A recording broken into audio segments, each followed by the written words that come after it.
The Hero of Shadows is Totally Not My Secret Identity. Volume 1. By Kaidahara Kuta. Translated by Gadgetized Panda Translation. Audiobook by Masquerade at Masquerade Audiobooks. Prologue. Several months ago. No. A girl named Melis Alamiria found herself at the most significant turning point in her life. It was an event that would drastically influence her life, an instantaneous moment.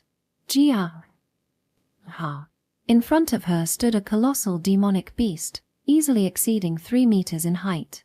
Its fangs dripped a mixture of saliva and blood, and its sharp gaze, like that of a hungry beast, was fixed on the girl.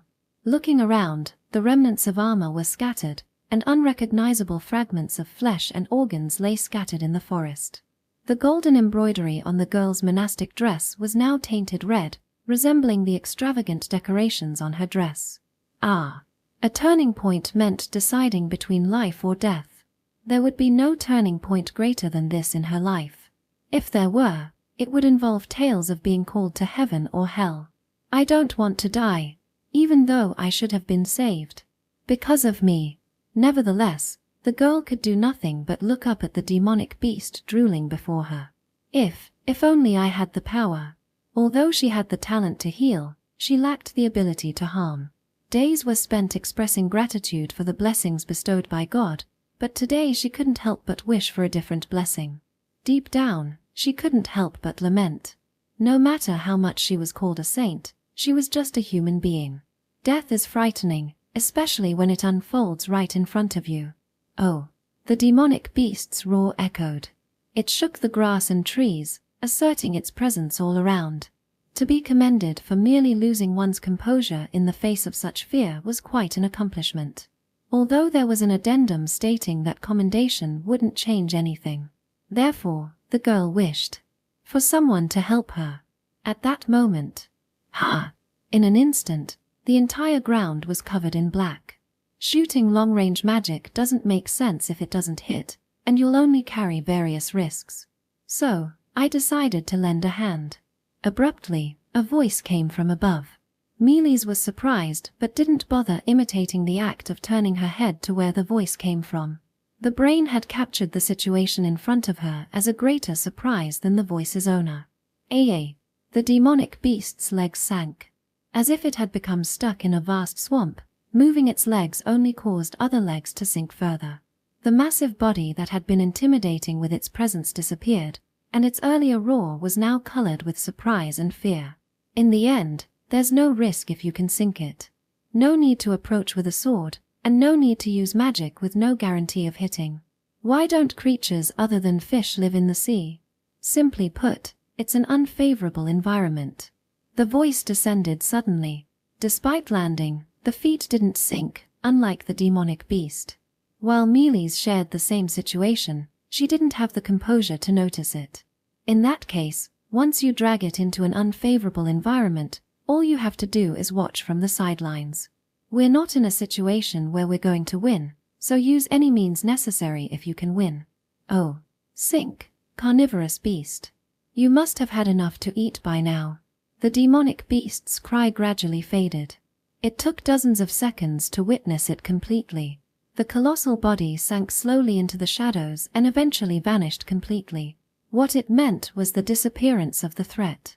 The most significant turning point in life had just occurred, tilting everything dramatically in a single moment. Even so, the girl did not express joy. Was it because corpses were scattered around? Or perhaps, her thoughts were overwhelmed by fear? No, it was more likely that her mind couldn't keep up with the sudden change in the situation. Sorry for being late. Regretful yet slightly sulky, the young man in front of her spoke. Clad in black with a featureless mask, he was slightly taller but had a voice that conveyed a hint of youthfulness. It resembled the information Melis had heard before. Black attire with a featureless mask. And what just happened was magic. In that case, this person is. I'd like to help with the mourning. But that's your job, isn't it? It seems you'd handle it faster than an amateur like me getting involved. The young man advanced. Slowly, he disappeared into the forest. I'll take care of the demonic beasts in this forest, so you can mourn as much as you need. After that, it's better for you to quickly return home." The last words she heard were those. Without waiting for gratitude, he left, and only the sound of rustling leaves remained. Looking around, there were no nauseating organs that seemed to make her sick. There were only broken armor and weapons carried by the guards. Was this consideration? A subtle kindness to ensure the girl wouldn't feel uncomfortable. Is he the hero of shadows? She had heard stories. A hero who would dash into danger, rescue someone, and then quickly leave. Never did she imagine that he would appear before her. Never did she imagine that she would be saved. When she first heard the rumors, such thoughts never crossed her mind. But, putting aside such surprises for later, now, overwhelmed by the sudden rush of sadness and relief, her tear ducts, which had been holding back, collapsed. Within her screams, there was also a shade of gratitude. It took several tens of minutes for the crying to stop. Chapter 1. The Identity of the Hero of Shadows. There exists a being called the Hero of Shadows. This figure suddenly appears in times of crisis and on battlefields in various countries, gallantly defeats the enemy, saves countless people, and then gallantly disappears. He does not ask for compensation. He is never thanked. That's because he disappears before you can even express their gratitude, erasing all traces. As a result, all sorts of rumors fly around about him. Some say his true identity is the prince of a neighboring country. Some say he is a divine messenger sent by God to undergo trials. Some say he is an extraordinarily skilled adventurer. And so on. The rumors intertwine in complexity, and there is not a single person who knows his true identity. The only thing known for certain is that he wears black clothes and a plain mask. Furthermore, credible rumors have surfaced that based on his build and voice, he seems to be a youth in his late teens. That being called the Hero of Shadows is currently. How the heck did it end up like Theus? A young man sits at a desk holding his head. The room echoes with his shout. Not caring that his messy hair is even more disheveled, he clutches his head, his short cropped hair sticking out between his fingers. In the soundproof room, his voice does not escape outside, and no surprised onlookers appear wondering if something is on fire. The only one who hears his shout is a girl with waist-length red hair and distinctive features. However, her face shows no trace of sympathy like "Hey, are you okay?" suddenly shouting like that, or surprise or anything. She simply heaves a sigh. How many times is that today? It's the third time already. As the young man shouts with his voice cracking, the girl, Kalua, approaches in her maid uniform, the frills fluttering. As evident from her outfit, she is a maid serving a master. With burning red eyes, a slender figure, and a cute face on the beauty side with small features. If she dressed up, she could easily be mistaken for a noble daughter. But she is wearing a maid uniform. As long as she has a master to serve, she will never wear dresses and dress up. And that master is. My true identity has been revealed. It's been like this all morning. If a shouting competition was being held nearby, he should definitely enter. He would no doubt win first place. What's wrong with that? You gotta be kidding. Why do you think I've kept my identity as the Hero of Shadows hidden until now? Phil Sailmabart. The eldest son of Count Sailmabart, he has played around wantonly day and night, indulging in depravity to the fullest. His reputation around him is quite bad. If competing on the number of insults, there would be none to match him on the right side, something he boasts about for some reason with pride in his chest. And the truth is, he's the one called Hero of Shadows around town. However, that Hero of Shadows. I dunno. No, before that, why has it become Phil Sailmabart is the Hero of Shadows everywhere this morning when I woke up? It's the day after his secret identity was exposed for some reason after he'd hidden it so carefully. I'm sure there's a reason deeper than a valley. Don't avert your eyes like that. You obviously have an idea. The young man looks straight ahead as the red eyes stare at him. Another peaceful sunny day today. If it weren't for the shouts of Hero of Shadows Sama heard the moment he opens the window, that is. I can't help it. Yesterday I saved a pretty cute girl, got excited, drank on impulse, then went to a brothel in the heat of the moment. So, And there. Another cute girl. She asked me, haven't there been any more heroic tales lately? You got asked, so you up and told her. But normally they wouldn't believe you even if you said you were the hero of shadows, right? I told her while wearing the mask and black clothes. You idiot. The hero of shadows' outfit has the plain mask and black clothes as its only distinguishing traits. Even if you claimed to be him without those matching characteristics, they'd just think you were boasting. But conversely, if you show them, it becomes clear evidence. So everyone undoubtedly believed the rumors. I thought the abnormal number of citizens I can see out the window seemed odd. Hey, if I go that's not true, now, do you think they'll believe me? I get badmouthed all the time, so I was just playing a minor prank on you all should turn all those citizens' faces angry, don't Chacha think? How about it? Come to think of it, yesterday your black outfit and mask were left hanging outside to dry. Whatcha doing? They were covered in vomit, I had no choice. It's your own fault for drinking until you puke.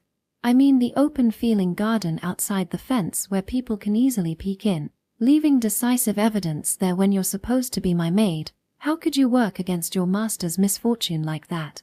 I didn't think it would turn out like this. Well, with the evidence right there, trying to gloss over it now won't make them believe you. I'm cornered from all sides. His fifth loud roar this morning. Kalua was used to it by this point. But why do you want to hide it so badly in the first place? It's not like you've done anything wrong. I want to fully enjoy a carefree life not bound by annoying crap. I want to go to brothels in the morning, brothels at noon, and brothels at night. Don't parade to brothels all day. If my identity gets exposed, they'll just tie me down with some half-assed medal and make me a political tool, won't they? Every country tries to surround guys with power and make them run when it suits them. Who the hell wants to voluntarily become a sex-crazed carriage horse? Phil sinks back into the chair back with a gloomy expression. And you know, silently leaving like a hero is cool. Just the other day, I said something like it's not worth mentioning and left, you know? That's. You said your name right away. Lame. I wish there was a hole to crawl into. Revealing your identity even when it's not necessary. Both the person who was rescued and the hero in front of them probably didn't expect the cool hero to quickly fall to the ground and feel embarrassed. Sigh. If you hated it that much, you should have just not helped in the first place. You could have stayed quiet at home. Don't be stupid. No way am I ignoring people who need help. Are you a nice guy or an idiot? Pick one already. Kalua holds her forehead at Phil's serious rebuttal. The contradictory kindness and scummy aspects seem unable to coexist.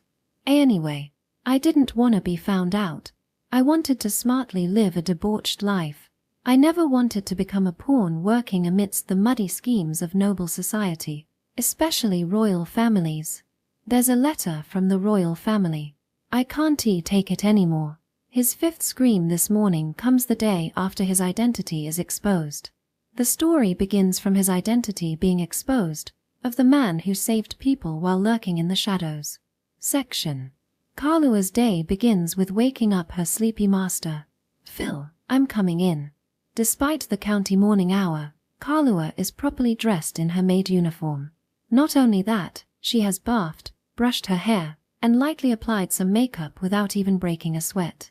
This is to present herself in a way not embarrassing for someone by her master's side, as a maid's image also impacts the image of the master she serves. There's likely some maidenly motivation mixed in as well. Without even knocking, Kalua enters Phil's bedroom as such. The bedroom contains a large bed, a table, and a single closet. There is not a single gaudy decoration or expensive work of art.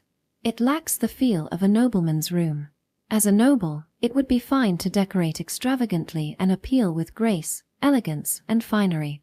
At least that's what she thinks every time. But it's clear her master has no interest in material things. For Phil, focused only on carnal passions and a somewhat dazzling kindness, even if shown glittering gold and silver treasures, he would dismiss them with disinterest, immediately selling them off to spend on brothels instead. Upon entering the room, Kalua heads straight for the bed where her master lies sleeping. On the bed lies the sleeping face of her esteemed master. From his rumpled clothes, His rugged, manly abdominal muscles peek out enticingly. She can't help but let her eyes wander there as a maiden. As always, what a cute sleeping face. A face retaining a hint of boyishness. Where did his usual slovenly perverted demeanor disappear to? If the term gap mo exists, this must be the prime example. While murmuring you awake, Kalua rests her elbows on the bed without actually doing anything. Her eyes are gentle, merely peeking at Phil's face. For Kalua, the happiest time of her life as a maid is this moment. This moment where she can gaze at Phil's sleeping face alone. This moment seen by no one else is hers alone, a time when such monopolistic desire is fulfilled. This. Kalua pokes Phil's cheek with a finger. Seeing his mouth twitch cutely with each poke is irresistibly charming. However, big boobs, the best. The moment those sleep-talking words reach her ears, a vein bulges on Kalua's forehead. Then without hesitation she jabs 2 fingers into his closed eyes. With a splurt. My eyes, my eyes. People who struggle waking up is a universal issue across the world. That said, this method of waking may be groundbreaking. An excellent technique to rouse a sleeping person instantly. Needless to say though, it likely impacts the human body of the sleeping person. Good morning, Phil. Good morning to you too, Miss Kalua. Quite an eye-opening way to blow away drowsiness you've given me. No rewards for praising me. If you don't know the term sarcasm, go back to school and learn it again, damn lit. As he rubs his bloodshot eyes, Phil sits up. Oh, you really got some grudge against me or something? Well, as a girl I'd say you're a complete scumbag. I didn't do anything. As Phil tries relieving the pain by rubbing his eyelids, Kalua looks down at her own chest. Adorned there were ripened fruit that could hardly be called big by any stretch. What matters is the shape. What? And nothing at all. As Phil's vision gradually recovers, what appears blurry before him is Kalua with a sulky look. A girl who looks cute when sulking must especially tug at a man's heartstrings as a natural phenomenon. However, that is unless the source of the pain inflicted on the eyes is the girl right in front of said man. Well, anyway, I don't wanna get up. Paying no mind to Kalua's cryptic reaction, Phil lies down on the bed again looking gloomy. None of that, get up. Breakfast preparations should be just about ready too. But isn't it obvious nothing could be more depressing now? I wish yesterday were just a dream. Instead just pitiless cruel reality comes to make a honest boy cry. Speaking of yesterday, his identity as the hero of shadows had been exposed. Afraid to go outside after that happened, Phil was greeted by the second day still unresolved. How is everyone? Nothing changed. I see. Everyone's the same as usual. After all, yesterday must have been a dream and now everyone's cheerfully reveling in their normal days. Everyone's the same as yesterday. It wouldn't have hurt to let me dream a little. Phil gets up and cautiously opens the window. Then comes drifting in Hero of Shadows. Sama is awake. Kia. Look this way and such. I'm gonna hole myself up. So he quietly closed the window again. I bet if I sleep again, Miss Privacy'll come back to me. Miss Privacy is away on a business trip. I want her to come back. Phil covers his face with both hands, letting out lonely sobs. Good Lord, so popular to cause a commotion before it's even morning. What a damn eyesore I am as the hero of shadows, he complains about himself. But why are you so against it in the first place? You should just wave gallantly. They're just making noise and are harmless anyway. Oh yeah. Then are you saying I should wave merrily like in a parade with a big smile when I go to the brothel too? It's unheard of, an entourage seeing me off as I head to a brothel. Then stop going to brothels. Then where the hell am I supposed to vent all this excessive libido? Isn't the wall good enough? Hey, what's the point in discouraging your master? Wouldn't know. Kalua puffs up her cheeks looking away. Why did she make such a face? It was mystifying to Phil, but he heaved a big resigned sigh. Well. It can't be helped. More importantly, what will you do?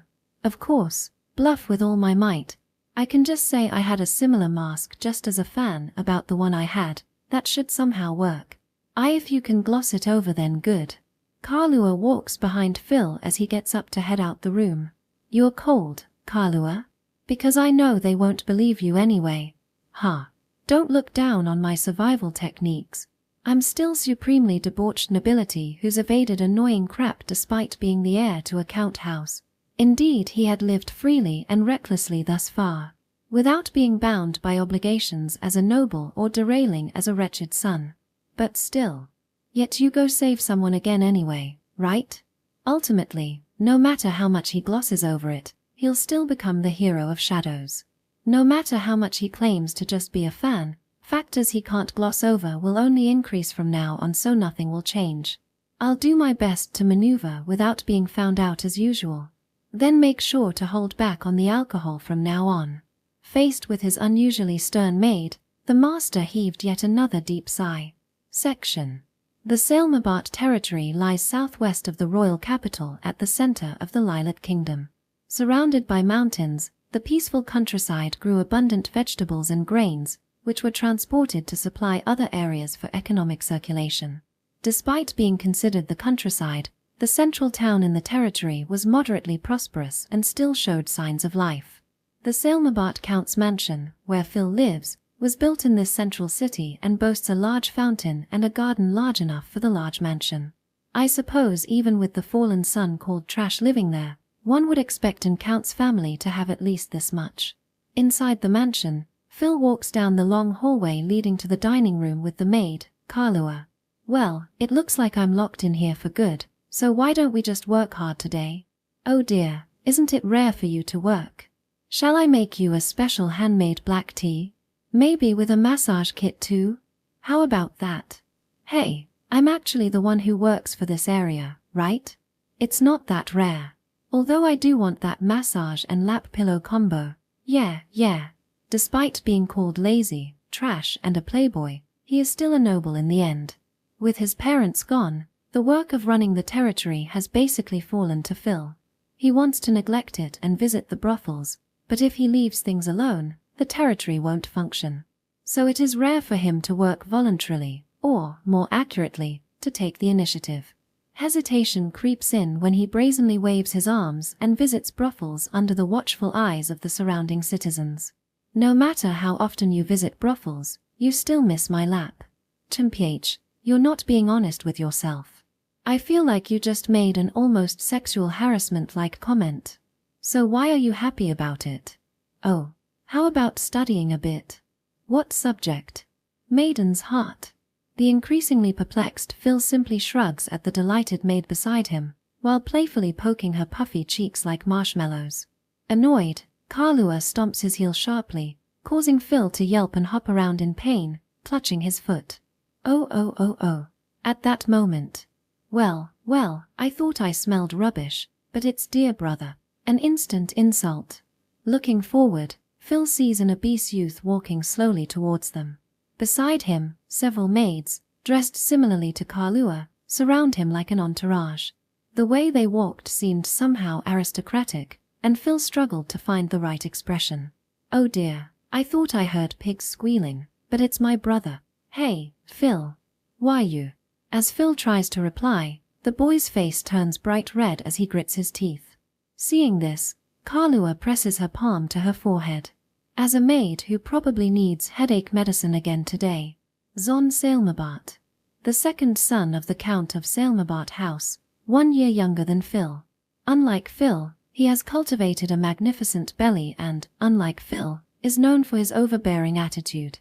By the way, like Phil, his public reputation is also extremely bad. Chimph, oh well, say brother, don't you think it's been noisy outside lately? I think so. Maybe some wandering bard has composed a new poem or something. They should know some tact. Isn't that right, brother? Oh. So, it's true that the citizens are making a fuss. Well, that's obvious. Zon looked at Phil with a mocking expression and spoke. That playboy and useless older brother is the hero of Shadows? Ha. I wish he'd keep his sleep talking to himself. No talent, can't do any work, not blessed in martial skills. Why do you think there's any heroic element in such a person? Quite a provocative statement. Even though he was supposed to be his own brother, It was quite a harsh way of speaking. The maids around didn't try to stop him. Perhaps they thought it was true that it would be impolite to admonish him, or maybe they were afraid of rebelling against Zon. And the man himself. He knows me well, doesn't he, this little brother? My favorability towards him has risen for the first time in a while. Specifically, it's at the level where I'd give away all my assets except for the money to play in the brothel. You don't get it because you're saying it. Besides, it's all Phil doing the work even though he claims he can't.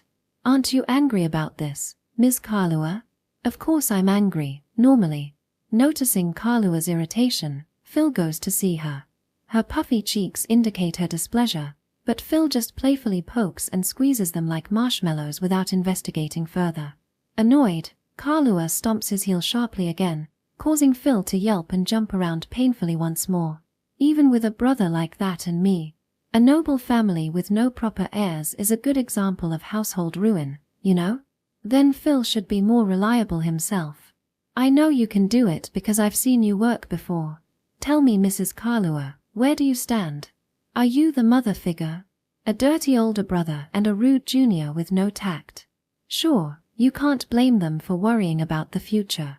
But if Phil's identity as the hero of Shadows was recognized, maybe the impressions would be different. And even if he didn't try to hide it and was openly proud of it. Kalua glanced at the faces of the maids waiting nearby. Doubt, surprise, and a hint of expectation and respect floated across each of their faces. Until now, the Playboy Phil had never elicited such expressions from the maids. Kalua thought it was because Phil's true identity had been revealed. And you should hurry up and become mine, Kalua. In the midst of her thoughts, Zon suddenly says something outrageous.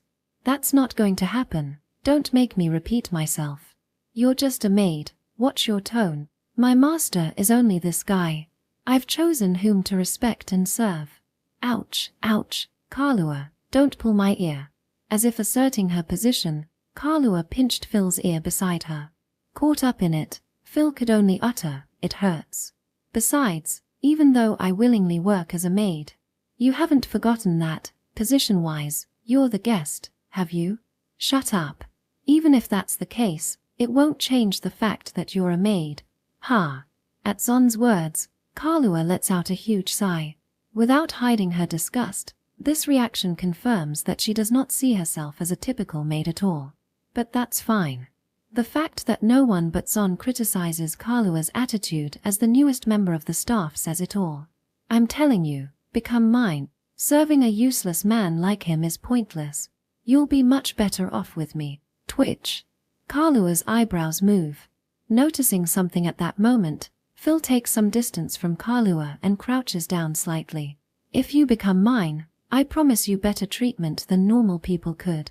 The moment Zon says this, Kalua's leg moves swiftly, grabbing Zon's jaw as if on cue. With a dull thud, she swings it up without hesitation. The speed of the swing was so fast that leaves Zon no chance to resist. Go. Taking the kick straight on, Zon's body recoils violently before crashing stiffly onto his back. And here's the problem. Kalua wears the same maid's uniform as the other maids. The length of her skirt is just above her knees, matched by the white socks and garter belts that reach to her waist, confidently showing off her smooth skin as absolute territory, ZR, Zatai Raiki. This absolute territory, ZR, exists because, standing or crouching, she is in a state of apparently visible but not. But kicking up to kick Zon's jaw requires lifting her leg, so, oh, pink. Zupuri. My eyes. Having just crouched down to see the Holy Land, divine punishment rains down on Phil's eyes. Despite having just kicked Zon, Kalua immediately turns to attack Phil next, leaving Phil with no choice but to admire the maid's physical prowess. Oh right. As if remembering something, Kalua addresses the stunned Phil. She doesn't even glance at Zon, who is twitching motionlessly, her posture clearly conveying her feelings towards him. And then, I heard the Saintess is coming to see you tomorrow morning, addressed to Phil. You should have mentioned that before, but first could you please take care of my eyes? And so a bomb is nonchalantly dropped. Chapter 2. The Priestess of the Faction. There is an entity called the Priestess. Blessed by the goddess, who is widely worshipped in the powerful Alisto Church. She brings all kinds of good fortune to the people and protects them from misfortune. The fact that an invisible being like a goddess can be so widely worshipped is largely due to the visible being that is the priestess. By banishing calamities and bringing joy to the people, she convinces the masses that this belief is credible and worthy of worship, as they can witness it directly through the priestess. Recent examples include her bravely fighting and defeating the demon king and saving the people from disease. As a result, the Alisto Church, or rather the size of the church, has gradually grown to a size that can no longer be ignored, even nationally. There are currently 4 priestesses. Whether that is considered many or few is a matter of personal judgment, but to Phil it feels only as rare as a niche bargain found while dumpster diving. This is simply because Phil himself does not subscribe to the Alisto faith. But as an aristocrat, he keeps such thoughts to himself. He is well aware of the importance of their existence through national assessments, regardless of his personal feelings. So to what purpose does the esteemed priestess of the church grace us with her visit? Phil asks immediately after breakfast in the guest room, completely skipping the pleasantries, the greetings, the whole process. Before that, I sincerely apologize for coming so suddenly. I just really wanted to meet Sir Phil. Across the room from Phil, several knights stand behind him. There sits a young girl in extravagant ceremonial robes. Petite, with long flowing blonde hair. Judging by her age, around Phil's or slightly younger, and a pair of amber eyes with refined features, it is impossible to deduce more than that. Her appearance is that of an adorable pet. But rather than being docile, she has an aloof, imposing aura that makes Phil feel out of place. She's hard to talk to, her. That would be easier if we were in a brothel or outside cramped together in a carriage, right? It should be fine if you just joke around for now. I hear she's difficult to deal with, though. Kalua communicates with Phil by making eye contact from behind. What makes Phil say it is difficult to converse is the priestess in front of him. It is completely different from chatting with a random noble. After all, her basic position is worlds apart. She is revered not by the simple and visible means of nobility, but by religious faith. A good analogy would be the commoner turned hero. Well, that's not all, but, at first glance, just a sweet, ordinary girl. But this impression is distorted by the imposing atmosphere, which makes her seem unapproachable. What is the best way to react? If only to avoid tarnishing the Count's family name. A simple brown nose would suffice. Sir Hero of Shadows, I hope I have the right person. I have come today to express my gratitude. The priestess bowed her head shyly, her cheeks flushed. If this were in a brothel or outdoors, there might have been enthusiastic remarks like "so cute. I could eat this cuteness with 3 bowls of rice," but here they are inside the Count's house. And in a formal meeting, no less. Of course, he cannot say such things. Well, the purpose of their visit was obvious from the start, right? It was obvious. Well then, how can I make her think I'm rubbish? Lowering his head would be the way. However, Phil himself wants to pretend that he's not the hero of Shadows as much as possible. The only goal is to convince her that he is the rumored trash son and make her think, there's no way a trash like him could be the hero of Shadows. A cocky attitude and malicious words should help convince her of his trash status. But if he makes too much of a fuss and tries to make his impression worse, he risks damaging the reputation of the Count family. And while he wants people to think of him as trash, he prefers not to upset his parents directly. Which bothers Phil even more. If she wants to show her gratitude, she can strip for me. Win-win, peacefully satisfying both sides. Doesn't the other side seem to win? That's a mental problem, isn't it? If you want to show gratitude, give the other person what they want. For hormonal boys, the service of a cute girl is more valuable than money or words, you know? To suggest such a vulgar thing to a priestess. While the recipients of such hostility are right there in front of him, they cannot overhear the eye contact conversation. So there will be no bloodshed after the drawing of the sword. I can't possibly be the hero of Shadows, Your Eminence. You must have heard the rumors about me. Please call me Mealy's.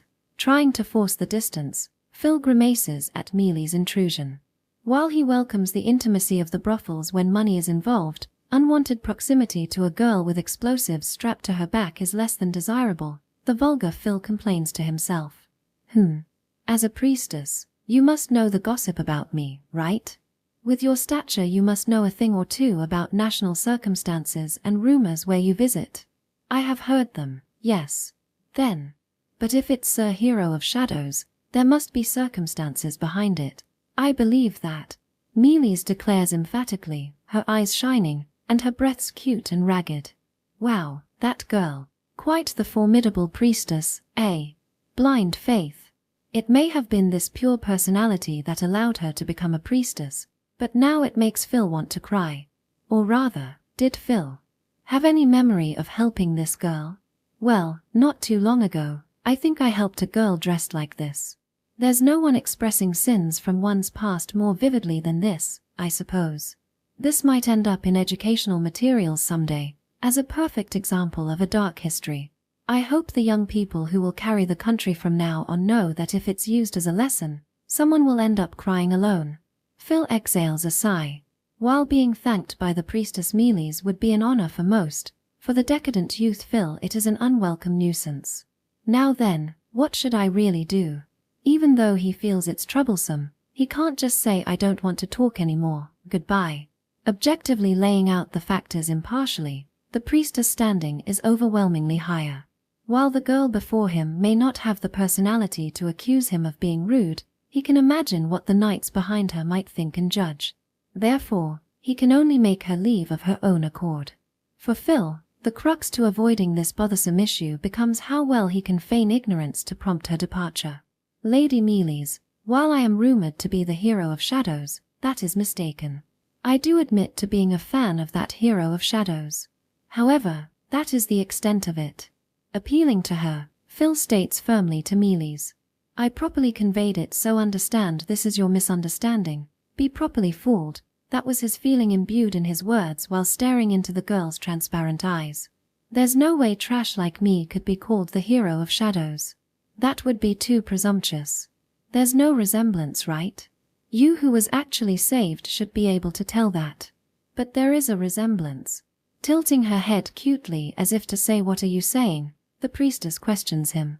Phil's twisted cheeks do not return to normal, but even so he continues speaking expressionlessly. What specifically resembles each other? Your heights resemble. But my height is average among those my age. Such ordinary resemblances exist everywhere. Your voices resemble too. The voice, well, you can find them anywhere. Even your scents resemble. Is she a new kind of stalker? Such thoughts crossed the increasingly distorted Phil's mind. How about it? Think she'll obediently take her leave now? Rather, don't you think you can't even feign ignorance at this point? Facing Mealy's, whose eyes still glitter brightly, Phil wants nothing more than to turn tail and flee immediately. In fact, he began lifting his hips to exit but was stopped by Kalua's hand pressing down on his shoulder. Sir Phil is without a doubt the hero of shadows. I realized it the moment we met, and so, I came all this way to express my gratitude from back then, in a single day no less. Such formidable drive to action leaves Phil tongue-tied. Rather than praiseworthy, to Phil it is an unwelcome nuisance, so he makes no remark, simply maintaining a despairing expression. I was worried whether the archbishops would permit me, but they surprisingly approved it easily, so there's no issues. Geez, what's even fine about this? Hey, properly listen to her story at least. Having lost any desire to even listen, Kalua pats Phil's back to remind him. If she was acting independently that would be one thing, but with this natural airhead's machinations sealing his escape, he feels cornered like a bagged mouse. But when it comes down to actually expressing gratitude, I get nervous, Seeing Mealy's shyly laugh with slightly flushed cheeks, Phil's heart involuntarily skips a beat. If she didn't so strongly believe I was the hero of shadows, I'd seriously try to pick her up. At that moment,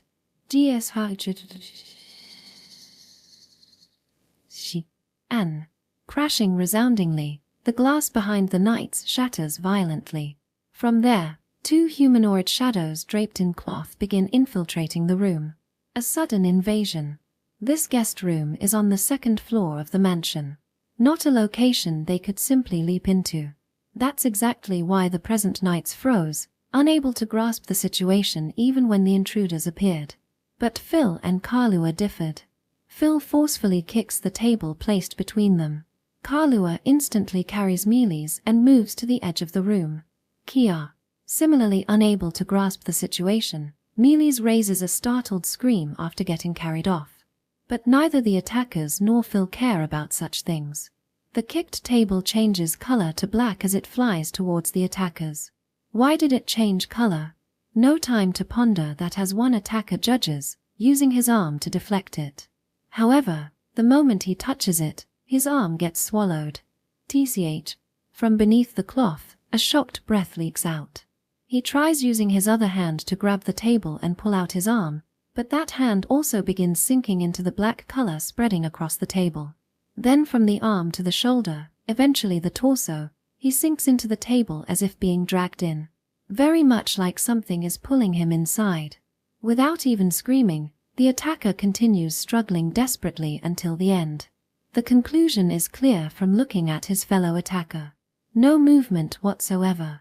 Not startled, but unmoving from inability to comprehend the incomprehensible and unbelievable scene unfolding before them. The attackers who came to raid were unable to conceal their agitation from the sudden developments. Hey now, aren't the attackers supposed to have the element of surprise? What? Did you switch seats to the audience? And Phil does not miss this opening. Leaning out from the sofa, he grabs the petrified man's head and slams him straight into the ground. But no dull thud rings out. Originally such an action should produce a blunt sound similar to bashing something with a club. But instead, what echoed out was a noise resembling a rock being dropped into water. Tch. The attacker's head begins sinking into the floor. Or more precisely, it sank into the black waves that appeared. Just like the fellow attacker who resisted, Phil has him pinned so he cannot resist as his entire body eventually finishes sinking. And after everything concluded, the room is wrapped in silence. A sudden and abrupt situation began, ending with a similarly abrupt, incomprehensible phenomenon. Exactly because of that, everyone became uniformly speechless. I messed up her. Amidst the silent space, Phil looks up at the ceiling with a regretful expression. The ceiling should be spotless white, yet for some reason the letters idiot seem grandly etched in Phil's perspective. For now, Lady Mealy's. Have you already booked accommodations somewhere? No, I was planning to do so after this, but... Then please stay here at my family's mansion today. With attackers having come, living outside would be ill-advised, I'd say. We have the Count family's order of knights here as well.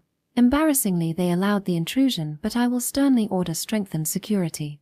Plus we have vacant rooms. Saying that, Phil begins walking away towards the room's exit as if escaping. Seeing her master act that way, Kalua following behind as if giving chase. I will have someone come to guide you right away, so. Leaving those words behind, Phil ignores the frozen priestess and company to exit the room. Why did Phil so quickly leave? Simply put, I screwed up. Using magic in front of the priestess. At this rate, feigning ignorance won't cut it. After all, she clearly witnessed the hero of shadows using it. How careless of me. Because he showed the person he wants to fool clear evidence of the hero of shadows. I should flee before she can bring it up. Such was his wretched struggle. Section. After ordering a maid to guide Mealy's and company, Phil returned to his workplace, the study, as usual. There Kalua remarks that was quite the quick action visiting the very next day after all. Hearing that, it's obviously factional dispute. While lazily leaning far back into the chair, Phil answers apathetically. Factional dispute. Yup, there's definitely factional disputes simmering. Continuing the conversation, Kalua quietly circles behind her master, then slowly begins caressing his head. Long accustomed to her touch, Phil simply goes along with it. Eyes narrowed, looking very comfortable. Seeing him act just like a cat, Kalua inwardly finds it cute as the edges of her lips loosen. You know the church currently lacks a pope, right? Of course. With the church's top position vacant after his passing, 2 archbishops continue vying for succession, I think. The two current archbishops lead opposing factions in delicate balance. One is a senior elder man. The other was a girl, I think. Her background hasn't been publicly announced, it seems. The number of priestesses also split 2-2, religious authority, number of followers, backers, everything stalemated right now. Even the sacred church has no end to strife. Where there are humans, there will always be some agenda. Gathering more people will inevitably divide unity. The Pope represents the pinnacle in the church. With that peak gone, the ball naturally gets passed down to the archbishops below. Everyone dreams of rising to the top if possible. If they can reach for that coveted apex, they will continue fighting until they grasp it. Such circumstances have continued for some time within the church now. They call it factional disputes, but I haven't heard much concrete shady stuff. On the surface, they compete using contributions and number of followers, becoming all mushy with infighting despite being the church. Like nobility, really. I know, but how do these disputes relate to her visit? No way they'd expect donations gambling on a Playboy, right? Simply put, the faction with that priestess likely wanted to build rapport between the hero of shadows and their priestess for their faction. If she can establish active contact, they can publicly declare the hero of shadows has joined our faction to the other one. The existence called hero of shadows has become quite influential now. One glance at the citizens swarming the mansion gates makes clear just how beloved and respected he is, wielding more sheer popularity than authority, unlike nobility. In these factional disputes focused on religion rather than power, popularity serves as an absolute element backing faith. It resembles celebrity endorsements used in sales campaigns. If that hero of shadows is on this faction, maybe I should switch to that faction instead, raising their faction's worth that way. That's why they came to visit, Phil thought. I doubt they'd send a valuable priestess just because rumors started circulating. It's not like the archbishops are hippodonkey hybrids. They wouldn't take such reckless gambles on a Playboy, I'd figure. Most likely close to 90% probability they're aiming to absorb him into their faction. But that priestess didn't seem to have such intentions. She felt genuinely here just to express gratitude. Well, that may be the case. More so the archbishop's taking advantage of the priestess' gratitude visit probably. Since she's willingly wanting to go, they shouldn't dampen her mood. If they can take action before the other faction intervenes while this chance exists, then that works just as well, I figure. Oh geez, troublesome stuff. As he continues getting petted, Phil looks up at the ceiling. Perhaps, the one who attacked today might be. Probably instigated by another faction. If the saintly woman disappears, the balance of power will tilt drastically. Since the balance is currently hanging straight, everyone probably wants to disrupt it if possible. Outwardly, it's a peaceful factional dispute, even if it's not talked about openly. If there are radical individuals, there will inevitably be some behind-the-scenes activities. I don't know if it's instigated by the Archbishop himself, but at least that saintly woman is clearly being targeted. If we know that much, we can't just leave it be. As kind-hearted as always, I see. It's in my nature. Phil stands up and places his hand on the floor.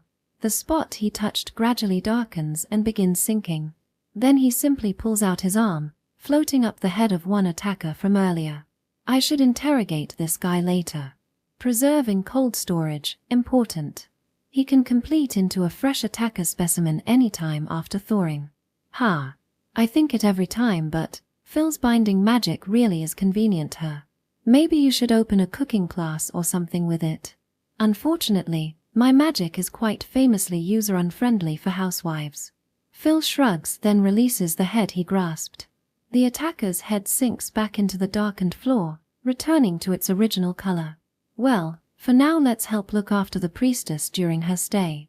It should be safer than some random in here. We can handle things somehow between us if needed after all. Not relying on the knight's direction her. And you nonchalantly include me in the count too. Are you dissatisfied? Dissatisfied. Because, you see, I'm your maid. I don't want to protect someone else. I want to protect you. Puffing her cheeks discontentedly, Karua began to poke Phil's face. Besides, if you say that, it'll turn into a story like, why is the daughter of a duke working as a maid? That's its own issue unrelated to this. What's that? Phil can't help wryly smiling seeing Kalua make cute discontent appeals. Incidentally, his brother makes strange remarks about their relationship, but since she herself persists in it, Phil has no complaints. Oh fine, indulge my selfishness my partner. Compage, I'll forgive you if you pet my head. Roger, Roger. Phil sits Kalua on his lap, then begins stroking her silky red hair. Eyes narrowed, she completely surrenders herself to Phil wearing a very comfortable expression. I'm your one and only partner, got it? Yap. My most precious partner. Section. Selmabat Count Family Mansion. Within one of the many rooms allotted for guests, the priestess Mealy's calls her night escorts and begins speaking. It's definitively Sir Hero of Shadows. Without a doubt. Eyes glittering, wearing a charming innocent smile fitting her age. It resembled a child admiring their hero and actually catching sight of the real deal. This visit, just as said before, was simply to express gratitude to Phil. Coincidentally, Mealy's was in nearby a church. This chance visit became beneficial, allowing her arrival just 2 days after rumors began circulating. Initially half skeptical, half wishful thinking. With past cases of that person is the hero of shadows or I'm the hero of shadows rumors floating around before, skepticism is only natural. In fact, after being saved by the hero of shadows, Mealy's has been deceived by rumors several times herself already. Even so, I couldn't give up. Unable to express gratitude, only able to cry, that's why this time, I wanted to express my thanks and repay the favor. And, the moment Phil entered the room, I was convinced. This person is undoubtedly the hero of shadows. Was it because of the strong emotions? Despite the disguise, just seeing the true form made me certain, which is quite remarkable. Yes, once you see that, there's no room for argument. One of the knights agreed. They, like Mealy's, had been skeptical.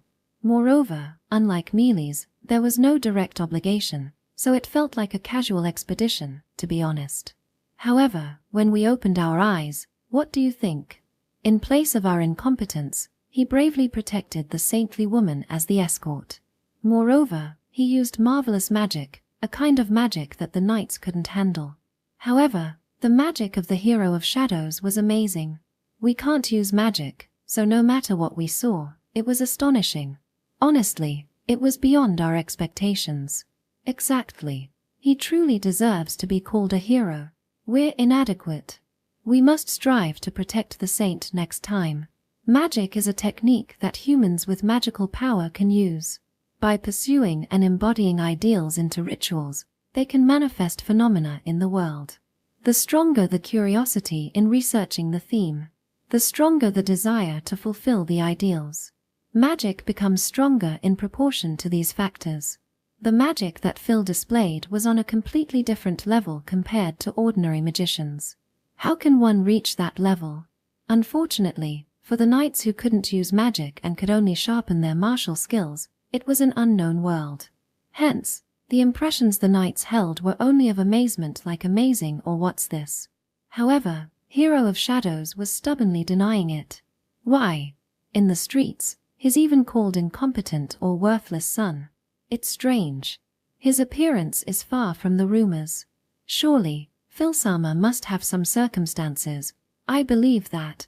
I don't think those circumstances are just about not wanting to be tied down and wanting to play. Sometimes, it's better not to hear truths that can lead to disappointment.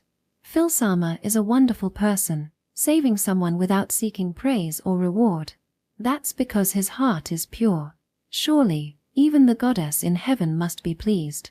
Blushing faintly, I recall his appearance from earlier. He has a somewhat indifferent but genuinely kind heart.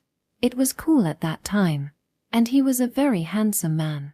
The impression of Phil is at its highest. Having met, interacted, and seen his form, Mealy's continues to praise Phil. Her appearance was not that of a saint. She looked just like a maiden in love. Heart symbols would likely be flying around in the air, as the majority of people, even in a survey, would have witnessed the scene. But, in the end, I couldn't properly express my thanks. However, dropping the heart symbols immediately, Mealy's pouted and looked down. Expressing gratitude was her main purpose, and not being able to achieve that was frustrating. Well, There's nothing to be done about that. After all, it just happened. And, first and foremost, we need to think about who the attackers were. Ah, yes, that's true. Attackers who appeared during the previous visit. Everyone is well aware that Phil wouldn't invite a guest with open hostility. So, why did they attack? It is necessarily from the result that they attacked when Mealy's visited the mansion. It's me, isn't it? There were people in the church who would do something so direct after all. I didn't want to believe it. We all equally believe in the goddess. Lately, there's been a continued deadlock. It's not surprising that someone impatient might have emerged. And if so, instigation from another faction. However, there have been rumors of someone within our faction having connections with another faction. It's not something I can definitively say. Once you start thinking about it, it becomes a quagmire. Discussing uncertain and invisible elements on the table won't lead to any conclusions. Therefore, the action they can take. As Hero of Shadows said, it's safer here than staying at the inn. So, how about asking the saintly woman to stay in this mansion for a while? Wait and see, that's all they can do. Understood. I'll ask for that, from my side. Mealy's stood up and headed towards the door of the room. I came all the way to say thanks. And yet, I'm causing trouble again. Feeling apologetic, her beautifully arranged face showed a hint of gloom. The knights watching her back all had the same expression. If only we were stronger, if only we are stronger. Even if they lamented that, it's hard to believe that their skills would improve enough in a day or two to break the current situation. Therefore, they think. Let's do what we can do first. Chapter 3. Helping others. There is a term in the world of magic, engraved name. This is a word known to every magician who deals with magic, as it is an essential component of magic. Magic is activated by transforming ideals into themes and embodying the researched theme into rituals. In this process, when embodying the theme into rituals, the engraved name is used. To allow the ritual to understand the theme, the words related to the theme are used, and those words are the engraved name. To put it simply, it's like converting words from another language into one's own language. Without this, magic cannot be activated, and the embodiment of the theme into rituals is impossible. It can be likened to a piece in a puzzle of various processes. Naturally, since magic is shaped by the ideals of the practitioner, various engraved names exist, leading to various types of magic in the world. Phil, being a magician, also uses an engraved name. His engraved name is Unbound Freedom. The origin of this engraved name lies in the essence of magic, bindings. It stems from the desire for freedom and making bindings the theme. He even used this binding magic when attackers appeared. By submerging the target within a created space, actions were restricted, allowing no room for resistance or freedom. Moreover, Phil has the freedom to release himself from the bindings of the shadow at his discretion. A freedom unique to the practitioner. To an observer, it might seem as if he is submerged in a sea of shadows. Perhaps the origin of being called the Hero of Shadows comes from this aspect. Handling such binding magic and carrying the engraved name Unbound Freedom, Phil, wrapped up like a bamboo shoot from the morning. Why? Did I awaken to a new play or something? Found himself somehow bound. It was the second day since the arrival of Mealy's, the saint. Handling administrative work amidst the noisy voices of the locals, arranging repairs for the windows destroyed by the attackers, and exhausting himself with interrogations of the attackers, Phil, thinking, now, let's wake up, was met with these words. However, the interrogation of the attackers had quickly ended, as they drank the poison concealed in their mouths. Presumably, they were provided with tools for suicide to keep them from revealing information. Unable to extract information, Phil felt a complex mix of emotions. Well, there's no use regretting it. Let's understand the current situation first. Wrapped neatly in sheets, his entire body bound with sturdy ropes. Limbs unable to move properly, with only his face slightly exposed as the sole area with some freedom. Why is he in such a situation right after waking up? Is someone harboring a grudge, or is it a prank? Phil couldn't stop feeling perplexed. Then, a young girl peeked her head out from beside the bed. Oh, you've finally woken up. Don't show your face with such a calm attitude, Kalua. We've already figured out who the culprit is. If possible, I'd appreciate it if you could give us a mystery novel to add some suspense and excitement. So, I'm going to the dining hall. Wait. Before solving the mystery, let's start with untying the ropes. Phil tried his best to stop the culprit who was about to leave the scene. He couldn't control his body with his hands, so he made a full-face effort to do his best. I can't untie the ropes, but if you go out with me next time, I'll stay in this room for you. If you don't untie the ropes, there's no point in staying in this room, you know? Well, I can't help it. There are unavoidable circumstances. Phil showed interest in Kalua's words. Something that binds Phil, who advocates freedom, to the point of being restrained. Furthermore, the reasons that bind his master, himself. This piqued his curiosity. What reasons could there possibly be? Driven more by curiosity than a sense of crisis, Phil's full-face effort turned into a serious expression. Before I tell you the reason, there's something I'd like to ask. What were your plans for today? Simply, have breakfast, go to the brothel, work in a refreshed state. And planning to go to the brothel again at night? So. I guess I don't have to untie you. Why? Phil showed a face of not understanding the meaning. In response, Kalua's expression. The saint is in this mansion. There's no way you would go to the brothel. What are you talking about? Was the immediate response. Are you stupid? What? Forgetting about entertaining the saintess and let the master of the mansion go to a brothel. Have you thrown away your cute and cliché common sense somewhere? Is common sense not always residing in my heart? Seriously, what are you saying with a straight face? Kalua pressed her temples. Because of her master, her worries only increased today. And why am I not good enough? What? Did you say something? It's nothing. Kalua suddenly turns her face away from Phil. He tilts his head in puzzlement at her reaction but decides to keep it in the back of his mind for now. Anyway, could you untie this rope first? Like this, I can't even go pick flowers, let alone visit the brothel. It feels like I've time slipped back to my dear childhood days. You were so cute back then, Phil. Why don't you show me that adorable form again here? What? You're forcing your master to wet himself.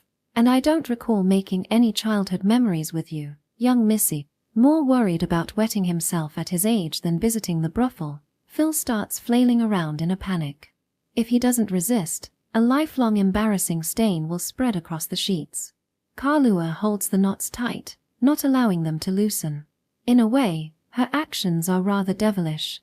Just then. Lord Phil? Are you awake? The door to the room opens without warning. While Phil wants to retort about the lack of knocking, this isn't the time to be worried about that, as one look at the situation should make clear. And, well, this is quite the situation, isn't it? Seeing the state of things, Mealy's can't help but wryly smile. I guess my master likes this kind of play. Is that so? Shut that filthy maid's mouth, that would tarnish my dignity. It took about an hour for the ropes to be untied, and a short while longer to clear up the saintess's misunderstanding. Section. The next day after the earlier incident. Though repairs haven't finished in time and the mansion is quite breezy, the usual peaceful days continue. As you know, it's been anything but normal recently, starting from being wrapped up in the morning. It's a minor misfortune following the destruction of the guest room that Phil unintentionally caused the saintess he just met to misunderstand things. Ever since the saintess came, or rather, since his identity was uncovered, nothing good has happened, though Phil keeps this complaint to himself. With the townspeople as noisy as ever and unable to leave the manor grounds, Phil eats breakfast and quietly works. Geez. Crime getting worse, right? What are those soldiers doing? Phil mutters while holding a report in one hand. Don't we lack enough manpower? The deteriorating public order shouldn't indicate that bad of financial straits. It might be because our finances are good. The economy here has been growing well recently too, and the population is increasing. It wouldn't be strange for more teenage boys to flow in from other regions. Beside the muttering Phil, Kalua peers at the report too. Though his gaze gets drawn to her long eyelashes, lovely face, and cherry-colored lips, Phil is no longer an innocent boy ignorant to feminine charm. Kalua feels a tinge of dissatisfaction at that, not that Phil realizes. Then to deal with those troublesome teenage boys, let's increase the number of mother figures here. We still have spare budget, so I'll put out a recruitment for more soldiers too. Oh, it looks like Zon is among those teenage boys. See, here's a complaint. Who the heck directly submits complaints to the Lord's place? What was he planning to do if you saw it? Is he being honest, stupid, or is Zon's tantrum really that bad? In any case, for someone acting as a deputy to govern the territory, it's nothing but trouble. A sigh naturally escapes from Phil's mouth. Lord Phil, sighing will let happiness escape, you know? Here, ah. Sitting on Phil's lap, Mealy's grabs a small fruit and brings it to his mouth. As he browses through the report, Phil absent-mindedly opens his mouth saying ah as Mealy's feeds him. Yet it doesn't look like there's poor public order when I see everyone happily getting along outside. That's true, they're all friendly out there, yelling Sir Hero of the Shadows. Some are even coming wearing headbands and armbands with his insignia. Phil-sama, ah. That's the issue. Why do they keep evolving when he hasn't even shown his face, rather than settling down? Things are only getting worse. May I feed you another? Ah. Geez, have some mercy. When is Mr. Privacy coming back? While Phil works hard beside her, Kalua gradually grows quieter. In exchange, the veins on her temple multiply. Oblivious to such subtle but significant changes, Phil doesn't notice at all. And then, hey. When are you going to stop letting her feed you? Kalua finally succeeds in pointing it out through gritted teeth and eyebrows locked in frustration. In her sharp gaze lie Phil sitting with Mealy's on his lap and nonchalantly working as if nothing was wrong. At a glance, they look like a friendly couple radiating affection by diminishing the distance between them. Their posture also ostentatiously flaunts their intimacy to their surroundings. It can't be helped since Lady Mealy's insists on repaying me. Yes, I've been wanting to repay you all this time, so please let me. I see. Hey. It started with Mealy's wanting to repay him. Since there was no particular need to and he wasn't troubled at all, Phil politely declined. But Mealy's rejected that. In addition to the past debt of kindness when Phil saved her, there was also the nuisance of her taking shelter here and resulting feeling of obligation that I must repay you somehow. With my extended stay becoming likely, I would feel guilty just lazily freeloading, after all. Well, you'll probably get attacked again if you go out now. I can't guarantee safe passage on the way back. So for the time being, it's best you continue staying here to see how things go. Right. So with what I can do, I thought I'd try doing something you'd likely enjoy. Fut ha ha ha, such noble intentions. Phil strokes Mealy's head. As she happily goes leaning into his hand, an adorable small animal-like charm appears. Does having a little sister feel like this? Phil's mouth loosens into a smile. Meanwhile, Chimpate. Oh, Lady Kalua, stop pinching my back. After clearly hating it. He easily gets all lovey-dovey just because she's cute. Kalua puffs her cheeks in apparent dissatisfaction, pinching Phil's back. Precisely tuned to an unbearably annoying yet hard-to-ignore pain, Phil can't casually brush it off and removes his hand from Mealy's. Come on Kalua, don't get so angry. This is strategy too. Phil conveys with a look. Kalua frowns at him. Strategy? Yeah. First, I'll let her do as she wants here to raise her favorability. Aha. Then once we get friendlier, I'll say this. I'm troubled being called the hero of the shadows, you know. The Saintess's influence is strong on nobles and commoners alike. If I can't bluff my way out of revealing my power anymore, I at least want help diverting attention around me. If she says just one thing, everyone or almost everyone will think is that so instead of his lying. Since I obviously can't fool the girl in front of me anymore, I chose to get her cooperation instead. One more in the know is still manageable. At this point, let's just think that it can't be helped with the Saintess. Obtain what benefits I can get first and fade away.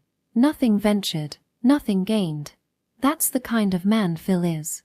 So first, I'll aim to improve relations. If intimacy rises, she may listen if I plead don't spread rumors. That's what I'm thinking, so don't get too upset over it, okay? Fine. You better make up for it later. Yes, I know. Having heard his reasons, Kalua's irritation lessens slightly. A maiden's heart sure is troublesome. Still, Lady Mealy's is so cute I can't handle it. Why so sudden? Her face promptly dyed red from the sudden compliment. Mealy stammers. Mixed in with her embarrassment is an expression seemingly quite troubled. Flirting the saint already? What happened to the conversation just now? Nah, what do you take me for? A pervert who wants to go to the brothel morning and night. Not wrong, yeah. I'm glad you understand so well, partner. That's why I ended up with the idea of flirting, and it's sad.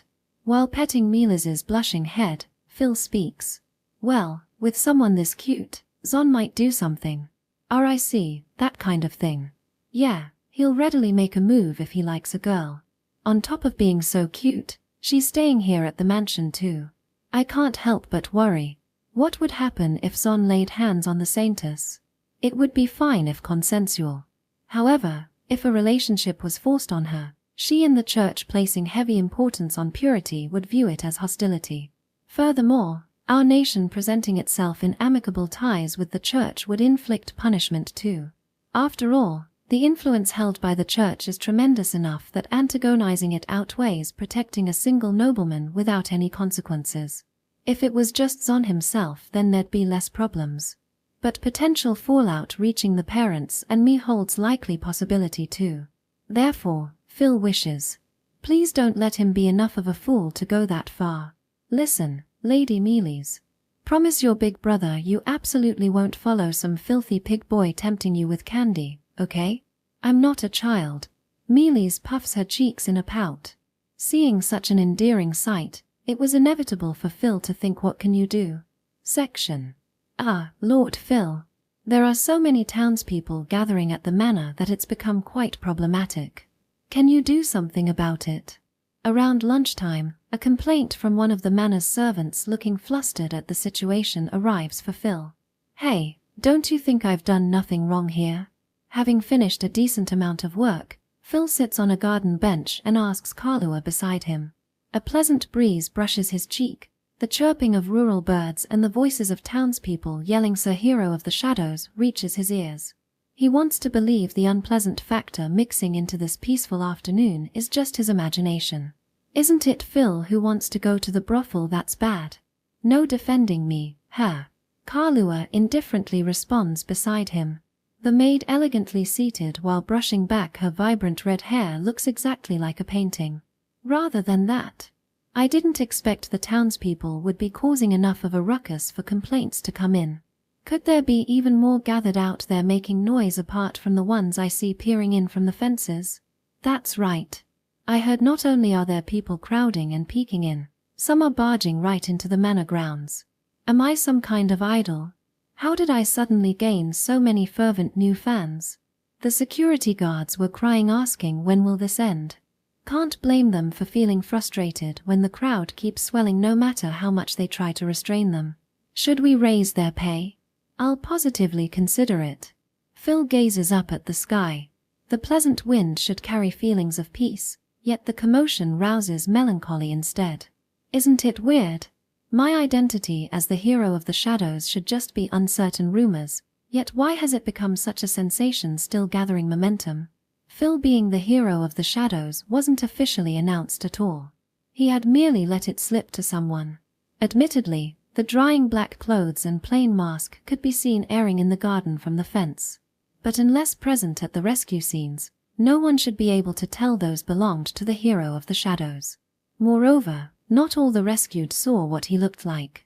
No matter how scandalous the gossip spread, the townspeople's presumed image of the hero of the shadows was still hearsay. Only uncertain elements, yet it had stirred up enough commotion as if there was conviction. That sense of discomfort lingered in Phil. However, oh my, you didn't know? What's with that ominous preface? The saintess came, right? That's why. Kalua briefly glances at Mealy's on the opposite side. Me? A saintess suddenly shows up despite no disasters or pilgrimage plans. Her visiting Phil itself backs the credibility. I see, so it was checkmate from the moment of her visit. Cage. Ha! Why checkmate? Unaware of the desire to avoid restricted brothel access, Mealy's tilts her head. And it's not like Phil could explain because I'm stuck in a situation unable to visit my darling, brothel, big sisters, either. Plus, there's more. Don't tell me there are even further factors backing this. Hey, stop. Who finds pleasure in bullying and tormenting helpless children? If you enjoy that kind of play, go find someone else who wants it.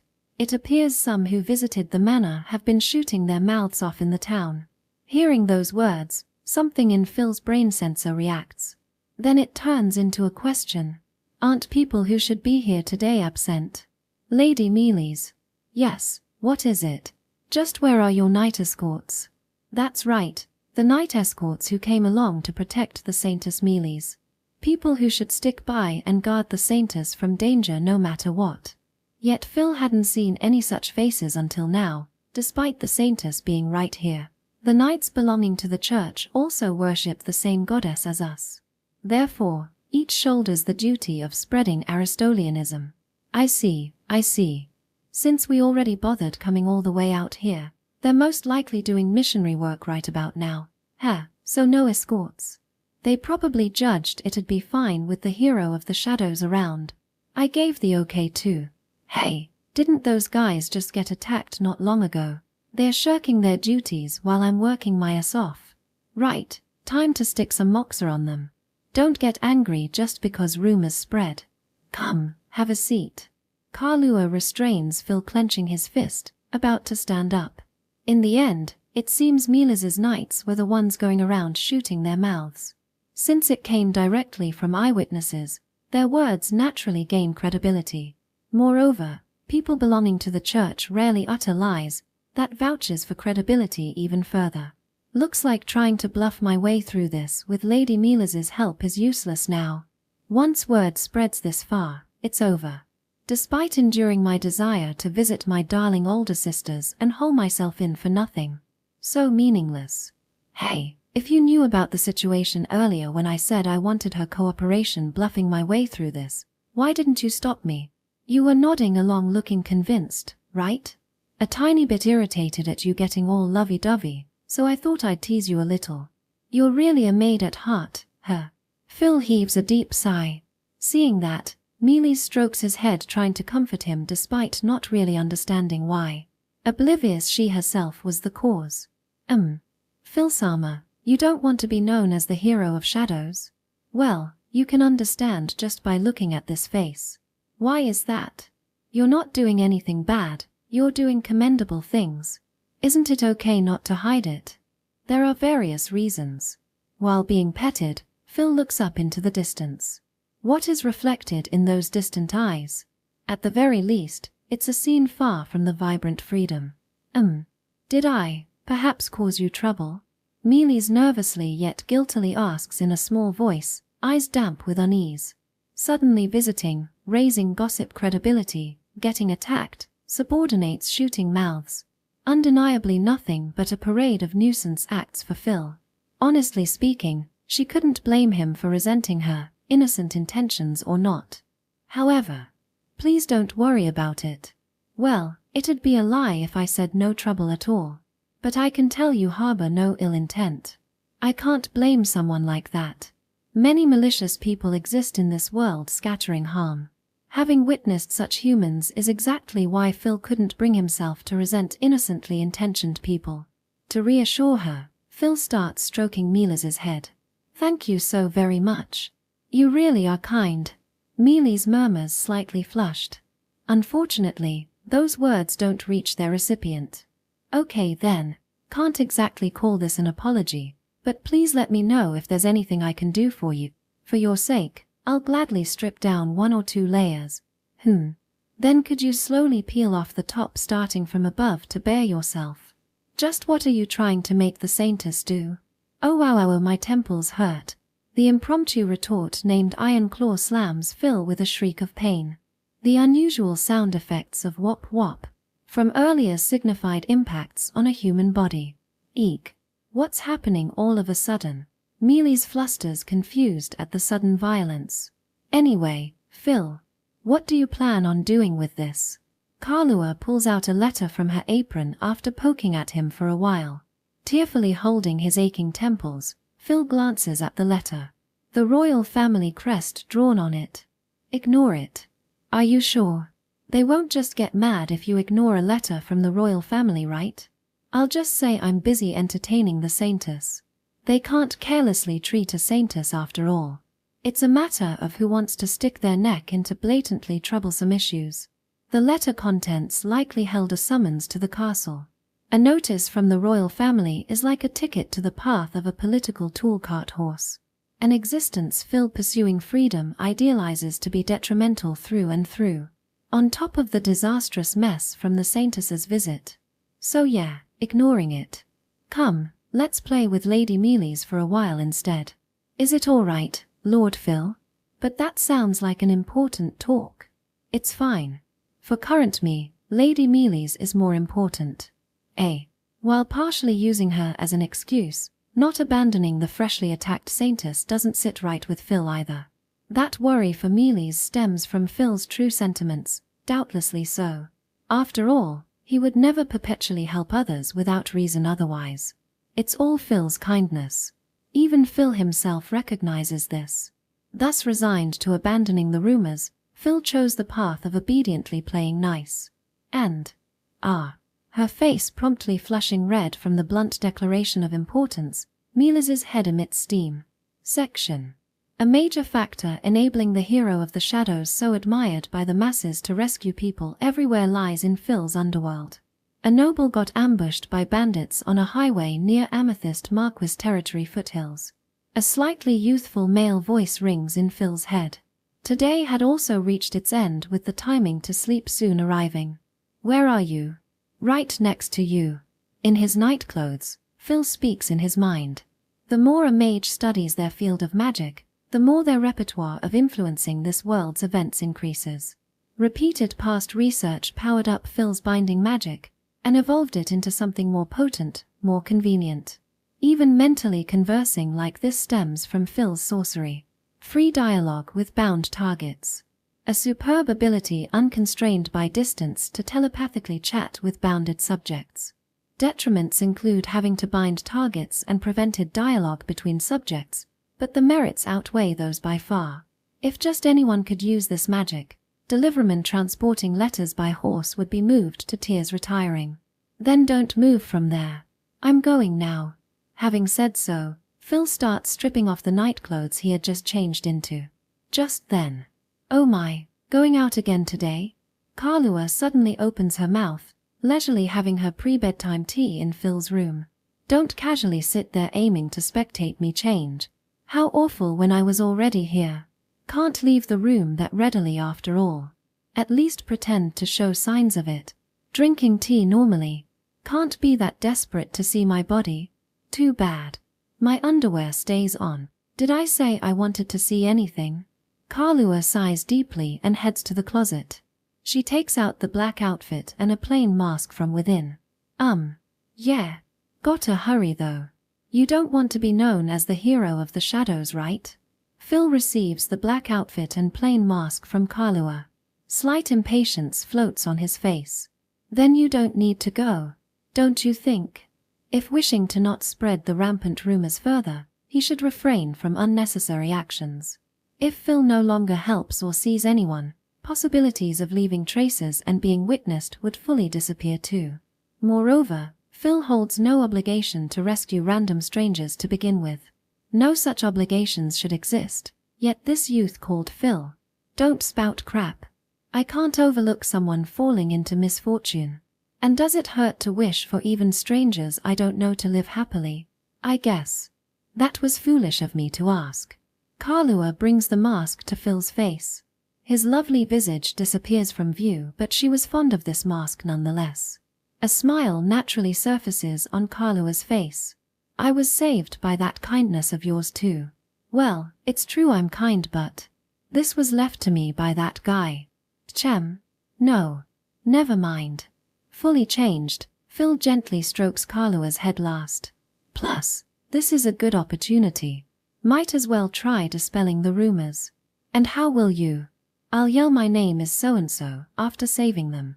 Rumors of Phil Sailmabart being the hero of the shadows will disappear once I personally deny it, right? Since the person himself rejected it. Oh my, surprisingly decent idea. I'm a little impressed. Keep up that praise. And then let me visit the brothel aga. No chance. Ooh. Chuckling aloud, Phil feels his partner's warmth for a moment before stomping once. The floor promptly starts colorfully dyeing black. Okay, I'm going. Yes, have a safe trip, Hiro-sama. Bidding her last words, Phil sinks into the darkness and disappears from sight.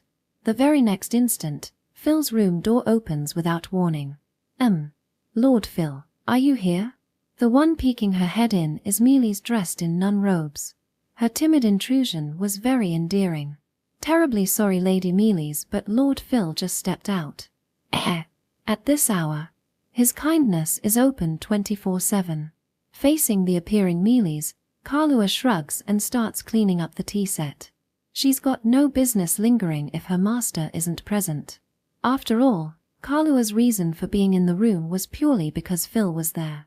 Even if not the type of place suited for ladies like the wilderness, Kalua would head there, tea set in hand, were Phil present as well. Did Lady Mealy's have some business with Phil? No. I didn't have any particular business. I just felt like talking, that's all. I see, Lady Mealy's. In that case, how about joining me for a bath now? Oh, I see. So, this is what they call feminine charm. If I had this kind of stat, would Phil have paid a bit more attention to me? While thinking so, Kalua is feminine enough by societal standards. Elegant and gracefully beautiful, she exudes an air that captivates everyone. It's just that the vector of being feminine for Kalua is different from Mealy's perception of being feminine. And perhaps, it's because the person she admires is too unique, making her lose confidence in herself. Yes, Mealy-sama. If you're okay with it, would you like to take a bath from now on? Is that?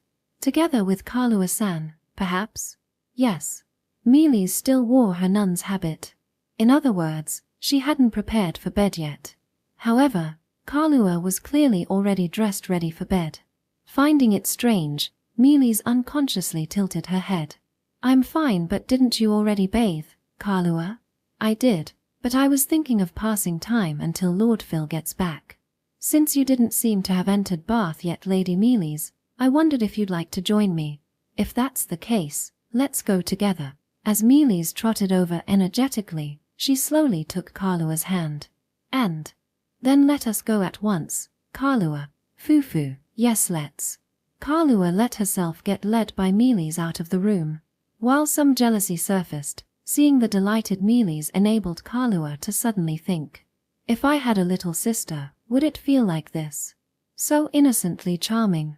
Separate from being a saintess, as just a young girl, Mealy's demeanor brought a smile onto Kalua's lips. As a count family, the Sailmabart were nobles after all, even if said to have 2 scummy sons. One look at the magnificent manor proved the grounds, decorations, and furniture to be sufficiently first-rate.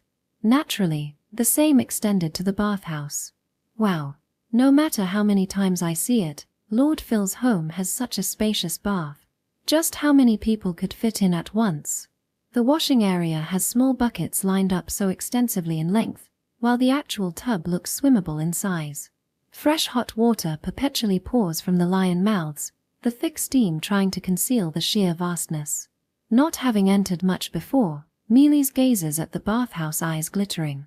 Covering her petite body in a bathrobe and exposing the golden hair usually hidden by her wimple, though called a saintess, with that youthful appearance she continues resembling a mystical child rather than her age. Do you think so? I believe it's quite normal. Kalua appears after entering the bathhouse ahead of captivated Mealy's.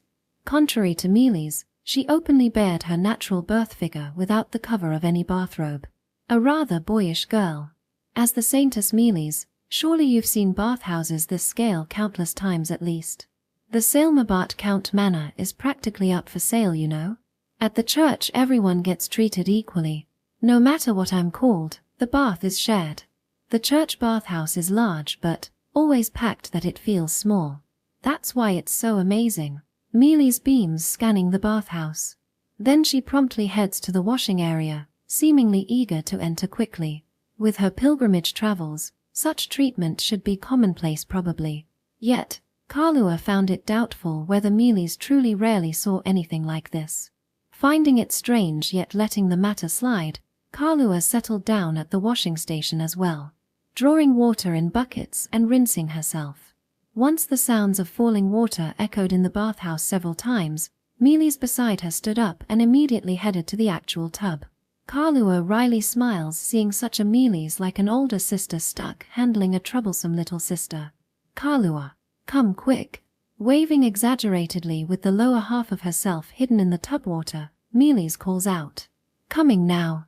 Feeling reminiscent about having a little sister, Kalua places the bucket aside and heads to the tub as beckoned, promptly soaking herself in the water. Plop goes the refreshing sound. Ha! As expected, nothing beats a bath.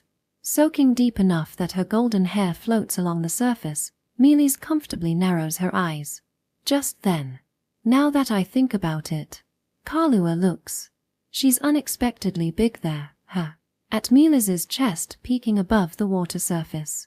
It didn't particularly cross her mind when dressed in the nun's habit, but openly baring herself here significantly emphasized their existence. Likely the type appearing slimmer in clothing. But the most important thing is shape. Kalua inwardly murmurs to no one, as if making excuses. By the way, I'm so jealous of you. What about, may I ask? Kalua, you give off such an adult aura that I can't help but envy you. Oblivious to what Kalua envies herself, Mealy says that while looking at her. Water droplets trailing from her crimson hair, proportion with definite curves. Faintly flushed cheeks from the steam. Somehow sensual yet as Mealy's declared, certainly mature womanliness. Likely appearing so due to her valiant beauty, but Kalua found her more adult than usual right now. I want to become more adult-like too. Present Lady Mealy's holds plenty enough charm. I'm often told that but I aspire to become a refined adult woman like my darling big sis Kira. Big sis? Ah, no, that's not it. I just call her big sis but she's not a real older sister or anything. And I don't call her that to her face either. Asked something she hadn't expected, Mealy's hastily denied it. She's someone who always takes care of me, understands me so gently and warmly. Big sis Kira is an adult woman just like Kalua. Mealy's fondly speaks of her. For what reason did she make such an expression? Another point of confusion for Kalua, but the saintess perpetually traveled on pilgrimage. Unable to often meet acquaintances must be inevitable. My goal is to become an adult woman like big sis Kira, that's why I'll eat lots. Fufu, is that so? Yes. Beaming brightly, Mealy scooted right up to Kalua after her reply. Then since this chance presented itself, how about we chat extensively? I especially want to ask about Lord Phil. Go right ahead. My master is an amusing enough hero to never lack topics. Then, joyful girlish voices echoed in the steam-filled bathhouse. A peculiar pairing of a saintess and maid, yet close in age. Perhaps that explained the prolonged cheerful voices resounding from the bath section. Meanwhile, around the time Mealy's and Kalua chat in the bathhouse. When the youth called Phil trying to flaunt kindness and justice peeks his face out into the outside world again, the surrounding scenery had dimly died. The night breeze delivered chill. The expansive highway and trees evoked openness. The scene spreading out differed completely from Phil's room earlier. Thank you very much for making the trip, Sir Hero of the Shadows. And next to him kneels a young man dressed heavily for the cold. Seeing that, Phil remarks like always, lift your face. Getting revered makes me uncomfortable. Free exchange with bound targets. Instantly moving to different locations like this also utilized Phil's binding magic. Projecting himself where bound subjects are. Something derivable only after seeking liberation through exchange. No, to show no reverence to the Sir Hero of the Shadows who once saved me. Please allow me to remain like this if possible. As briefly outlined earlier, Phil managing to rescue people everywhere largely owed to Underworld. Scattered throughout various places, they notify of any troubles or quarrels occurring. Members comprise those Phil saved in the past deemed trustworthy. Then, by binding all those Underworld members, communication and teleportation become possible like this, spurring Phil to go rescue others. The binding method is extremely simple, completing upon Phil himself marking anywhere on the target's body. Convenient magic as easy as can be through and through. This embodied the kindness of Phil Sailmabat, an organization called Underworld purely established to aid rescue efforts. Naturally, Underworld knows Phil's identity and has orders to not divulge it. But, so Sir Hero of the Shadows, the ones currently under attack are, you needn't say, they're the guys getting attacked over there, right? Where Phil stared ahead. Many bandits surround a carriage and people. In poor visibility, the clanging of weapons rang, meaning bloodshed hadn't unfolded yet, fortunately. Welp, shall we get to it? Phil turns his back to the man and steps toward the besieged site. Back to rescuing people today too. 4 kind-hearted people to live happy lives. After all, happiness signifies the polar end of freedom. Section. That's why I told you we should quit. One of the knights under attack inwardly laments. Amidst the shrill reverberating metal clangs, the regretful knight desperately swung his sword. In the darkened visibility, discerning the enemy silhouette alone to exchange blows. Flesh-piercing sensations sometimes accompanied liquid spurting onto his face, swelling the discomfort, irritation, and fear. No matter how squeezed the schedule is, night travel after dusk spelled tremendous danger. And this was the result. The lamenting knight glared with only his eyes at the vaguely located commanding knight, thinking, I'll gripe extensively later. I'll fight too. Just then, such a voice shouted from the carriage behind. Young miss, please return inside. No way, everyone else is fighting. Me too. A lord risking themselves to encourage their knight.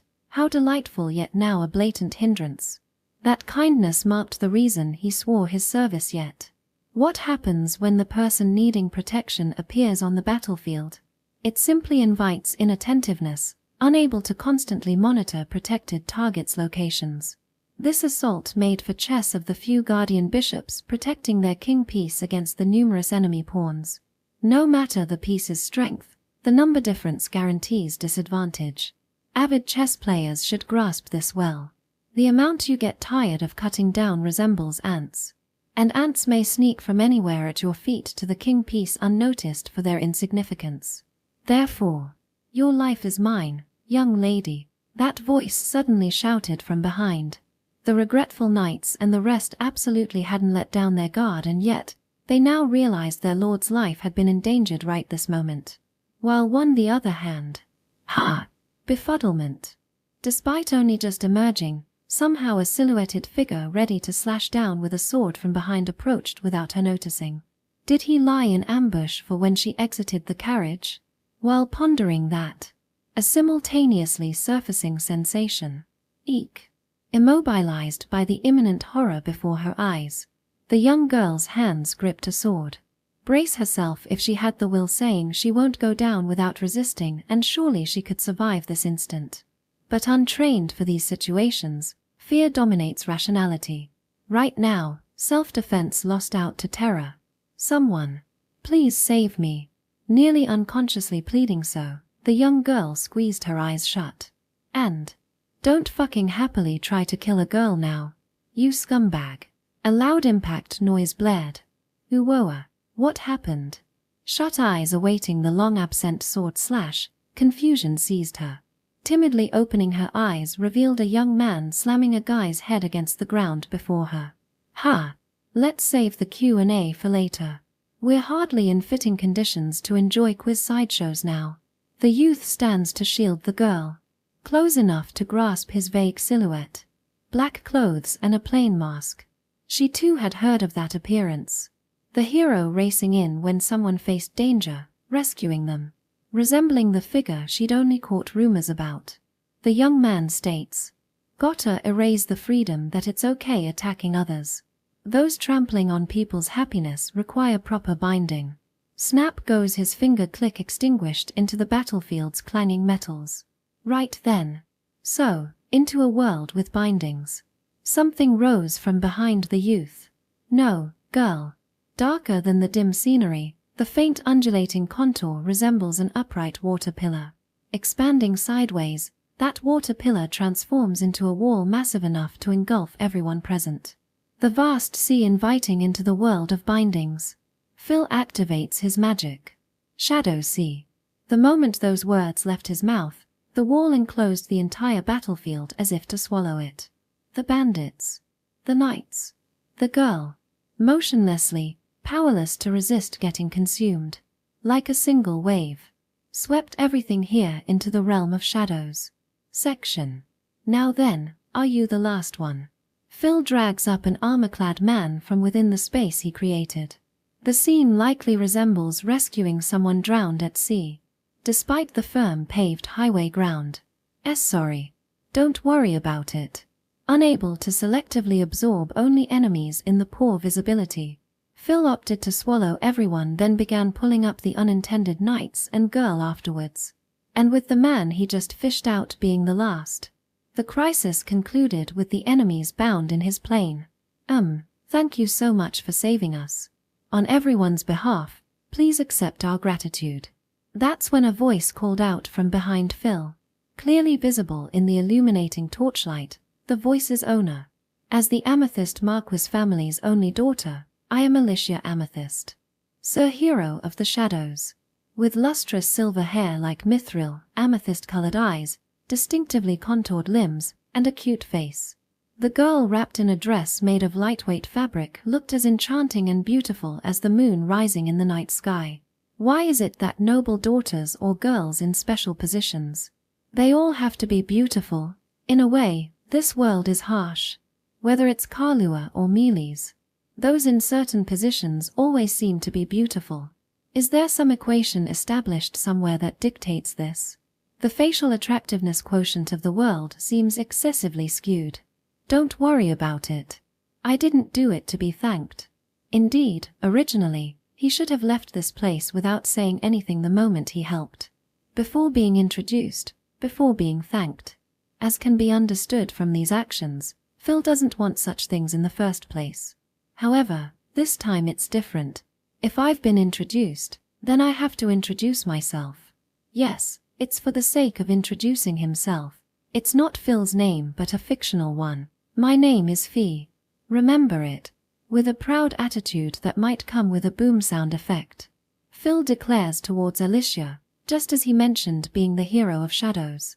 If the man in front knows that the hero of shadows is here, then if he introduces himself under a different name, it won't be associated with the man named Phil. As Kalua mentioned, this is quite an effective plan. Everything is to deceive the true identity of the hero of shadows. Everything is to live a free life without being bound by anything. Therefore, taking advantage of the opportunity to help, he devises a plan to deceive with all his might. However, so, you guys should hurry back.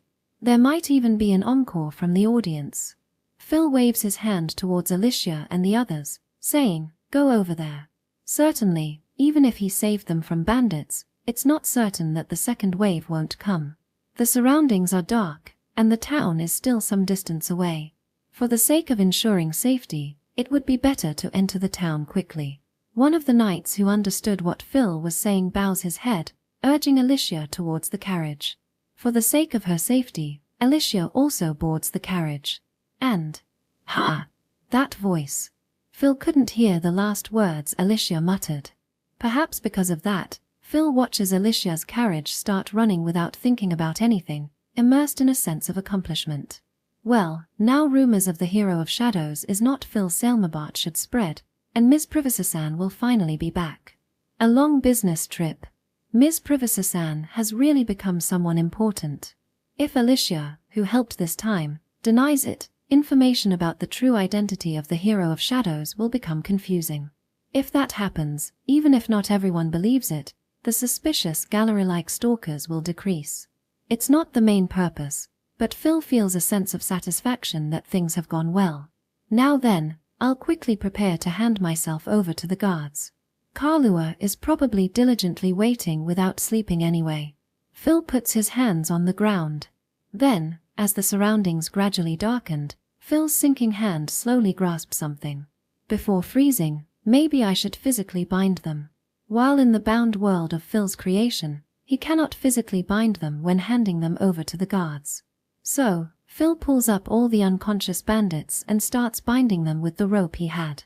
At that moment, oh, is it already over? A thud. A heel-like sound echoed in the silent night. In the moonlit surroundings, Phil raised his face and found a girl walking towards him. "Miss, it's dangerous to walk alone at night."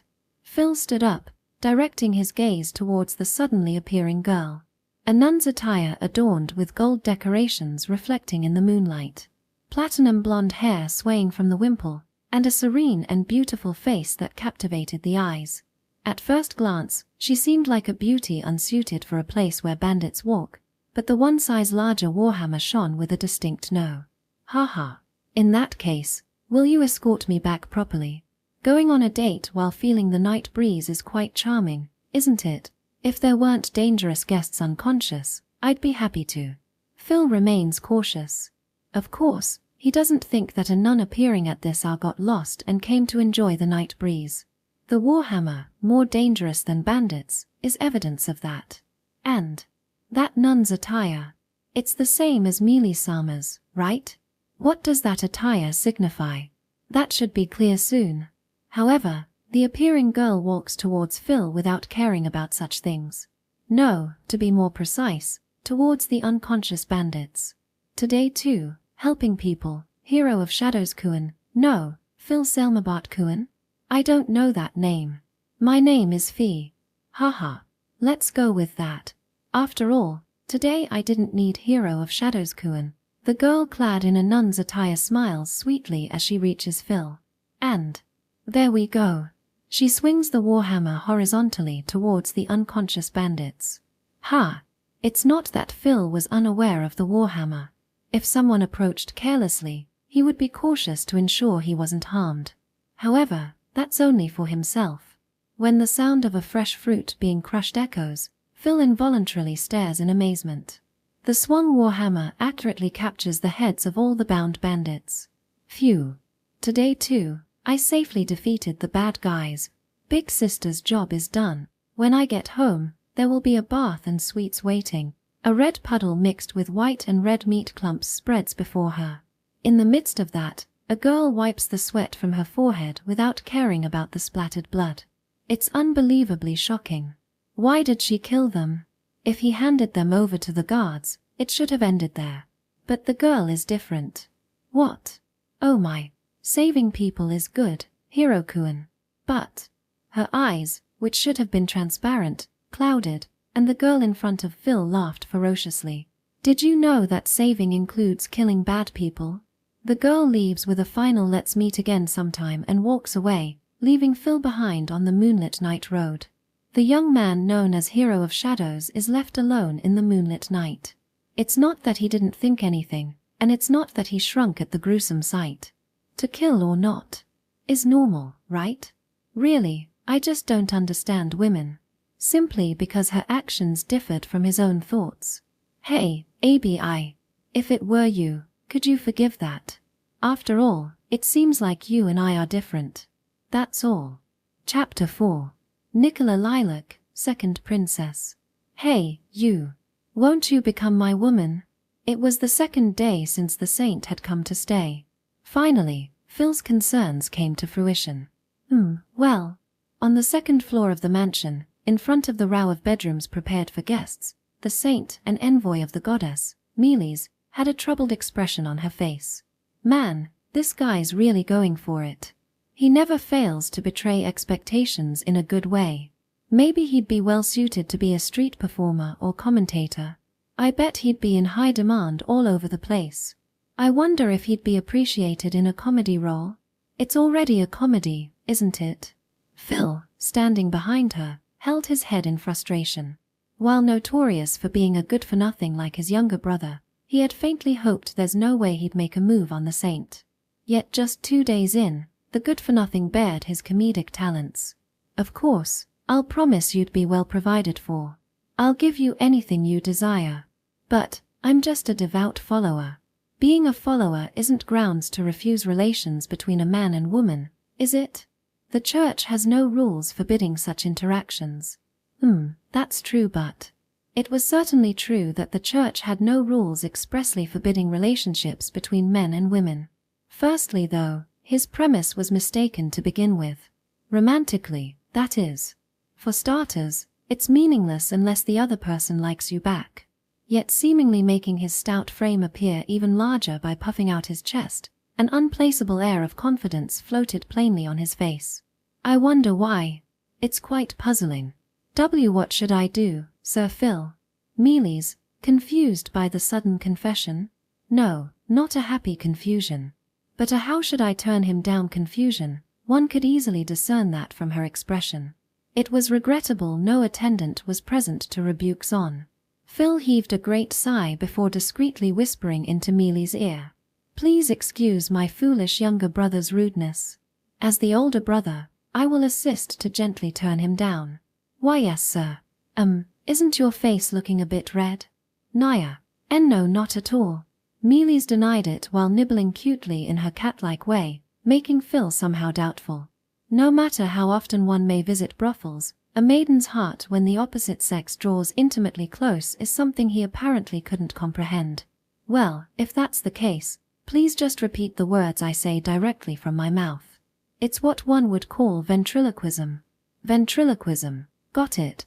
Mealy's balled her fists adorably and faced Zon head-on. Then, as if continuing Phil's words, she opened her mouth. "I deeply apologize, but I must refuse your offer. I deeply apologize, but I must refuse your offer. I have not fallen so far as to be leashed by a petty pig. I have not fallen so far as to be leashed by a petty pig. Please reevaluate your weight and come back to me in the next life. Please reevaluate your weight and come back to me in the next life." What are you making me say?" Mealy's, who had been smoothly continuing Phil's words, returned to reality. She finally noticed the parade of insulting lines up until now. "Big brother, you. Oh, scary, scary. Don't glare at me like that, or I won't be able to sleep at night." Zon, clearly realizing it was his brother's doing, shows a color of fury. However, Phil, with just raising both hands, maintains a nonchalant attitude. "It has nothing to do with my brother. Incompetence should stay out of my way." "Yeah, probably. Normally. Mealy-sama is a guest, unlike Kahlua, and suddenly making such a person your own woman. Are you an idiot?" "I don't care, but don't cause trouble for the family. Mother and father might end up in an awkward situation, you know?" "Gah." Zon balled his fists in frustration, having realized it was his brother's doing. But to Phil, it seemed he had really wanted to make her his woman. "For all my reputation, even I've got to say, it's about time you got over this thing for women. As an alternative, though I don't much care for it, why not visit the brothel? No trouble at all. They'll readily fulfill a man's every desire. As if I'd go. Those women are filthy. Ha. Don't look down on the older sisters. It's exactly because they have so much experience. They readily provide the highest level of satisfaction. Top-notch merchandise isn't always best. Some antiques become preferred for their acquired tastes." The regular unleashed his pent-up anger at the uninformed man's words. And then, what are you talking about? Are brothels shops that provide massages?" "Yes, they're likely shops that would please someone like him with massages." Pure innocence. Oblivious to worldly impurities, Mealy's innocently asked Kahlua. Meanwhile, Kahlua had a clearly visible twitching vein on her forehead. "Listen, next time I'll drag you along to my regular joint. Having a crappy spirit where only straight from the factory will do, I'll personally fix it straight for you. Just go die already." My eyes, my eyes.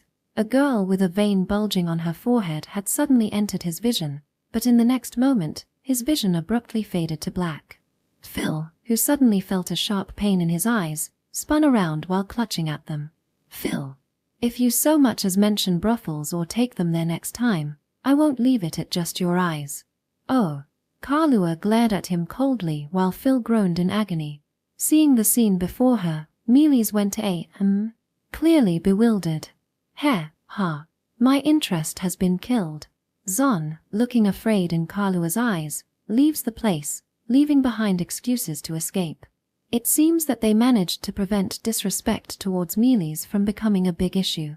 However, there was about one casualty. But honestly, this is undoubtedly a case of reaping what one sows. Phew. He's finally gone. Thanks to your sacrifice, Phil. Yeah, you're the only one who made me a sacrifice. While glaring with bloodshot eyes, Kalua, without hesitation, changes from her cold stare to a clear smile. Are you okay, Sir Phil? If you don't mind, I'd like to heal you. Not needed. But it looks very painful. Not needed. But, however, not needed. So, is that so? Faced with the mysterious pressure emanating from the beautiful smile, Mealy's hesitates and withdraws. Why? The question looms large, but she sensed that this was not the right moment to ask. And, Sir Phil. A guest has arrived. The attendant's hesitant attitude felt somehow out of place. But Phil's vision gradually recovered, allowing him to comprehend the situation instantly. Why do you come holding an autograph board? If possible, could I get an autograph? Even though you know I'm a good-for-nothing son. More importantly, we have a guest right. Prioritize that first. If I miss this chance, I may not get another, so. Am I some kinda idol? The attendant, who had done nothing but talk badly of him as a good-for-nothing and playboy until now, still shamelessly held out the autograph board with tears streaming down his face. And who's this guest anyhow? It is Her Highness the Second Princess, Nicola. What? Phil dropped the pen he had been holding. Section. In the Earlry where Phil and the others live, the Lilac Kingdom, there are 3 girls of royal blood. One excels in martial arts, one in benevolence, and one in resourcefulness. They were raised from a young age to support the sole prince set to rule the Earlry, each displaying their own talents accordingly. Thus, the people of Lilac never doubt when they speak the words future security. Rumor says there is no ugly infighting over succession, and the 3 share a close relationship. This provides a sense of relief for the people, further reinforcing that security. Conflict at the top trickles down to anxiety below. The unchanging daily peace could become threatened. As long as no sparks fly, the people casually continue lifting up the royal family. And since they lift them up, the royal family enjoys an exceptionally favorable public reputation. Everyone is adored, everyone revered. If such a person appeared right before you, how would you feel? You'd likely be overjoyed, boasting about it to friends and family. However, Phil Sailmabat. All right, Lady Mealy's. Let us go out for a bit. But the princess has come to visit. Was trying to sneak away. It's okay, Lady Mealy's, as I said before. Due to unavoidable circumstances, I wish to avoid being known as the hero of shadows. I don't really understand why, but I remember you telling me, since Princess Nicola went out of her way to meet me, odds are it's related to the hero of shadows business. She likely aims to squeeze every last detail out of me, back me into a corner, and finally drag me off to the royal castle. Isn't it because Phil ignored her letters? I wouldn't deny that possibility either. In front of the guest room Mealy's was first shown to, the 3 crouched as they talked. No attendant-like figures were visible in the vicinity, so it seems the attendants assumed Phil would entertain the guest. In fact, they were discussing how to get by without interacting, but if Lady Mealy's joins me on an outing, we'll have ample justification. We can make excuses about being busy entertaining the saint, and send the princess packing. With a holy woman by my side, it'll be as easy as flipping a cup. What if she says I'll wait though? Hick hick. Wah, I'm sorry, Sir Phil. I didn't mean to make you cry. Phil's mental state is as fragile as tofu, isn't it? Why not go to a blacksmith and have your mental toughness forged? Certainly, if the second princess says, I'll wait, Phil is at a loss. Even though the saintess is busy with hospitality, it's clear to anyone that there is at least some time available in a day. If he were to say something like, I'm busy, it would inevitably be seen as, don't want to meet. That would imply disrespect towards the royal family. Well, not responding to the letter probably already gave that impression. No, Kalua. It's not that I didn't want to write, I was just busy protecting Lady Mealy's. I'm not a clever guy who comes up with excuses. Yeah, stop making excuses and just give up already. No way. I want to live freely. Gross. Wow, a straight insult like a horizon. My heart, aboard the ship, is sinking. Despite the talk of sinking, Phil shrugs his shoulders nonchalantly. Surprisingly calm. Well, we've confirmed that we can't escape. So let's stick to the original plan and try to deceive with all our might. If we continue like this, we'll end up being the official masochistic carriage horses of the royal family. What exactly do you plan to do? We'll get Lady Mealy's to cooperate. Specifically, by saying, I thought he was the hero of shadows, but it was a misunderstanding. One of the major factors contributing to the credibility of the current rumors is the support of the Holy Maiden. If the Holy Maiden came all the way to meet him, it must be true. Spreading this, and hearing the rumors, Nicola probably came to check. But what if that credibility gets shattered? It's hard to believe that the pure Holy Maiden would lie. That's why those who actually heard it tend to believe it. If Mealy's says it's not true, Phil can get the recognition from the royal family that Phil is not the hero of shadows, and lose interest. I don't want to tell lies too much. But it's Sir Phil's request. I don't want to cause any trouble, and to repay the favor of helping me, I'll do my best. It's quite alright, Lady Mealy's, don't worry yourself over causing me trouble or owing me favors. Rather, it is I asking the favor this time, so I should be the one thanking you. But, still, in the first place, I'm not doing any of this so a girl has to thank me.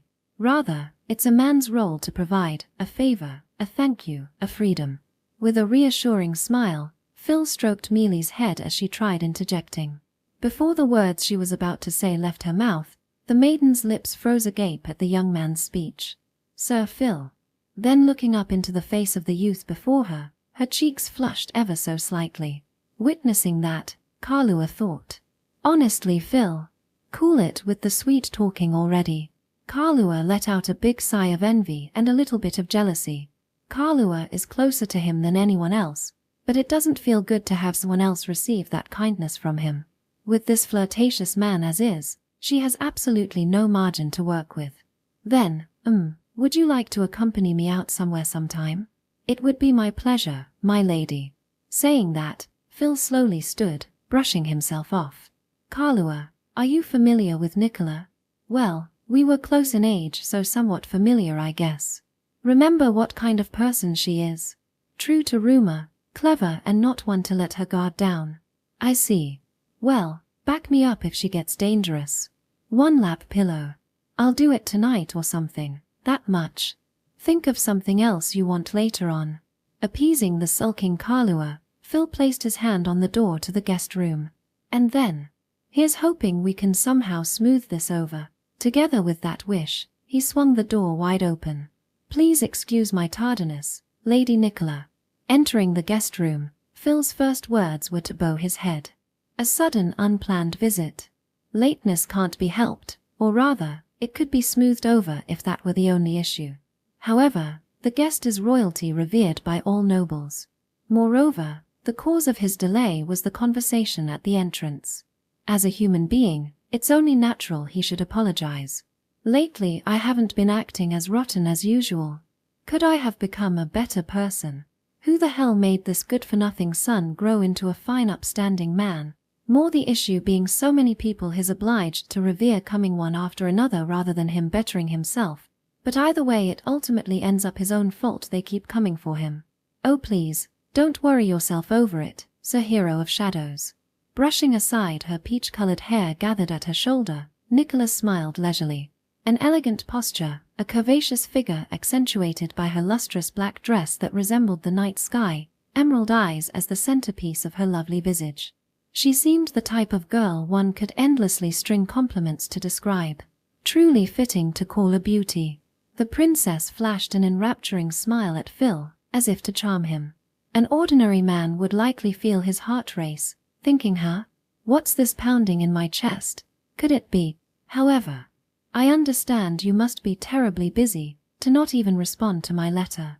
The subsequent words would have made his cheeks cramp if they were any more sarcastic. Wow, that was a preemptive jab straight to Phil's heart. A solid blow landed, sir. Think the next will be a straight punch. We'd better defend, or my fragile glass heart will get knocked out. I'll be careful not to let my guard down. He distracted himself by exchanging glances with Kalua beside him. As always, their skill at conversing through looks alone was astounding. Small wonder they referred to each other as partners. You are. I am Mealy's Almeria. Pleased to meet you. Oh my, so you're the rumored saint. You really have come. How much information did she already grasp? From what he could judge so far, it was that the saint had come and Phil is the hero of shadows. Unable to excel at verbal spars, Phil wore a gloomy expression as he took his seat in time with Nicola sitting down. And Kalua, it's been a while. Yeah, it has. Without a hint of deference, Kalua responded naturally. From the lack of any rebuke, a glimpse of the closeness between the two could be seen instantly.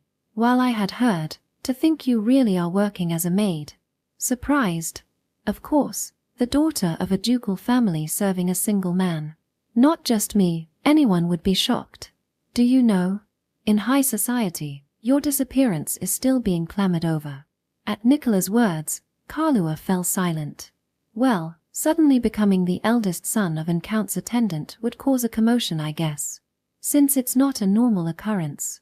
Glancing at Kalua beside him, Phil thought that much. Even if it's being clamored about, my parents fine with it, so there's no issue. Besides, no one else could understand these feelings I have, surely. Foo-foo, indeed. Well then, we can save elaborating for a tea party invitation another time. Now then. Nicola cut off the tangent and turned her eyes toward Phil. They resembled those of a carnivorous beast that spotted prey. Yet Phil switched gears to time to get down to business, her without hesitation. So Princess Nicola, what business brings you today? The same as what I wrote in my letter. I see. Phil put on an understanding reaction, but having upheld his ignore it policy, he hadn't actually read the letter. He grasps it was a summons to the castle, but the purpose behind it and on what grounds they planned to summon him, without opening the letter, it goes without saying the non-esper, non-psychic Phil wouldn't know. In short, he doesn't know what was written in it. Seeing Phil feign recognition, Kalua beside him provides backup. I heard it's the Crown Prince's upcoming birthday party. So basically I'm to attend, right? How tiresome. If that were all, I'd get contacted about it from father instead of getting an official invite from the royal family. Could it be, were you planning to tell me about it later but forgot, so I didn't get the message somehow? Come on, Pops, get it together. If you were lumped together with Phil, I can't imagine you'd be very happy about it though. Who out there wouldn't be delighted getting the same treatment as their son despite being called good for nothing? Apparently it's common sense for couples worldwide that kids are the greatest treasure over anything else. Phil is from a noble family after all. For a crown prince's birthday celebration, getting invited directly from the royal house instead of his father informing him feels somehow off. Therefore, something about that story didn't sit right with him. Of course, it would be my honor to attend. As a nobleman, I could never miss celebrating the birth of the crown prince who I'll later serve under. Oh my, to think I'd have the famed hero of shadows celebrate with us, how wonderful. I'm a little jealous of brother now. Ha ha ha, surely you jest. As a nobleman, it's only natural. By emphasizing the word nobleman, Phil made it clear. From the flow of the conversation, he sensed Princess Nicola was broaching the subject based on the premise Phil equals hero of shadows. If they continued the talk like this, he'd end up returning straight home still labeled as Phil's sailbart equals hero of shadows without being able to smooth things over. Then when I show up at that party, no telling what she'd do to me. If her understanding of me reached the ears of His Majesty, I may as well have tickets given to me making me a carriage horse. To prevent that, he needed to get her to reconsider her perception during this visit. For that, it's key I get Lady Mealy's to help smooth things over at the crucial moment. Saying it then would maximize the impact of my right straight. Maybe I can witness knocking out Princess Nicola. He sent a burning gaze toward Mealy's beside him. The look's message was "I'm earling on you." Though Mealy's seemed bewildered for a moment, understanding the meaning riding on Phil's gaze, she subtly gave a thumbs up. "Princess Nicola." "Yes, Saint. Please listen to me. Listen to me." And then, "Sir Phil absolutely, definitely isn't the hero of Shadows. I was mistaken. He's definitely not him." Without any lead-in, she just blurted that out. Unbelievable. That was totally unnatural. Surely Princess Nicola thinks so too with how round her eyes just got. Being able to communicate with just a glance is indeed a trick unique to Phil and Kahlua.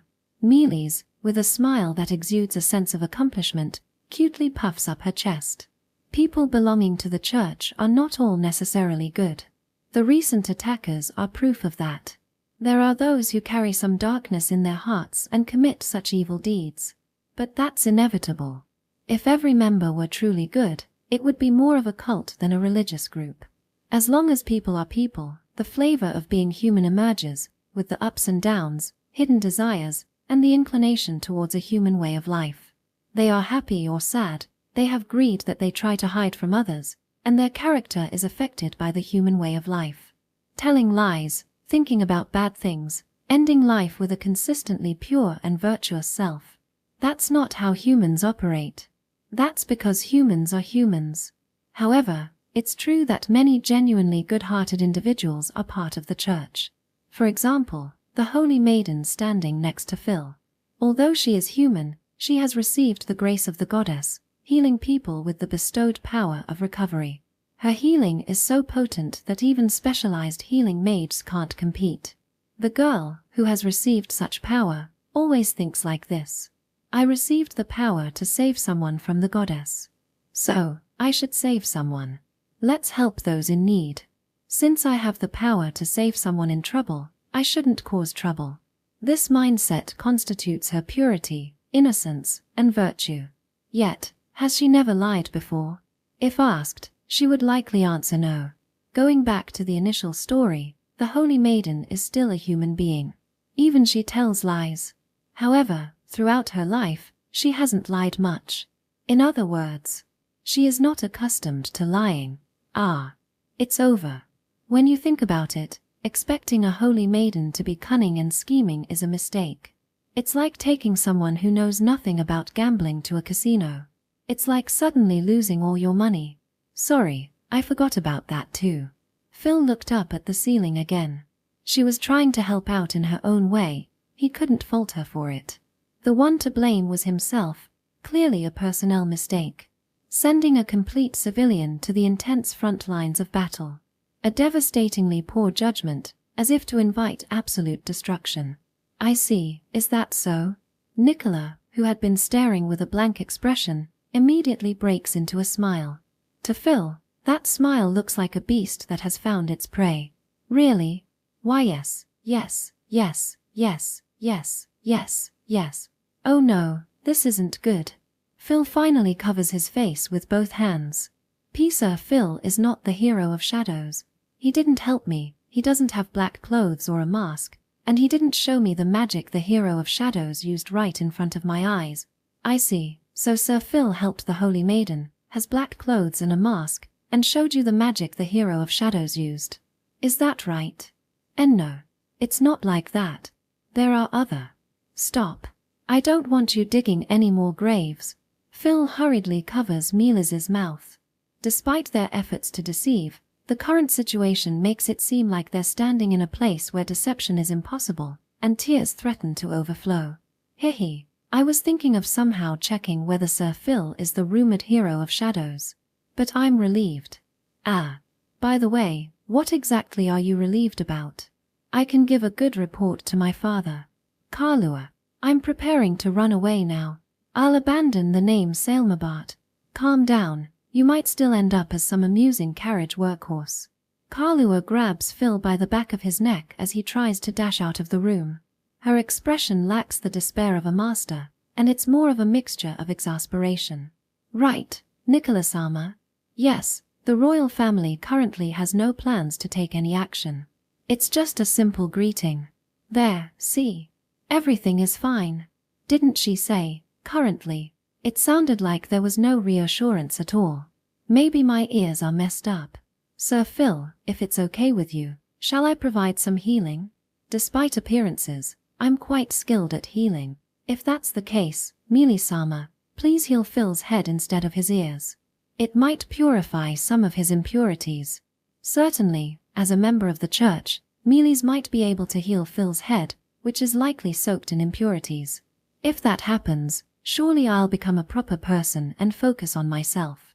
Kalua casually expresses her desires amidst the chaotic situation. Well, let's stop the jokes here. I don't want to do anything that might upset the hero of shadows or the holy maiden. Even as a single noble serving the country, Phil's influence has become tremendous. That's because he saved anyone without discrimination. If you make him your enemies, he'd become a danger factor that can go right to your throat. Understanding this, Nicola decided to end the conversation with a playful tone. The opening moves are done. Now, I just need to carefully handle the situation. Hee hee.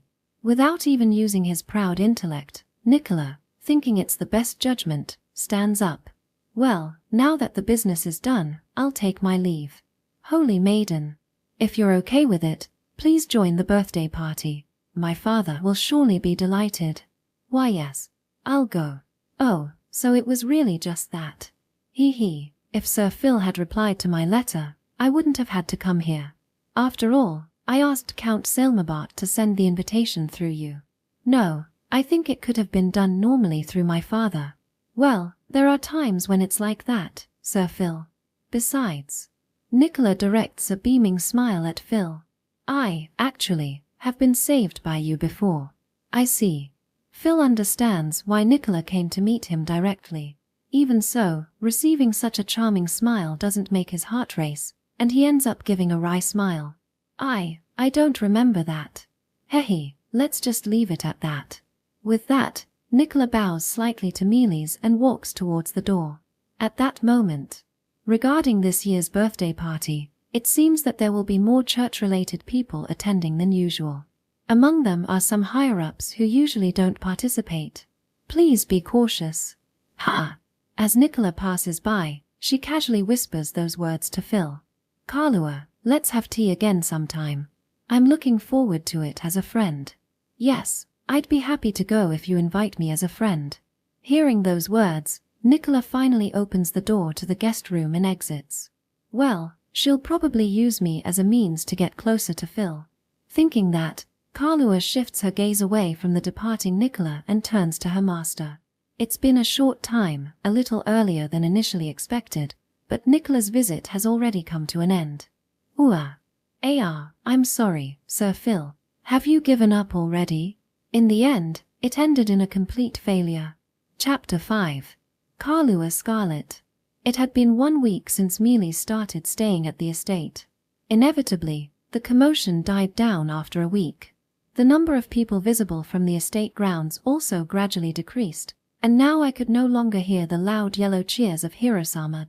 Thanks to that, Phil had been in an unusually good mood lately. He often held a lecherous desire in his chest, thinking, I wanna go to the brothel soon. However, he couldn't go to a brothel when the saint was staying over, as Kalua said. As a result, he had no choice but to enjoy his usual shut-in lifestyle. But since things had calmed down, it wasn't all bad news. Sir Phil, the Viscount Merzers has come calling. He wishes to meet you. On a pleasant sunny day, Phil heard those words from one of his servants while sitting in the shade of a tree. Send him away. Are you sure, sir? Yeah, he probably just came to butter me up after finding out I'm the hero of shadows. I don't want to suddenly slam the door in his face and make things awkward. I also don't want to worry about him tattling. If we use Mr. Zon's name as you suggest, it may end up embarrassing him. It's a sign of brotherly concern. Whether it embarrasses him or not depends on Zon. Just say something like that to him. Understood. But are you sure? If we do that, your reputation might. Do I look like the kind of guy who cares? If I had time to think about stuff like that, I'd tell you guys to quit trash-talking me behind my back and go get your heads checked at the church instead. The servant's face clouded over at Phil's blunt words. There was no good comeback to that. It's true they used to badmouth him a lot, and only now started to think maybe he's actually amazing. Since the servant was in the wrong here, pressing the issue further could greatly displease Phil. So the servant simply bowed his head and left without another word. "Are you sure that was wise, Sir Phil?" It sounded important. Mealy's timidly asked from her seat beside him. Her golden locks shone brilliantly in the sunlight, giving off an illusory, mystical air. Her beauty was so fantastical, divine even, that anyone who saw her would readily believe if told she is a saint. "It's fine. I've got no interest in playing nice with brown noses. And the guys who've done nothing but look down on me coming around just leaves a bad taste in my mouth. I owe them nothing either way." Ever since rumors spread of Phil being the hero of shadows, more and more nobles had come seeking audiences with him. And that was only natural. His worth as a person could no longer be ignored. He was not just the hero of shadows admired by commoners, but now a close acquaintance of the saint herself. How far would his influence spread? Better to get in his good graces sooner rather than later. He'd surely come help if anything happened. Such ulterior motives were only expected. And that was exactly why Phil ignored them outright each time. If you've got time to flip your palm, go to church and get your wrist looked at. And while you're at it, get your head. Oops, I think it's about to start. Phil directed his gaze forward, away from Mealy's. In one corner of the Selmabart Count's estate, there was a large sandy training ground where the family knights were garrisoned. Many armor-clad knights stood in neat formation, including some who'd come with Mealy's recently to visit the estate. "The church knights are joining your training too, is that all right?" "It must be such an imposition," Mealy's asked. "No trouble at all. Can't have them getting bored of nothing but preaching, after all. Getting stronger is a good thing, means more people who can protect you. That alone is reason enough for me to lend a hand." Oh, I see." Mealy's face flushed red at Phil's words. He tilted his head quizzically, then she shook hers to try and regain her composure. "All right, let's begin." And among the knights, a maid-clothed girl spoke tonelessly to signal the start. "Miss Kalua is participating too for self-defense, right?" Mealy's quickly changed topics to hide her lingering embarrassment. "No, Kalua's instructing them," Phil corrected. "Instructing?" "Yeah, anti-mage training," Phil said without looking back at Mealy's, instead keeping eyes fixed ahead. Unsure what he meant, Mealy's watched the knights closely as instructed. "There's only 2 people here who can use magic. One's me, but my magic isn't suited for fighting." With her power suppressed, Kalua's at just the right level to train them, especially for dealing with surprise attacks. In that instant, the maid-garbed girl's figure blurred. Mealy's cried out, shocked to see Kalua vanish. Her disappeared form slipped amidst the knights and rained merciless blows upon their armor. Though they counterattacked as one, Kalua flowed smoothly between them to circle behind a knight and kick his head skyward. Kalua effortlessly toyed with the knights, not one able to touch her. Their swords swung fruitlessly without even grazing her, their once orderly formation slowly crumbling. "Gotcha. Don't try to follow Mistress Kalua visually. Predict her movements. Back to back. Eliminate your blind spot." The frenzied knights scrambled to recover their footing to no avail, Kalua cutting off every path. Though at first they barely kept sight of her, as time passed she danced further and further out of view. Moving at speeds invisible to the naked eye, Kalua calmly picked off one knight after another, knocking them unconscious. Awe-inspiring. Mealy's gawked speechlessly at the sight. Amazing. A small, frail-looking girl overwhelming numerous trained knights. Mealy's was stunned. "There's only 2 magic users here." Oblivious to Mealy's shock, Phil calmly explained. "One's me. The other is Kalua. There just aren't many people naturally born with magic power. On top of that, sublimating magic power into sorcery requires strict discipline, making competent mages exceedingly rare. However, that maid over there was one of the few to succeed." "Is that so?" Bratty demeanor aside, she's crazy good. Still dunno why she insists on being a maid, though. Kalua's visage blurred as she effortlessly felled knight after knight, Phil's mouth twitching into a wry smile. Even quite familiar with her, The sight astonished him. Kalua's sorcery. The strength to always accompany and support the ones I love. Born from her wish to forever remain alongside her most cherished one, Kalua's magecraft had 3 primary effects. The first enhanced her movement speed. Faster speed also meant increased weight and inertia, that is to say, strength. By accelerating her movements, originally frail Kalua covered her lack of power. Furthermore, the more time passed, the faster Kalua became. However, this speed was reactionary, fading away if she stopped moving. Still, even initially she moved quicker than the eye could track. Her speed is so powerful that Millis thinks Kalua can blip. The second effect was simple, enhanced vision. If her movements sped up, her vision would whirl at an outrageous pace. Despite her monstrous acceleration, without matching awareness her efforts meant nothing. Useless in combat, super speed alone was empty posturing. Thus her visual reinforcement kept pace with her body's output. Magecraft created solely to keep up with one's actions. The third resembled the second. Physical reinforcement.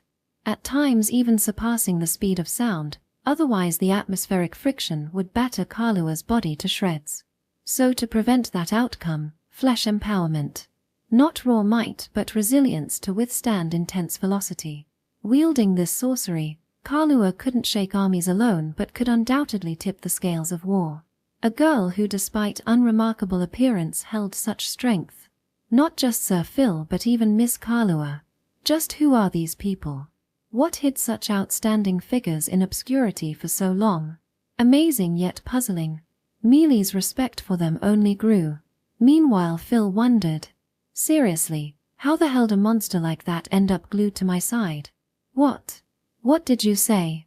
Never mind, it's nothing. Setting those nagging thoughts aside, his eyes returned ahead. Most knights now lay battered before the maid-clothed girl standing triumphant amidst them. When had she taken down so many? Even quite familiar, Phil couldn't help but smirk wryly once more. That's enough for today. You all lasted longer than before, right? We're grateful for the praise but we have a long way to go. Thank you once again, Lady Kalua. Thank you very much. The remaining knights bowed deeply in unison. Kalua smiled gently and headed towards Phil, dusting sand off her maid uniform, gait unhurried. Yo, nice work. You were amazing. Yes, thank you very much. Praised by the two, Kalua seated herself beside them in the shade. Phew. I'm beat. Think it's about time I got a raise. But you're always saying you don't need money. Freeloader aiming to work for free? Phil jabbed. I just said I don't need money. Doesn't mean I don't want some kind of reward. Some new clothes might be nice. Yeah. We can go shopping once the Gawkers clear out and MS Privacy returns with Her Holiness settling in. Sounds fun, can't wait. Hearing that, Kalua softened her smile. The girlish innocence in her gentle eyes and beaming face was like any carefree child's. Surely anyone who saw it would be captivated, heart skipping a beat, unable to look away. Yet the man before her now was accustomed to the sight, gaze unstolen. Welp, time for me to head out too. Phil stood. Ha! Where are you going? Mealy's asked. How to put this? A regular report. Unsure what he meant, Mealy's tilted her head cutely. Meanwhile, you know you don't have to go every single time, Kalua said. Don't be stupid. She's an important girl I'm responsible for. Gotta keep open communication, proper gentleman stuff, you know? Ha, fine. Have a good trip. Oh. You too. Mealy's hastily bid farewell alongside Kalua. Phil stamped the ground and his figure sank into the shadow that suddenly appeared, startling Mealy's, though Kalua thought nothing of it. Give father my regards. Will do, exaggerating as always. Seeing Phil off, both girls turned eyes forward once more. Section. Once every month, Phil split off alone from ever-present Kalua. Not for unavoidable business, visiting his favorite brothel as a regular, or just feeling like it on a whim. Clank. A soft metallic sound rang out as a fork was set upon the plate. Before Phil sat a red-haired man sporting an undercut. Gentle eyes bearing a sharp glint reminiscent of the girl Kalua. So, how is my daughter doing? Same as ever, really. Even passed on a message to give father my regards, so at least she remembers I'm supposed to be watching her. However, I'm about to lose both eyes and I want you to take responsibility. Can I complain about how she's bulldozing over me more and more lately? Well, yes. Are you as well as ever? Hearing Phil's words, the man, Ars Scarlet, Duke Scarlet family head and Kalua's father, laughed jovially. Ha ha ha. So you're as diligent as ever coming to report to me every month. Of course. She's a young girl you've entrusted me with. Can't have the apple of daddy's eye running off to Horsebone Alley or wherever without getting worried. Once the Count Toybeer catches the Duke's eye, things'll get real heated in the bedroom. Come now, I only let her stay with you because I trust you.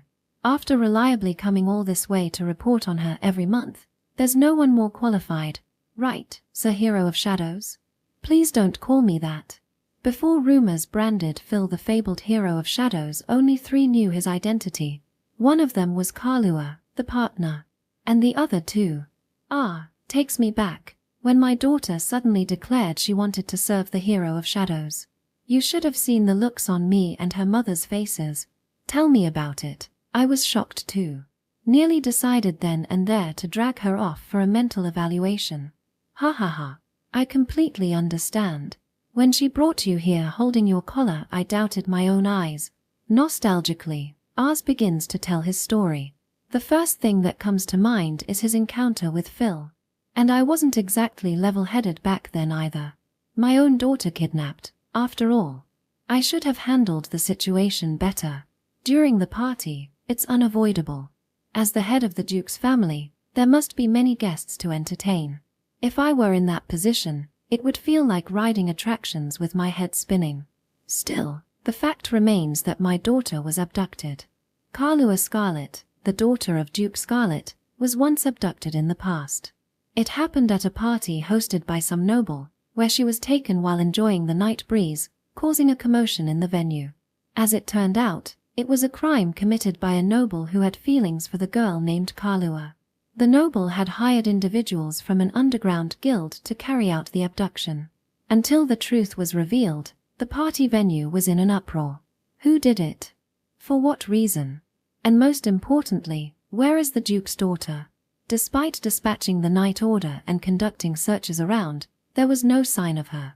Of course, the party was interrupted, and all attendees were sent home due to the potential danger. Ars and his companions were no exception. Upon returning home, they were overwhelmed with anxiety. At that moment, Ars encountered the Hero of Shadows. That's why I'm still grateful. For helping save my daughter. If you hadn't found her, who knows what would have happened. Even if I hadn't found her, the Night Order would have found her soon enough.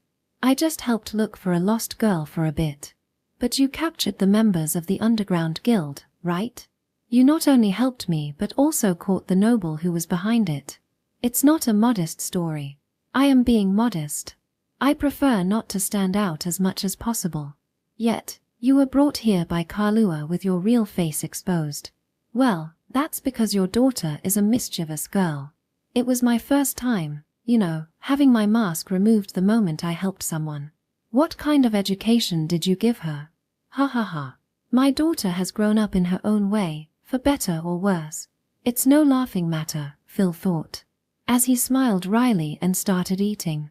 This was the first time someone other than the person Phil revealed himself to had learned about his true identity. He never expected that, instead of a simple thank you after saving her, his mask would be taken off. Furthermore, being told to come along with a collar hold was an experience he had never had before. Now, looking back, he couldn't help but think, I can't believe I ended up saving such a mischievous girl. However, well, yeah, she has grown up quite well. She somehow learned to use magic, and despite being a useless mess, she's been by my side for 2 years. It's kind of surprising and helpful. Now, as a good partner, the fact that she's by his side makes him genuinely happy from the bottom of his heart. I really want you to take her soon. Right now, my daughter is considered eccentric in social circles. At this rate, there won't be any suitors left. What matters most is the other person's feelings. If Kalua wishes, I'll consider it. Besides, I have a bad reputation as a scoundrel. If she marry me, the eccentric will turn into a fool in no time. But you've changed how people perceive you, haven't you? As the hero of shadows. I didn't want that, though. In the past, Kalua's reputation would have sunk into the ground like a stone, especially being labeled as serving the scoundrel's son. However, now he has a completely different evaluation. Recognizing Phil as the hero of shadows and getting close to him before anyone else did. Ours, too, might now be appreciated as someone with good judgment, despite the initial comments about where his daughter ended up. However, this is purely a consequence. Neither Kalua nor ours originally wished for this.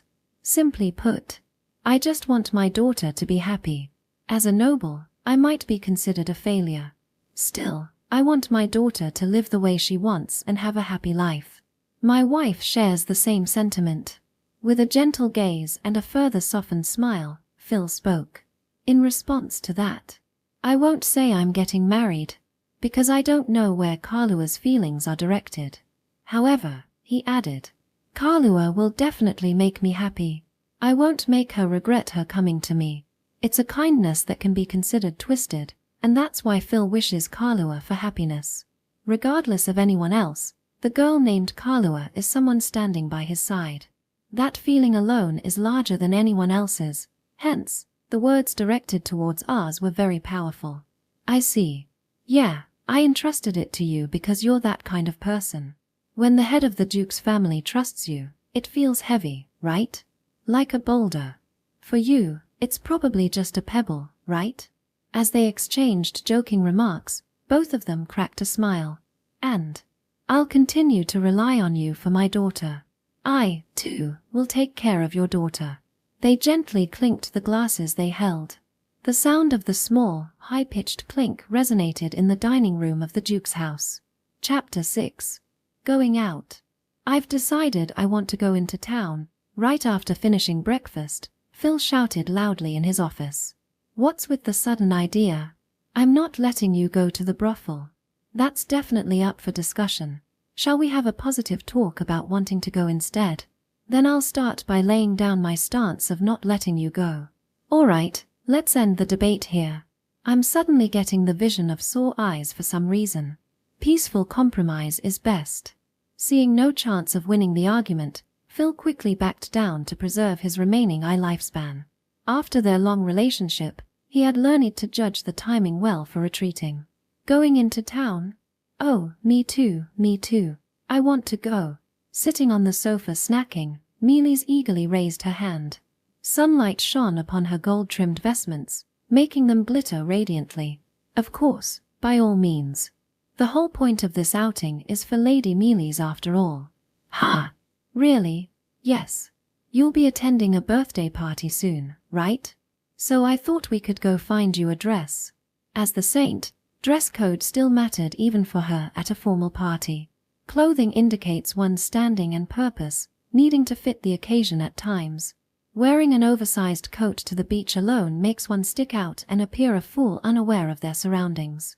Moreover, even if everyone else dresses properly, that one oddball drags the whole group's image down. Such impressions are further amplified in noble society. No matter her title, the saint alone investments could jeopardize how the church and even Phil were perceived. It's true, I don't have any dresses. I only came here to meet Sir Phil after all. Exactly why I suggested it.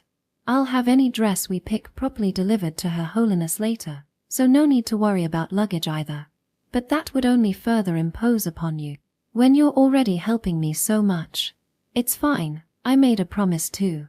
Though the results were less than ideal, he did promise to go out together as thanks for her lying favor long ago. Might as well keep his word now. That was Phil's rationale for the proposal. Mealy's seemed about to protest further, but after thinking a moment smiled radiantly and bowed her head. Thank you, Sir Phil.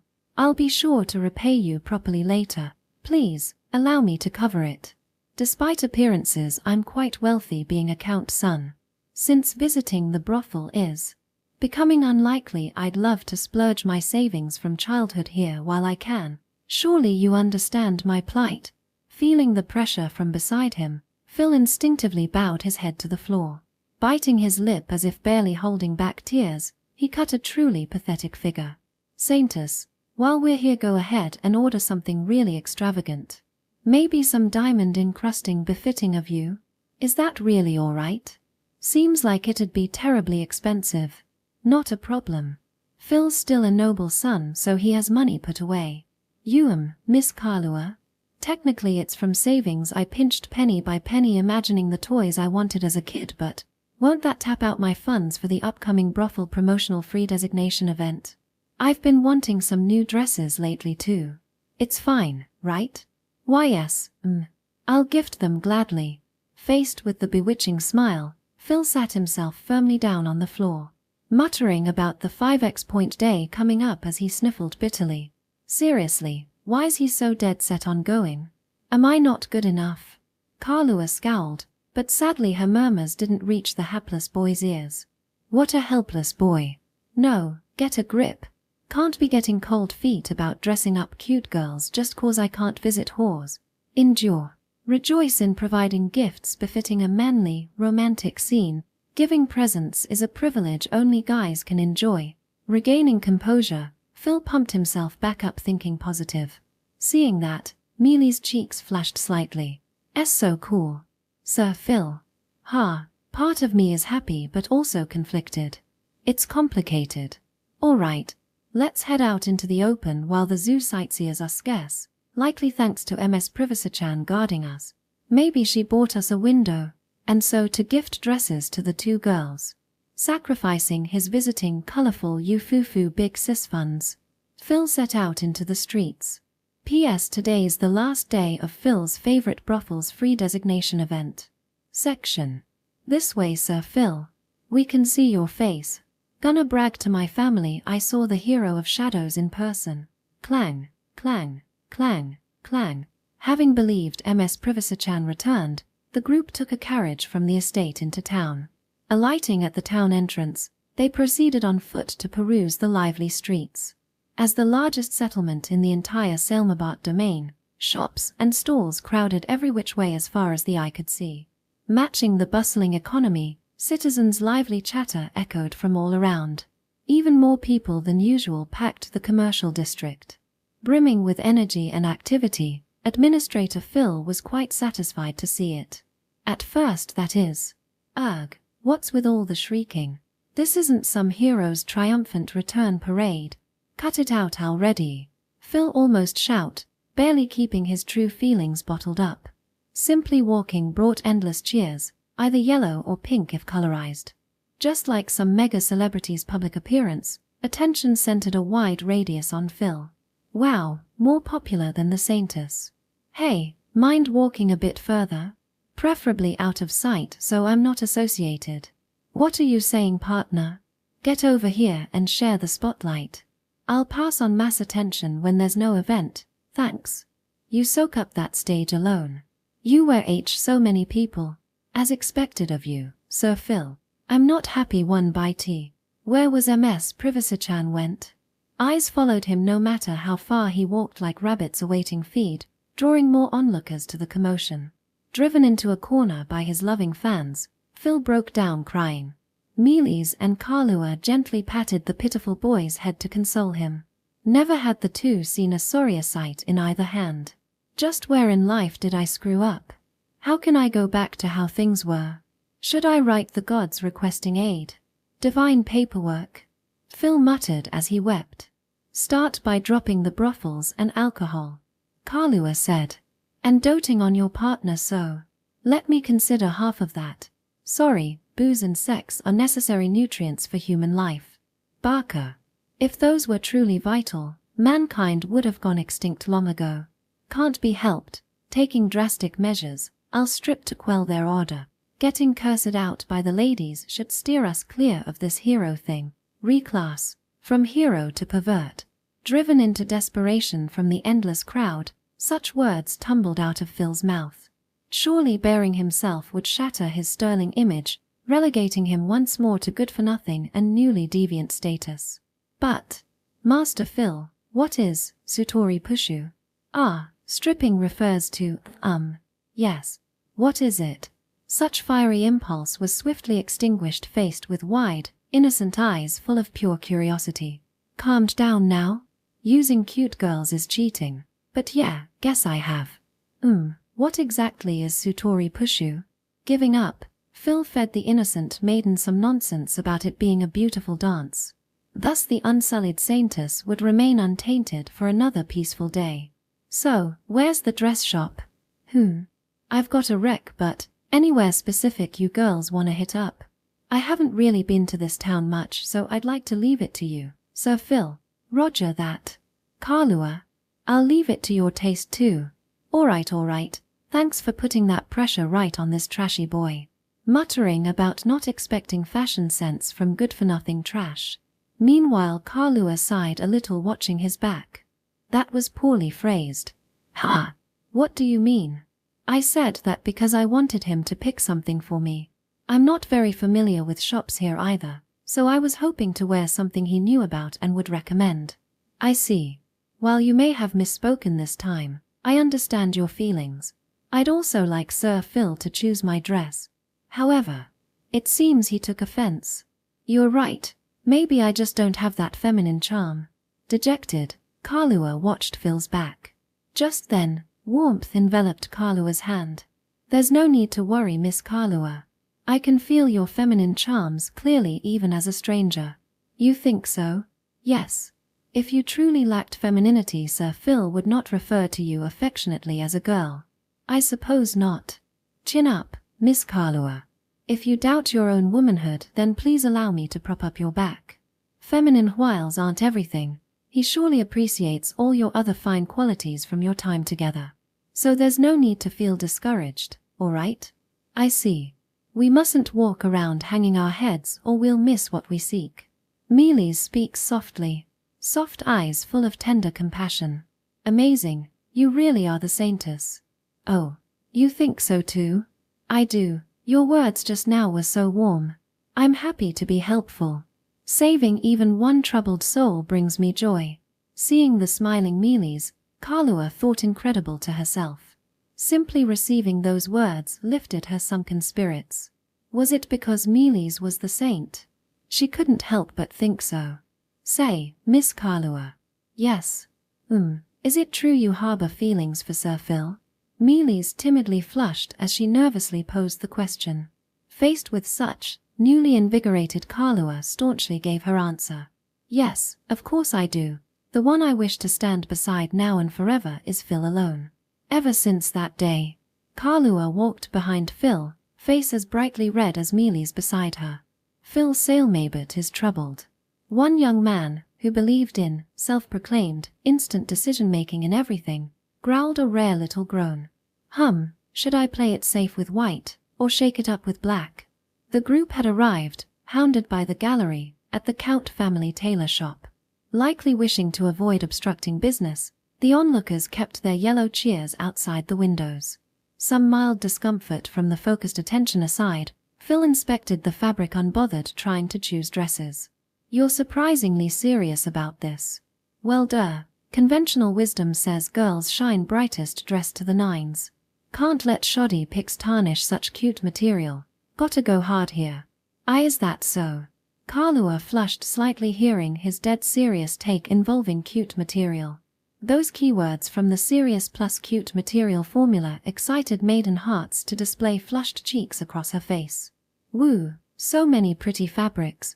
Eyes sparkling at the unfamiliar cloths, Mealy's admired them alongside Phil. This shop focused solely on dressmaking.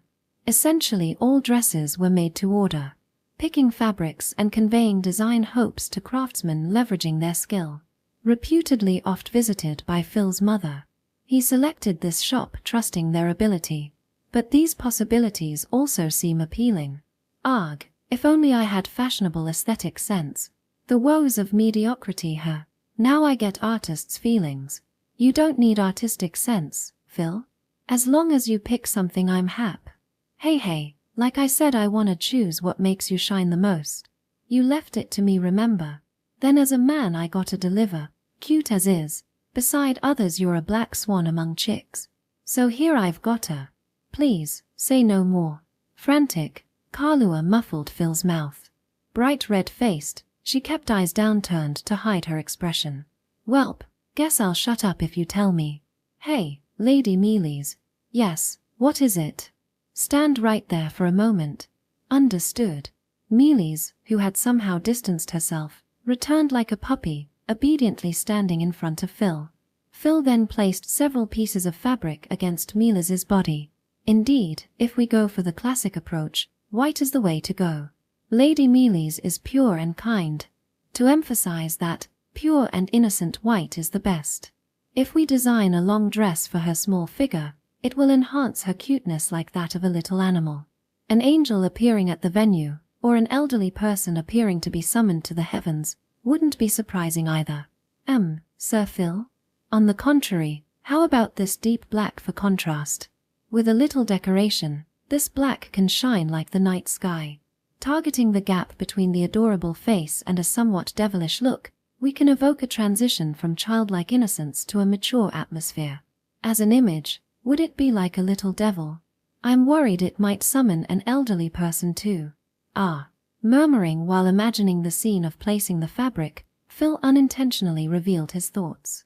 On the other hand, Mealy's, whose whispers were unintentionally heard up close, blushed to an extreme degree. All right, next is Kalua. Come on, Kalua. I feel conflicted about being told that. Sigh, I've fallen for such a weird person, haven't I? Feeling both anticipation and apprehension due to the influence of the unconscious Phil, Kalua sighed and stood beside him. And, if Kalua were to choose conventionally, it would probably be red. The beautiful red hair that captivates the eyes would be just right. Moreover, Kalua retains a sense of innocence but is a beautiful type with a mature atmosphere. With a red dress, we can fully bring out her inherent maturity. Considering the quality of the material, there's no other color besides this. Surely, any man of my age would be completely captivated. On the other hand, the white we tried on Lady Mealy's earlier is also compelling. By making the dress look bright, it should sparkle in conjunction with the venue's chandeliers. If so, we can turn the beautiful Kalua into the highlight of the venue. At first glance, it might seem mismatched with her red hair, but Kalua has the skill and appearance to pull off any outfit. So, in that case, prioritizing standing out in the venue and showcasing her beauty to the surroundings might be a good idea. Once again, a critical hit to Kalua's maiden heart. The color below her neck and above her neck clearly created a color difference with a vivid red and a pale orange. All right, Lady Mealy's in black, Kalua in white. Is that okay with both of you? Why yes, do as you like. I am fine with that too. Are both of you feeling a bit feverish? It's not like we caught a cold or anything. You're just hopeless in that regard. You wouldn't even notice if you were stabbed in the back someday. Well, if someone were to stab me, it would probably be Kalua, right? My eyes are already stabbed. Just go already. Roger that. Under the tremendous pressure, Phil instinctively saluted. And immediately, he headed towards the back of the shop to settle the bill and other matters. Watching his back, Kalua muttered, "Really, he's such an idiot." Holding her reddened cheeks, she pouted as if in a sulk. Chapter 7. Looking for a cat. I'm going to look for a cat. It was a day when preparations for an upcoming birthday party were underway. Since the useless Ms. Privacy was away on a business trip, Phil visited the back alleys of the unpopular part of town. Amid the oppressive atmosphere, Phil bluntly said to the two, "I don't wanna. I'm going to search." "Absolutely not. I'm going to search." Kalua, who should have been focused on the theme of staying close, said to Phil very seriously. But Phil, too, has a serious expression on his face and brushes off Kalua's words. "But we're looking for a cat." Meanwhile, Mealy's, who had tagged along with the feeling of "I'll follow Phil anywhere," tilted her head. Indeed, it would make anyone tilt their head in confusion if someone suddenly said "I'm going to search for a cat" after coming to such an unpopular place out of the blue. Incidentally, Kalua's stubborn refusal is also puzzling. "Actually, I got a report that a child is crying because their pet cat went missing, and since I happen to have some free time, I thought I'd try to find it and help out." Wow. That's such a wonderful thing to do. Seeing the overly kind Phil even do things like this, Mealy's was delighted.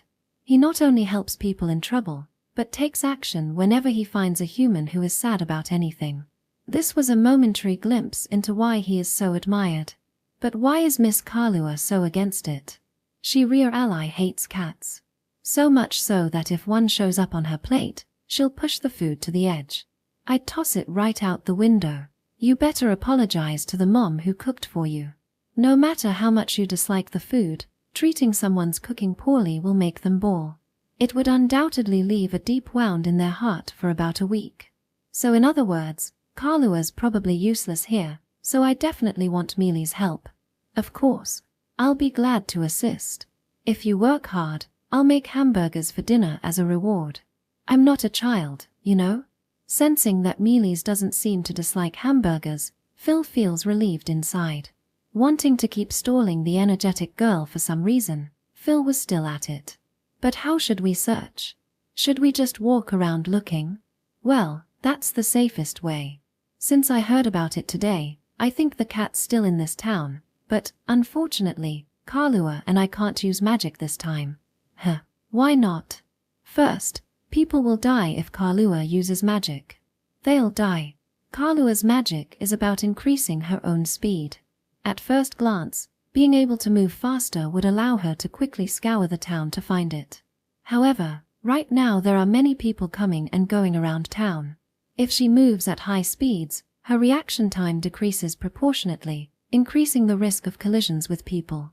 With the destructive force of a bullet when sped up, Kalua using magic in town could be disastrous if she were to hit someone. Therefore, it is not suitable for use in populated areas. And if I use it, it'll definitely reveal that I'm the hero of shadows. As long as no one sees me using it, it might be okay, but if someone spots the shadows I extend with magic, they'll think the hero of shadows is in this town. So I have to avoid that. They already know though. Shut up, nothing's decided till the final whistle blows. And so, unable to give up, Phil can't use magic. Kalua might accidentally kill someone if she uses magic, so she can't either.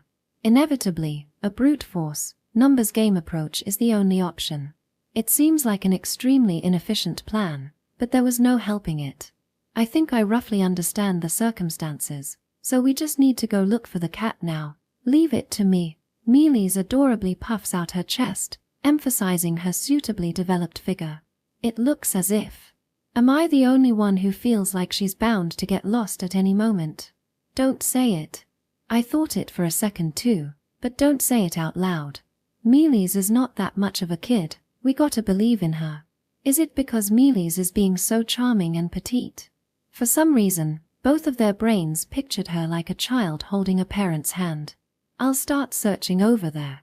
And with that lingering bit of uncertainty, Mealy's does an about-face and tries to exit the back alley. Without deciding on a meeting place or discussing anything. Mealy's, by the way, are you familiar with this town's geography? I'll just ask people for directions, so it's fine. Oh dear.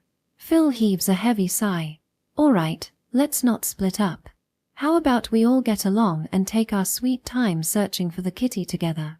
First and foremost, Mealy's is a super important person who has been attacked in the past.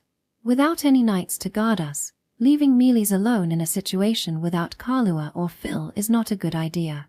Phil, finally realizing this, grabbed Mealy's arm and reined in the enthusiastic girl. Having realized that leaving Mealy-sama alone is dangerous. Should I let Kalua go solo this time? When I see a cat, I'll run away with all my might. Even though the goal is to catch it. Sighing deeply, Phil thought, I made a mistake in my personnel choice. The strategy of overwhelming numbers wouldn't work like this. Well, for now, let's quickly search. If we don't hurry, the kitty might escape from this town and become an adventurer exploring a new world. Suddenly, Phil grabbed the waists of the nearby Kalua and Mealy's and pulled them closer. Kyle. Surprised by the sudden gesture, the two girls' faces turn bright red at being seized and held close. Their hearts race from Phil's sturdy yet warm touch. Completely oblivious to the maiden hearts of the two girls, Phil grows a long, black arm from his back. He stretches it all the way up to the rooftop, then uses it to hoist himself up. Only then does he release his grip on the girls' waists. So in other words, we'll be searching for the cat from above while enjoying the superior view. What the heck are you doing, idiot? Doing sudden things like this can be distressing without proper mental preparation. Oh, sorry about that. Flushed and glaring at him, Phil apologizes to the two girls. Perhaps pulling them up to the roof so abruptly was insensitive. He mistakenly pondered irrelevant things. So why did you bring us up to the roof? Well, for some reason the townspeople make a fuss whenever I just walk around town nowadays. Gee, I wonder why. It's because your identity as the hero of shadows has been exposed. If this keeps up, just searching for a cat might draw huge crowds of people. It would be quite a rare occurrence for lines of people to form behind someone merely looking for their cat. So we'll conduct our search from the roof. No objections allowed. Understood. And I'd rather not be seen if possible, so stay low. Peeking just our faces out is the key. What suspicious new criminal behavior. Should we report you to the guards for stalking? That would be quite the misunderstanding. We're only looking for a cat after all. I'm confident we'd win in court if I pile on enough money. So you can only win trials by piling on money. What have you been doing up till now? Now, missy, that's a misunderstanding. Phil shrugs his shoulders and starts scanning the town from the rooftop. Unconcerned about dirtying her clothes, Mealy's assumes the same position as Phil and crouches down. Kalua sighs and reluctantly does the same. Gazing at the scenery of the townspeople from the rooftop, the view is mostly unobstructed despite some intervening obstacles here and there. People's movements and objects are clearly visible. Searching for a cat from the roof is quite an ingenious method, isn't it? Don't say that, Kalua. Sometimes ingenious ideas are what contribute to the advancement of civilization. This method might even make it into a textbook page someday, who knows? As if a textbook would feature cat searching. How relevant could that possibly be? But, with this method, we won't get lost, right? Phil Sama's house is visible in the distance. This way, there's no need to worry, and no one will call out to us. The way you just said that makes it sound like you've gotten lost several times before. Well, I'm truly relieved that we didn't split up. If we had let the saint get lost, who knows what kind of chaos would ensue due to the lack of supervision. Meow. While chatting, the three of them scanned the town in search of the cat. By the way, what kind of appearance does the cat we're looking for have? If you ask, it seems to be a white cat with black markings around its eyes. It's distinctive, so we should recognize it easily. Gross. A girl who can spit out such harsh words about cute creatures, there's probably no one else like Kalua in the world. Don't you have a more typical girl-like side where you care for and cherish them? It's not like that at all. I take care of mischievous and perverted cats every day. What are you saying to Mealy-sama? Oh, was that just about me now? Naya. Even though that was clearly about Phil, the three of them continued their search for the cat. I can't find the cat. But searching from below would be troublesome too. Being popular is tough. I can understand the feelings of royalty holed up in the castle. Holed up is just Phil. Thinking about it, Mealy-sama is amazing.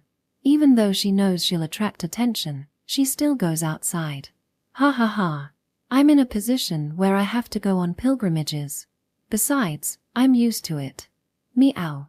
And, search for the cat. Where the heck did this cat wander off to? Who knows? Can't seem to spot it. Meow.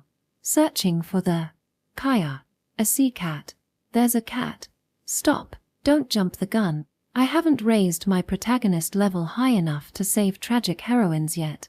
Phil firmly seizes the waist of Kalua, who attempts to leap off the roof in a suicidal fashion, barely preventing her from jumping. While the magician Kalua would likely neither die nor be injured from a jump at this height, if a person suddenly landed in front of the people below, it would undoubtedly draw their attention upward. Therefore, Phil stops Kalua at all costs. Oh, scared me. I didn't expect a cat to be in a place like this. Mealy's turns around to glimpse the source of the meowing sound she hears from the side. Somehow already next to them sits a cat with black markings encircling its eyes, like bruises. How odd that it had been nonchalantly beside them until now. It's lamp democracy for sure. No wonder no one would find it on the damn roof. It's actually darkness under the lamplight, Sir Phil. If you remember idioms incorrectly, you might get laughed at someday. That was a joke, of course. Don't suddenly look at me like what a dummy who can't even remember common sayings properly. Perhaps from Phil's loud shout, the cat they had been searching for is startled and takes off running across the roof. It's perplexing that it had been casually sitting next to them until just now. Kalua, with your speed you can easily catch a meerkat, right? If we lose it now after all the trouble so far, our blood, sweat and tears will turn into sparkling stars. No way. Catching it means I'll have to touch it. In that case I'll turn into a sparkling star from jumping off this roof. You're so useless, damn it. Clearly a hindrance rather than unable to use her at this point. It can't be helped. Mealy's. Yes, sigh. Whoa. Mealy's tripped spectacularly, having stepped on the hem of her robes. She had likely rushed to run without care. As Mealy's grabs her nose with a pained "oh," the distance between her and the cat steadily grows. Crap. Does no one here have the capability to properly chase it down? Too many screw-ups and not even enough Tsukomi. With no choice, Phil grows several black arms from his back. Binding hands. Their thickness is about the same as Phil's. However, their length easily exceeds that of a human body. The ominous yet somehow night sky-like shimmering arms extend even further as several of them remorselessly reach for the escaping cat. But as if guided by survival instincts, the agile cat nimbly evades each attempt at capture. Irritated by the lack of success, Phil plunges the arms at his feet into the ground. Instantly, a black wave spreads out from around Phil's feet. It reaches all the way to beneath the fleeing cat, then slowly begins to sink the cat's body. I should have just done this from the start. Thinking you can escape from a magician is at least 100 years too early, you whiskered rascal. As he wipes sweat from his brow, Phil revels in his sense of accomplishment. With this, he had successfully captured the cat. Now he just had to hand it over to the child and the issue would be resolved. Yes, resolved. Hey, didn't it look like there were some kinda black arms or something on that roof over there? Isn't that the hero of Shadows' magic? Then, since this is his territory, in other words, that's gotta be Sir Phil. I knew it. Sir Phil is the hero of Shadows after all, or so he had thought, but that no longer seemed likely. You two, hurry up and let's get out of here now. Did something happen? It's reached a situation where I can't deny it anymore, alright? At some point a mass of people had gathered under the roof, all watching them. If they were to reveal their faces even a little, it would provide definitive proof that the hero of Shadows, Phil Salamander, is one and the same. This would make excuses impossible. Sea cat, scary. The cat's not even here anymore. Quit standing there striking tragic heroine poses. Let's go home already, away from these curiosity-stained stares to the warm tea waiting in our cozy house. Phil grabs Kalua and Mealy's by the arm and sinks into the shadow spread at his feet. It seemed as if he was escaping. The last thing heard was the crowd's frenzied voices. Afterwards, Phil handed the cat over to the shadows and successfully returned it to the child. The overjoyed child cried and thanked him profusely for bringing it back safe. Delighted upon hearing the story, Phil's taut cheeks nevertheless failed to return to normal. That's because... Look, Phil, even more townspeople than before are gathered outside the mansion. Hey there, Missy. This is nothing to be happy about. It appears Phil's fame has yet to peak. Watching Phil clutches his head, the maid girl laughs amusedly. Section. Audiobook by Masquerade at Masquerade Audiobooks. Chapter 8. Birthday Party. 1 month had passed since then. Going outside would turn into a parade just like before, so he shut himself in. Occasionally Zon would spot Mealy's and get driven away by Phil's sacrifice, but nothing particularly special happened. And the rumors about the hero of Shadows showed no signs of stopping, permeating the atmosphere of rumors fade after 75 days. As if. On the other hand, Phil's former reputation had quieted down somewhat. Whether someone saved by the hero of Shadows denied that he was a good-for-nothing son, or his notoriety as a playboy was revoked because he hadn't been visiting brothels. Everything about Phil trended negatively, increasing the amount of tears he shed day by day. And so arrived the day of the prince's birthday party. Dressing himself in attire for the party in his office, Phil scribbled away with his pen to handle work that accumulated while he was away. Man, having to work even on a day like this means my corporate slave mentality has fully set in. When can I finally enjoy some free time? It's half a day's travel from Phil's mansion to the royal capital. Despite being the countryside, it's close by probably because of the inconvenient location chosen for the royal capital, the most prosperous city in the country. Why is the area near the #1 city in the country the boonies? For Phil, who wants to live an easy life, every inconvenience factor turns into a complaint. But that's an aside. Even though it was approaching time to depart, Phil sat signing documents, watching his work-focused self and nearly driven to tears. While bemoaning the unfree environment, he proceeded to tackle things solo. It's been a month since then. There haven't been any signs of danger around the Holy Maiden. Is it about time to send her back? Though I alone have a hard time making that judgment. The Holy Maiden is ultimately a guest. Phil doesn't have the right to restrict her actions. While it's true he's had her stay at the mansion because she was attacked, if told she wants to return home he has to let her go. If told she wants to stay, he has no choice but to allow it. It had been 1 month since then, and there were no subsequent attacks in that time. Partly because she hasn't left Phil's side, but isn't it about time? He started wondering. Next time, I should ask Miss Mealy's. Worst case, I'll escort her myself even if it means clearing my schedule. As he pondered that, there was a clack as the office door opened. Sir Phil, it seems we'll be leaving soon. Poking her face in was a single beautiful girl with bouncing golden hair, somehow making her way totteringly towards Phil despite the dress looking difficult to walk in. Oh. Seeing Mealy's form, Phil let out an exclamation. Adorned with the rosary necklace serving as proof of her faith and a little black dress decorated with small ornaments, the girl he envisioned had become a little devil. Contrasting her cute appearance with a mature air drew out that charm called the gap effect.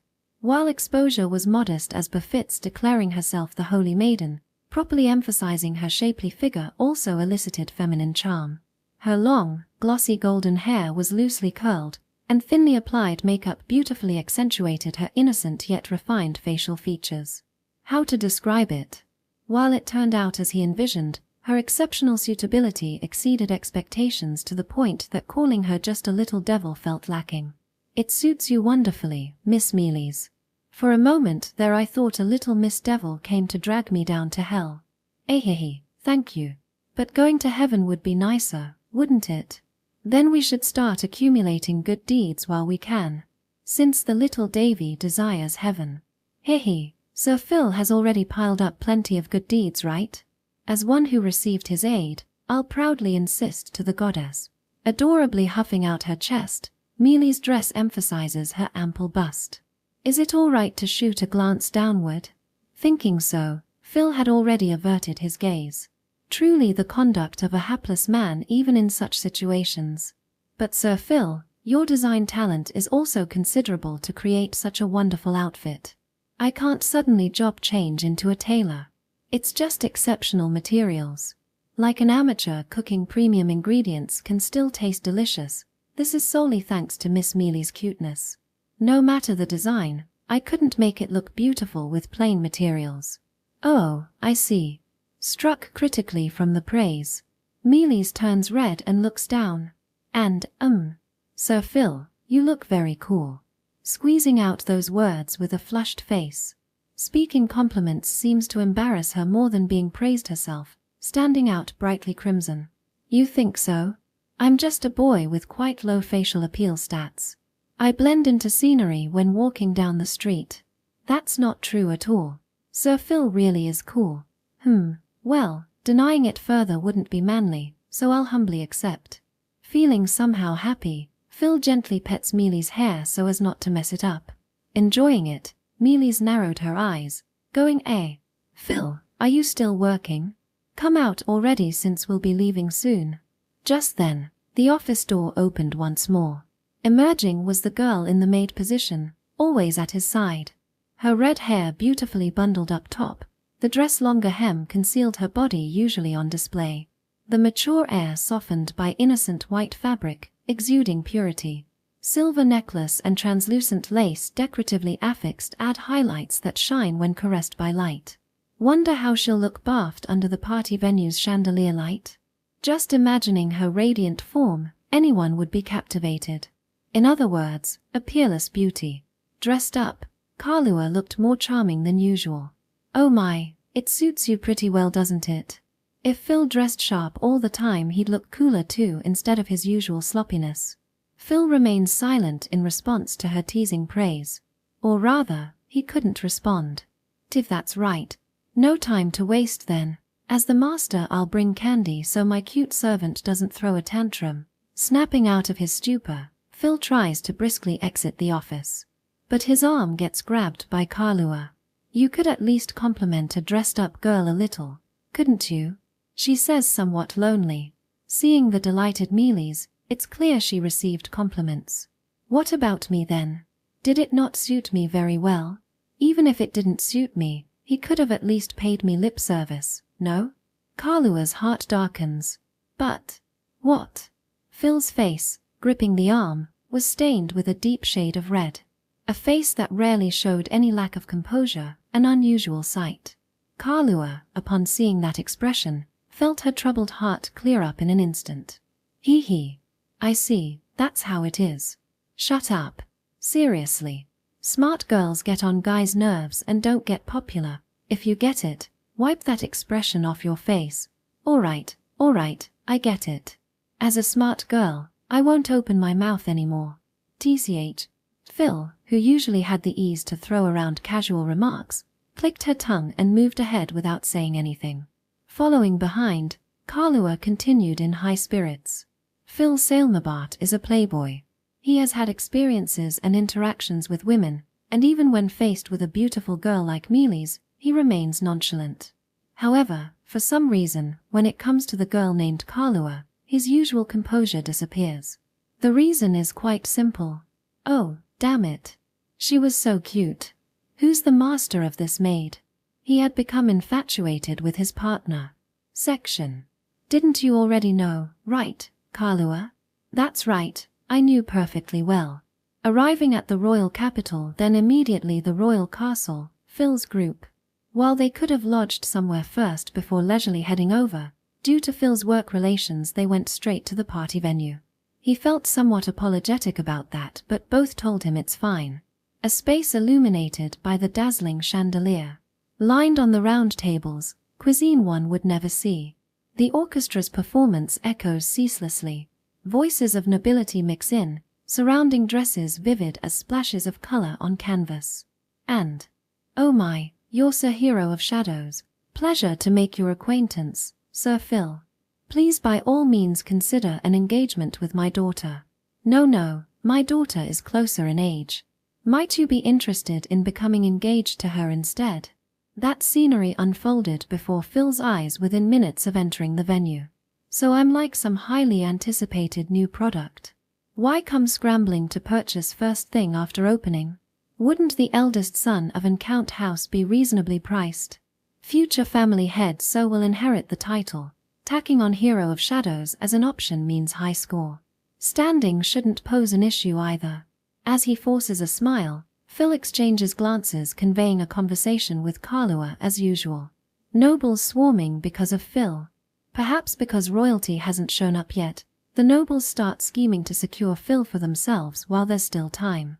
At first Mealies was with them, but unleashing small animals into this fray seemed ill-advised, so he sent word for her to chat with acquaintances from the church instead. A consideration in Phil's own way. Hey, shouldn't stuff like this be directed at Zon instead? He's a Sailmabart too. Rather than getting me, couldn't they take in Zon to form some bond or other? Are these guys such gambling addicts they can't be satisfied without the bonus prize? Going after Zon would be awful optics. Phil's reputation is steadily gaining, but Zon totally bellaflopped into the pond. I see, you're totally right. While exchanging idle complaints with glances, One noble suddenly looks towards Kalua. However, Lady Kalua disappearing from high society and being present here. Could those rumors be true perhaps? The rumor he refers to is likely about Kalua serving some count's son, although now wearing a dress selected by Phil, usually a proper maid uniform. Precisely because inconsistent credibility arose, the inquiring noble poses it as a question. Kalua-sama, please refrain calling me with that name. I am currently just a humble maid. Seeing Kalua bow her head, a sudden stir spread through the surroundings. Rumors had only circulated to a limited extent since she rarely made public appearances, but now that the words had come directly from her mouth, it was a surprise. She had discarded her position as a member of the Duke's family and openly declared herself as a servant in this social gathering. What did that mean? Few nobles would believe that such an eccentricity alone had landed her in that position. In other words, so the Scarlet Duke already made a preemptive move after all. It was even before the rumors started flying. He saw through Sir Phil being the hero of shadows that early, but Sir Phil still has no engagement. Shouldn't we take it as the Duke House not yet making a decisive play? Then there may still be a chance if we can finalize the engagement discussion. The fray around Phil intensifies further. No, not that, nor this either. While conjecture flying about is fine, he'd prefer they not do it right in front of him. Kalua-san, you're causing a ruckus. Wasn't it unnecessary to say this in a place like this? If you don't feed them appropriately, these fish won't be satisfied and will refuse to return to the pond, right? The koi in the pond is also full of curiosity.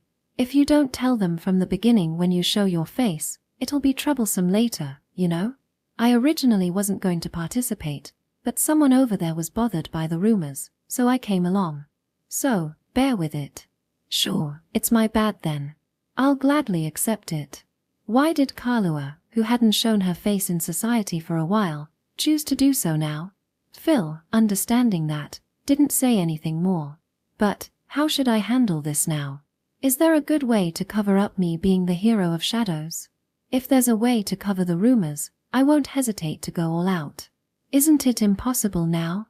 There are no tools to play it off, and even if we say something now, people will just think it's an excuse. Thinking about it, it might be more practical to figure out how to escape from this bargain sale. Leave that to me. I have a good idea. Oh. In response to Kalua's words, Phil gave her a knowing look, his eyes shining. Truly my partner. I've never seen such a reliable girl before. Hee, thank you. Well then, don't say anything about what I'm going to do from now on. Got it. I'm watching with warm eyes full of complete trust and confidence. Phil gave a small thumbs up and stepped back from the crowd of nobles. With an appeal that said, listen quietly because Kalua is the one speaking, not me, he entrusted her with his complete trust. And then, with the weight of that trust on her shoulders, Kalua spoke. My humblest apologies, but please refrain from engagement discussions regarding my master. As his engagement with me is advancing. The nobles instantly fall silent at Kalua's words. A sudden bombshell leaving their brains unable process to keep up. Or for some other reason, it's unclear. And the same went for Phil warmly watching her from behind. Ha!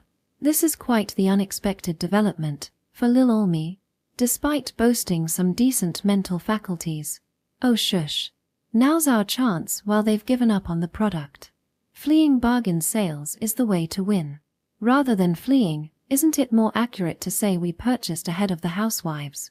Bewildered, Phil gets dragged away by the hand, Kalua moving to withdraw from the location. Did Kalua's strategy work? Not one noble tries restraint as the two successfully reposition themselves to a less crowded corner of the venue. But, Miss Kalua? I seem to hear humming, is that you by any chance? The orchestra improved so much. Or is that story just a lie? I've never heard anything like that. Hee, who knows? Kalua wore a mischievous smile. Perhaps it was because of her elaborate attire, but Phil's heart skipped a beat, and he couldn't say anything more.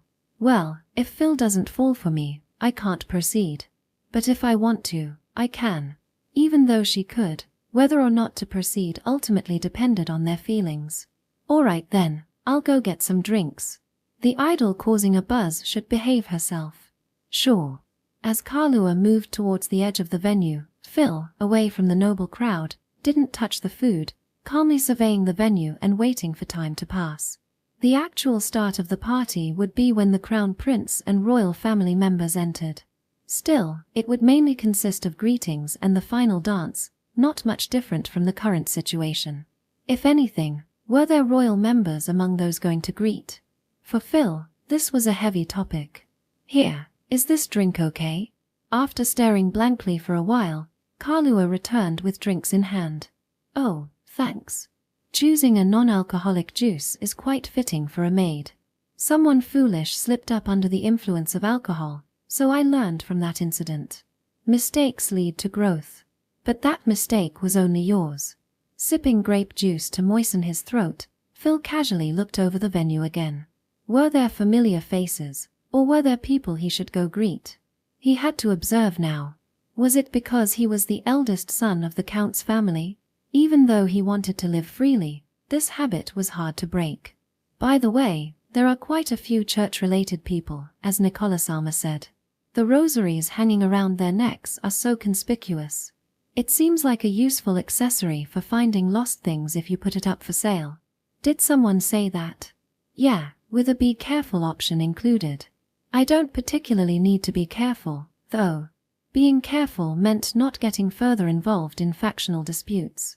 Currently, no church-related individuals were approaching him, but as long as he skillfully avoided them, it should be fine. Well, maybe Nicola is just talking about extreme factional disputes. It's possible that many attend the party to garner support for their factions in the country. It's a kind of religious recruitment, in a sense. Which way it goes depends on His Majesty. It would be nice if he wasn't swayed just because he's approached by the purest beauty in the world. That's disrespectful to His Majesty, you know? Do you realize that, my lord? Making light banter, the two waited for the main stage to progress. At that moment, ah, there you are, Sir Phil. Wearing a dress that glowed in jet black, Mealy's arrived, waving her hands vigorously. I went to the most crowded place, but couldn't find you, so I started searching. A precise way to search for a lost person. Yeah, if the departure had been later, it would have been a perfect bingo. Now, Phil is the person most talked about in the world as the hero of shadows. Naturally, a crowd gathers when he shows up. Mealy's way of searching was not completely off, it was close to the correct answer. So, Mealy-sama, did you finish talking to the church people? Yes. I talked a lot about what's going to happen next. But Mealy's looked somewhat anxiously around the venue. There were many people who are not part of my faction. Is it true that people become less friendly when they're in different factions? That's not true at all. It's just that their directions are slightly different. Everyone is equal believers. While there are such trends within the organization, the church as a whole still remains united. However, some people are conscious of such factional disputes. I see. Even though the organization maintains appearances, there are still people who take factional disputes seriously. I was attacked not long ago, so I can't help but be a little cautious.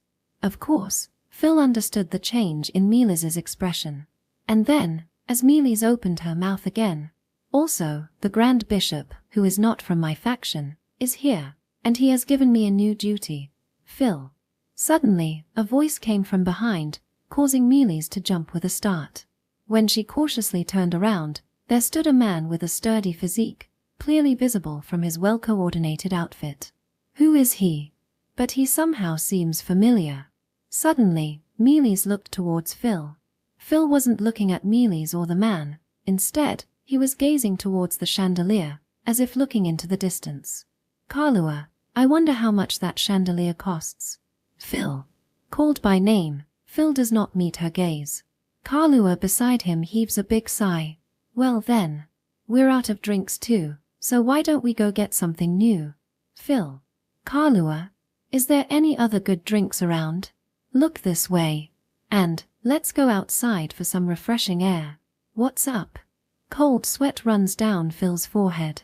Like a waterfall as he desperately avoids looking at reality like a whimpering baby enduring chills. And then, scatter. You're not getting away. As Phil tries to run, his temples are seized by big hands. My temples. What is this? Some kind of grip strength tester? Instead of going squish squish, bizarre crunching noises that should not be coming from a human body echo in Phil's mind. You. Running away after seeing your father for the first time in ages. What is the meaning of this? These are MRY temples, not some kind of grip toy. Phil's screams seem loud enough to resound through the whole hall. Unsure how to respond to the sudden situation, Mealy's can only look bewildered. Then, a woman appears. I'm so sorry, my husband is causing a ruckus.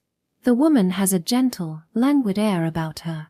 Her dignified appearance is striking, her smiling face so charming it pulls the eye.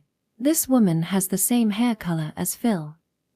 Excuse me, but who are you? Pardon my late introduction. I'm Phil's mother, Maria. You're Sir Phil's mother? Hearing those words, Mealy's hurriedly fixes her appearance.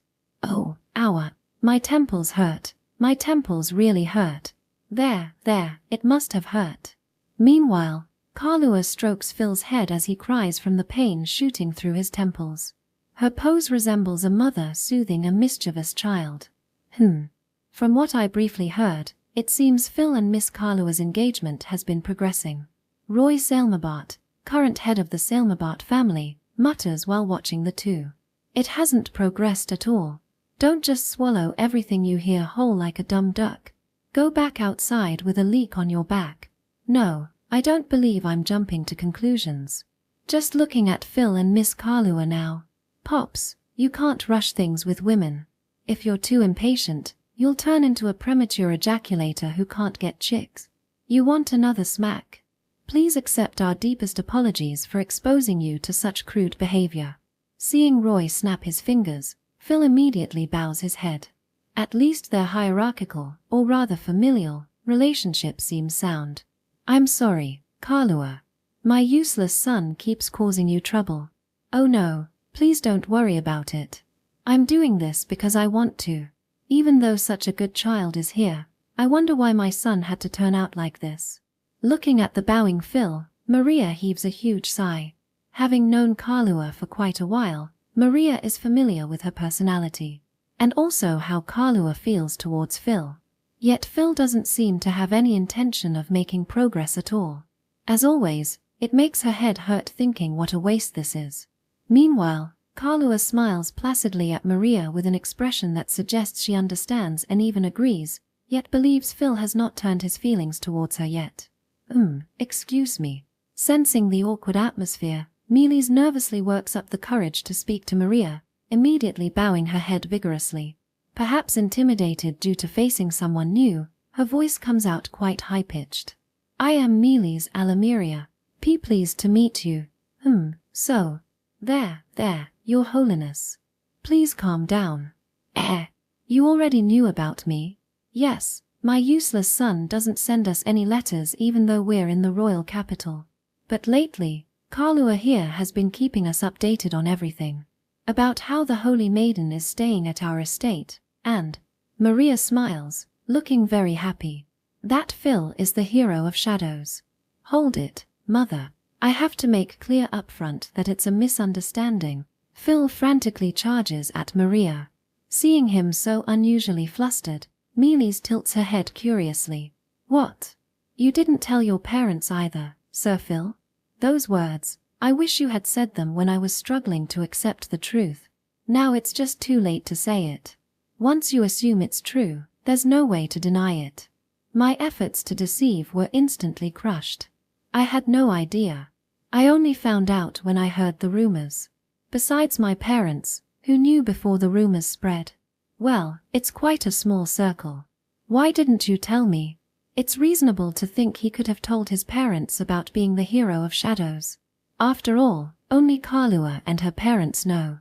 Not telling his immediate family leaves a strange feeling. While it'd be a different story for a notorious sleaze like Zon, if they're perfectly upstanding parents, it'd make things easier and they could advise him about troublesome situations, so there seems little reason not to tell them. You see, my father is the commander of the Royal Knight Order. Wow, that's amazing.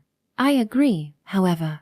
If they found out I'm the hero of shadows, they'd definitely force me to join the Knights. Having the freedom to live as he likes, Phil sees joining the Knight Order as nothing but shackles. Even leaving inheritance matters to Zon so he can live a carefree, leisurely life. Things like training, deployments, guards, etc. are out of the question. While it would likely make things easier, since he isn't particularly inconvenienced with the current situation, there was no merit in confiding. That's right, Phil. You should join the Knights immediately. Magicians are valuable war potential, so you definitely should serve the nation. Shut up, musclehead. If I join the Knights, who's gonna handle the territory administration? Because you slackers kept sticking me with it all, I'm doing everything political by myself. Don't be silly, dear. Phil is going to inherit the family one day, so he absolutely can't join the Knights. Well, you're right. Even in the Knight Order I keep hearing about this hero of shadows business. Or rather, he's giving us a hand in places beyond our reach, so we're quite thankful. It's only natural we'd try recruiting someone so exceptional, no? Go right ahead if it wasn't his son. Roy snarls in clear rejection to Phil's adamant refusal. Meanwhile, Maria alone looks delighted. Hehe, I was so worried because he's usually so hopeless, but turns out he's a sweet boy after all. When I heard the story, I cried without even realizing it. I knew all along he could do it if he tried, so as his mother, I'm proud. Hey mom, not in front of everyone. I doubted my ears. Let your emotions show, Pops. If it wasn't your actual kid, I know you'd happily pick a fight with me while conceding you can't beat someone who uses magic. Crevasses split Phil's forehead as he scowls at his father who refuses to believe his own son. Well, let's continue our talk over a meal or something another time. I have to go discipline Zon now or he'll never learn. Yeah, doesn't seem like he's reflecting at all yet. Gotta put some moxibustion on him so he doesn't trouble people around him anymore. Oh, I see. Please go quickly and give him a good talking to. If we keep this up any longer he might throw a tantrum thinking we don't show him enough affection. Despite this being their first reunion in a while, they're quite quick to part ways. While it may not be the final farewell of this life, feels like there should have been more to talk about, no?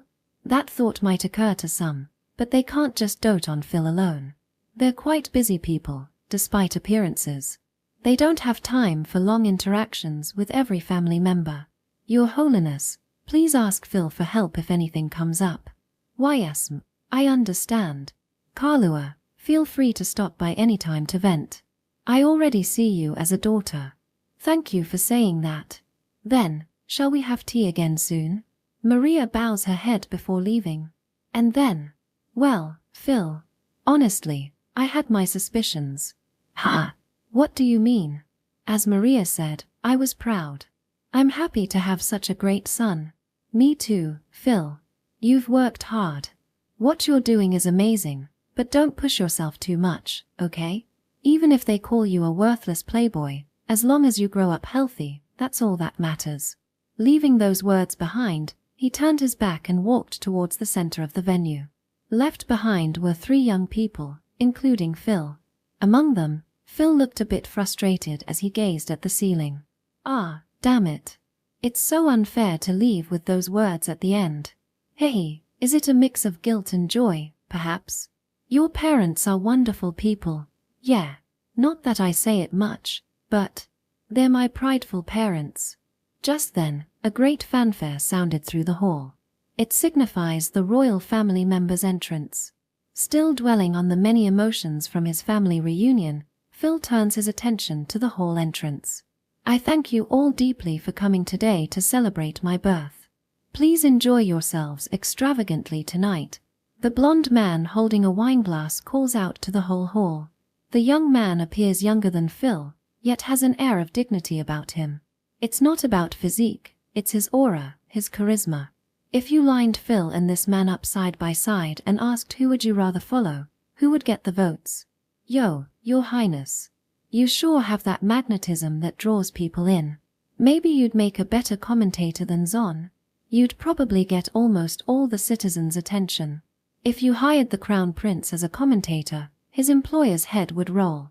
And his temperament is completely different from Zon's. Was that meant to be a compliment? As the nobles gather around the crown prince, Phil's group watches the situation from the edge of the hall. Usually participants should go greet the royal family, the hosts, at least once. But for some reason, my feet feel glued down. Am I sick? If you're sick, let me help. I can heal you. I'm fine, Your Holiness. It's a sickness of the heart, so physically, Phil is in perfect health. Can I use a mental sickness excuse to sneak out? I wanna relax in a nice fluffy bed. If the moon comes out and I don't sleep, the wolves might eat me. Even the nobles swarmed Phil as soon as they saw him. Just imagine what they'd do to royalty. Treat him like a pack mule and drag him away? Or just watch him? Phil thinks he could get by with the minimum effort needed to brush them off. But he can't come up with any good ideas. Should I just say I'm a fan again? No, if Lady Nicola already told them everything, it's too late. If I'm not careful, I could be executed for disrespecting royalty. Oh crap, I'm cornered. Despite giving a fake name last time, it doesn't seem to have had any effect at all. Before Nicola arrived. When helping some young lady a while back, Phil gave a fake name to throw her off. He'd forgotten about it amidst everything else going on, but now that he thinks back, the effectiveness of that name seemed to be completely non-existent. Since he gave a fake name himself, shouldn't rumors about that name have spread too? All day today, no, even until now, he hasn't heard even a whisper of a man named Fee being the shadow hero. Could that girl I saved be too ashamed about being rescued she hasn't breathed a word? Or is she secretly composing fan letters about her crush? I don't really get what you're mumbling about, but we should head over now. Getting tedious stuff over with quickly is my master's style, right? Chamem. I'll go too. As the number of people gathering around the crown prince begins to dwindle, Phil heads over half-dragged by Kalua. Timid little mealies tottering adorably along beside them. They queue up much like an autograph line, and after some time passes, the noble in front of them leaves and the vision of the crown prince lounging in a luxurious chair enters their view. The instant they see him, Phil and Kalua bow their heads. Perhaps not well versed in etiquette and such, mealies panic seeing them and hurriedly follow suit. We sincerely congratulate you today, Your Highness. Phil speaks first, representing them. Thanks, Phil Sailmabart. And you too, Kalua Scarlet. Also, Holy Maiden, the Saintess Mealies. I really appreciate you all coming. It makes me very happy. The Crown Prince's tone changes from when he was speaking to the crowd earlier. Was it because it was in front of the masses? His current way of speaking feels more fitting for his apparent age. Foo-foo, Sir Phil. Thank you so much for being here today. Getting to see you has made me so very happy. Likewise, it brings me great joy to see you again, Lady Nicola. Glancing sideways, Phil bows his head towards the person beside the Crown Prince. There stands Nicola with her rare pink hair, clad in a thin pink dress. I don't see His Majesty or the other princesses around. That's incredibly reassuring to me, but our southern neighbor is in the midst of war right now, right? His Majesty is probably preoccupied with that. And I don't see the Prime Minister either, so the first princess must be on the front line. So despite it not being his turn for guard duty, Pops is here protecting the Crown Prince amidst a freaking war? Damn it, if it's so dangerous they should be offering prayers instead of throwing feasts to lift spirits. It's probably for reassuring the citizens. Our country has enough leeway to party and all that. The war seems to actually be going quite favorably for us. I see. By the way, this is the first I've heard of any war. I didn't tell you because I figured you'd stick your nose into it. Please take better care of yourself. This sort of exchange transpiring through nothing but meaningful glances. It proves truly convenient for Phil and Kalua even in situations like these. So, Phil Sailmabart. I hear you're that shadow hero guy, right? There it is. Phil steels himself. Even Your Highness has heard the rumors. However, they are simply that, rumors. Utterly unsubstantiated tales lacking any shred of credibility or evidence. He proceeds to equivocate as long as he can avoid direct lies. Merely stringing together superficial words without touching on the truth. But where there's smoke, there's fire, no? At the very least, seems you had the sparks. I am also a huge fan of the shadow hero. So I collected his black outfit and blank mask. I see, your claim is simply that someone happened to spot those. It is as you say. A brief yet distinct silence descends upon the surroundings. Carrying such oppressive pressure, Mealy's, oblivious to politics and such, tenses up unbearably. I shouldn't say anything here. She wants to deny it, but fears causing more trouble by speaking out of turn like before. Mealy's refrains from opening her mouth unnecessarily. And then, you really don't give an inch, do you, Phil Sailmabart? That's right, big brother. He's someone you have to handle delicately. Magicians put their ideals before all else first. I suppose trying to provoke him would be foolish. The Crown Prince sighs, ending the conversation there. Expecting to be grilled, Phil breathes a quiet sigh of relief. Well, just enjoy yourself tonight. I'm glad you came all this way to celebrate, so try not to let the mood suffer and revel in the party a bit. You have my gratitude, Your Highness. The weight on Phil's shoulders lightening a little, he bows once more before the Crown Prince and turns his back. Yes, I'm on fire today. My biggest worry vanished in a flash. With this I'll have clear sailing. The line to greet guests still hasn't ended. Eager to leave before getting caught in it again and wasting time, Phil starts briskly leading the girls away. However, let's continue our talk later. At length. Crap. His buoyed mood plummets. Despite getting away from the royals, the words have tethered him and he forces a smile before bowing, thwarted. Geez, Lady Nicola. She really. Geez. Wasn't Lady Nicola known for her shrewdness? How very like her to hook her prey so they can't get away. Can't refuse, and now I gotta go talk to her Argarain, somewhere away from the royal seating area. A certain someone's shouts echo. Section.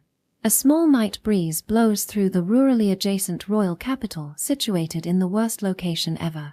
The sky glitters with bright stars, somehow refreshing the heart. Man, I'm beat. This is why I hate events that are just smiling contests. Pretending I'm totally smiling but not really LOL all the time is too much. Having slipped out of the hall after plastering smiles at crowds of nobles, Phil takes a short break relaxing on a balcony. Unlike usual, Kalua, who's always by his side, and Mealy's, who has been seeing more of lately, are absent for the moment. Not in the weird they get lost to sense, they just have their own people to talk to. With no one reacting at all to Phil's flippant griping, desolate tranquility spreads across the balcony. It's a noble's duty, but I'm more drained than normal. Feels like I'm getting further and further away from my carefree life. He wishes he could sew his mouth shut for spouting off back then.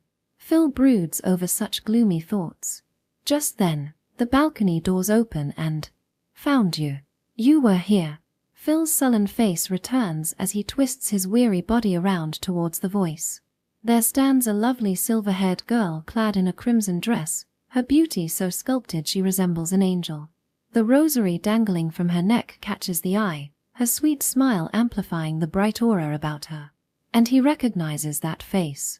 Isn't this the girl I saved a while back? When I gave the fake name. He remembers her. The daughter of Count Amethyst he rescued in Amethyst territory, Alicia Amethyst.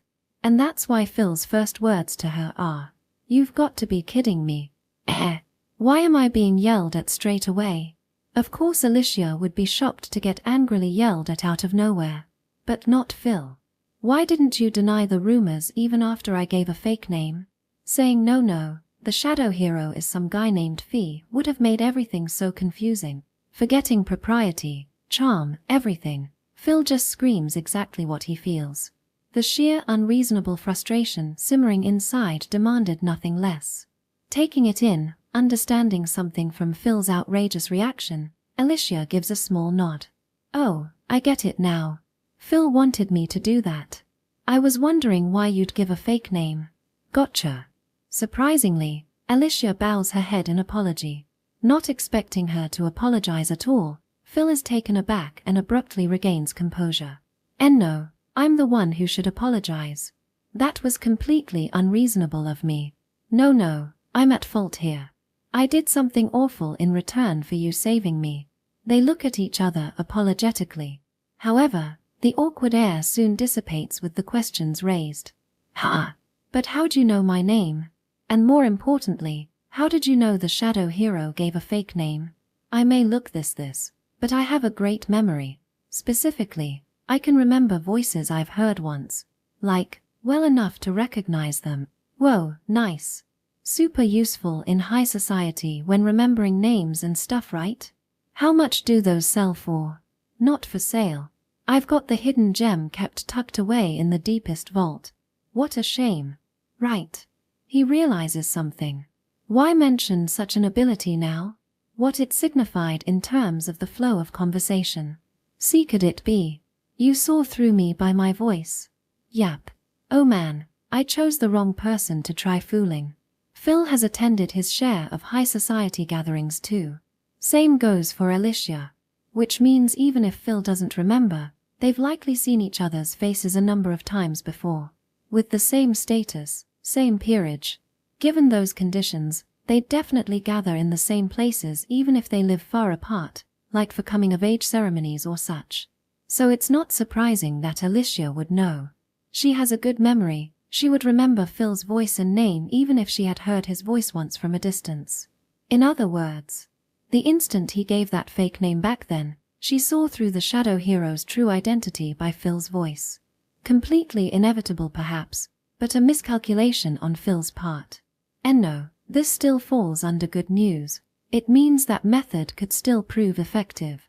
Adopting a positive mindset for now, Phil pulls himself together. Meanwhile, seeing Phil clench his fist, pumping himself up for something, Alicia feels relieved he's cheering up. I at least wanted to properly thank my savior when we met again. You did save my life. Me and my guards are fine thanks to you, Phil. Alicia lines up alongside Phil, her lustrous silver hair shimmering as she smiles.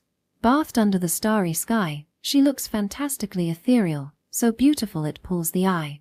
Didn't do it to get thanked or anything. Just a little hobby of mine. Foo-foo, rescuing people as a hobby, Phil sure is weird. You've heard the rumors about me, right? It's only natural a sleazy deadbeat weirdo like me would have some screw loose.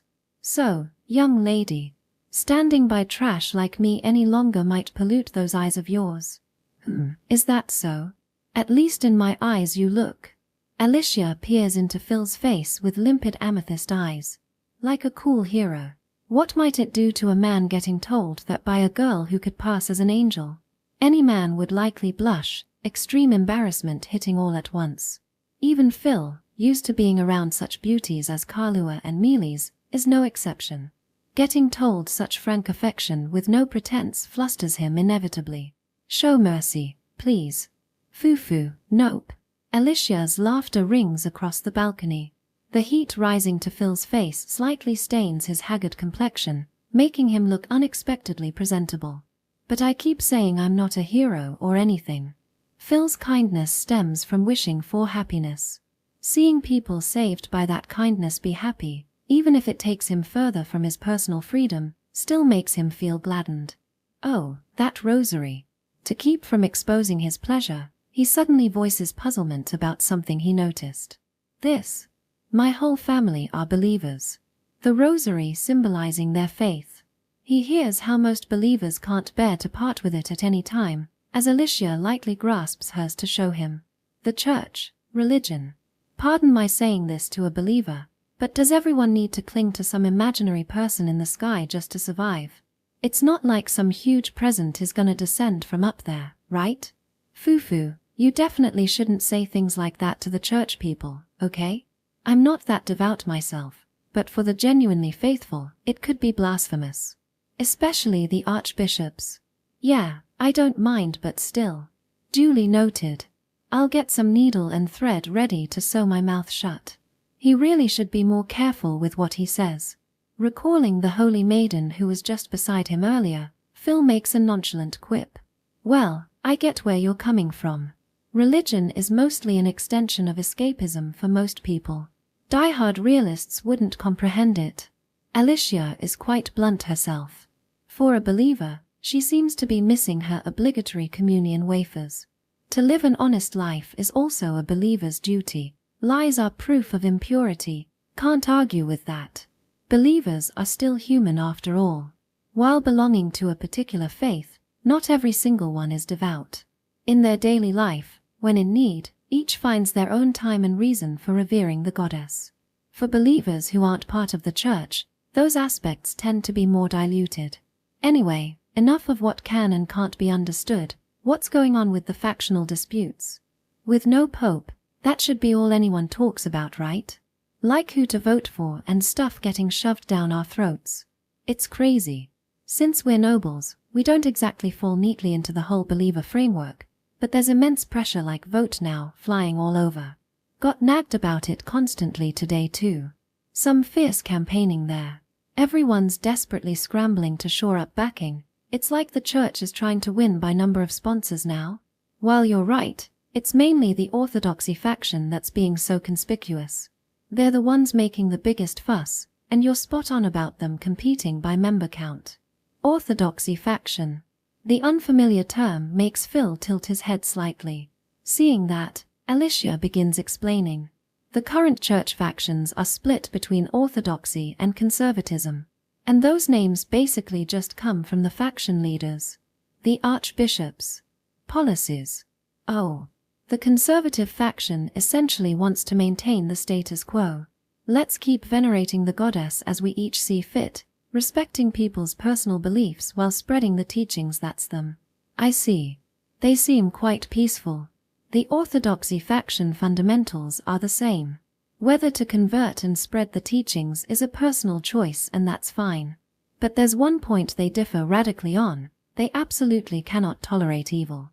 The sudden ominous term makes Phil knit his brow. The goddess's teachings are absolute. Those who stray from church doctrine are evil. Those who disturb the peace she desires are evil. Carrying out judgments accordingly and punishing those deemed evil, that is the orthodoxy faction. Simply put, it's like they're LARPing as the goddess's substitute judges. No matter how cute your phrasing, it doesn't change how dodgy they sound. In the end, it's just a cult group trying to enforce their own arbitrarily defined peace and justice. Not an incorrect assessment. And indeed, they've already judged and punished quite a few people. By force. And believers still follow freaks like that. The scales are pretty evenly balanced, right? I think it comes down to the targets they judged being clear-cut evil. Mostly thieves, criminals, obvious nasty types. Successfully punishing such unambiguous baddies lends credibility to their claims on paper.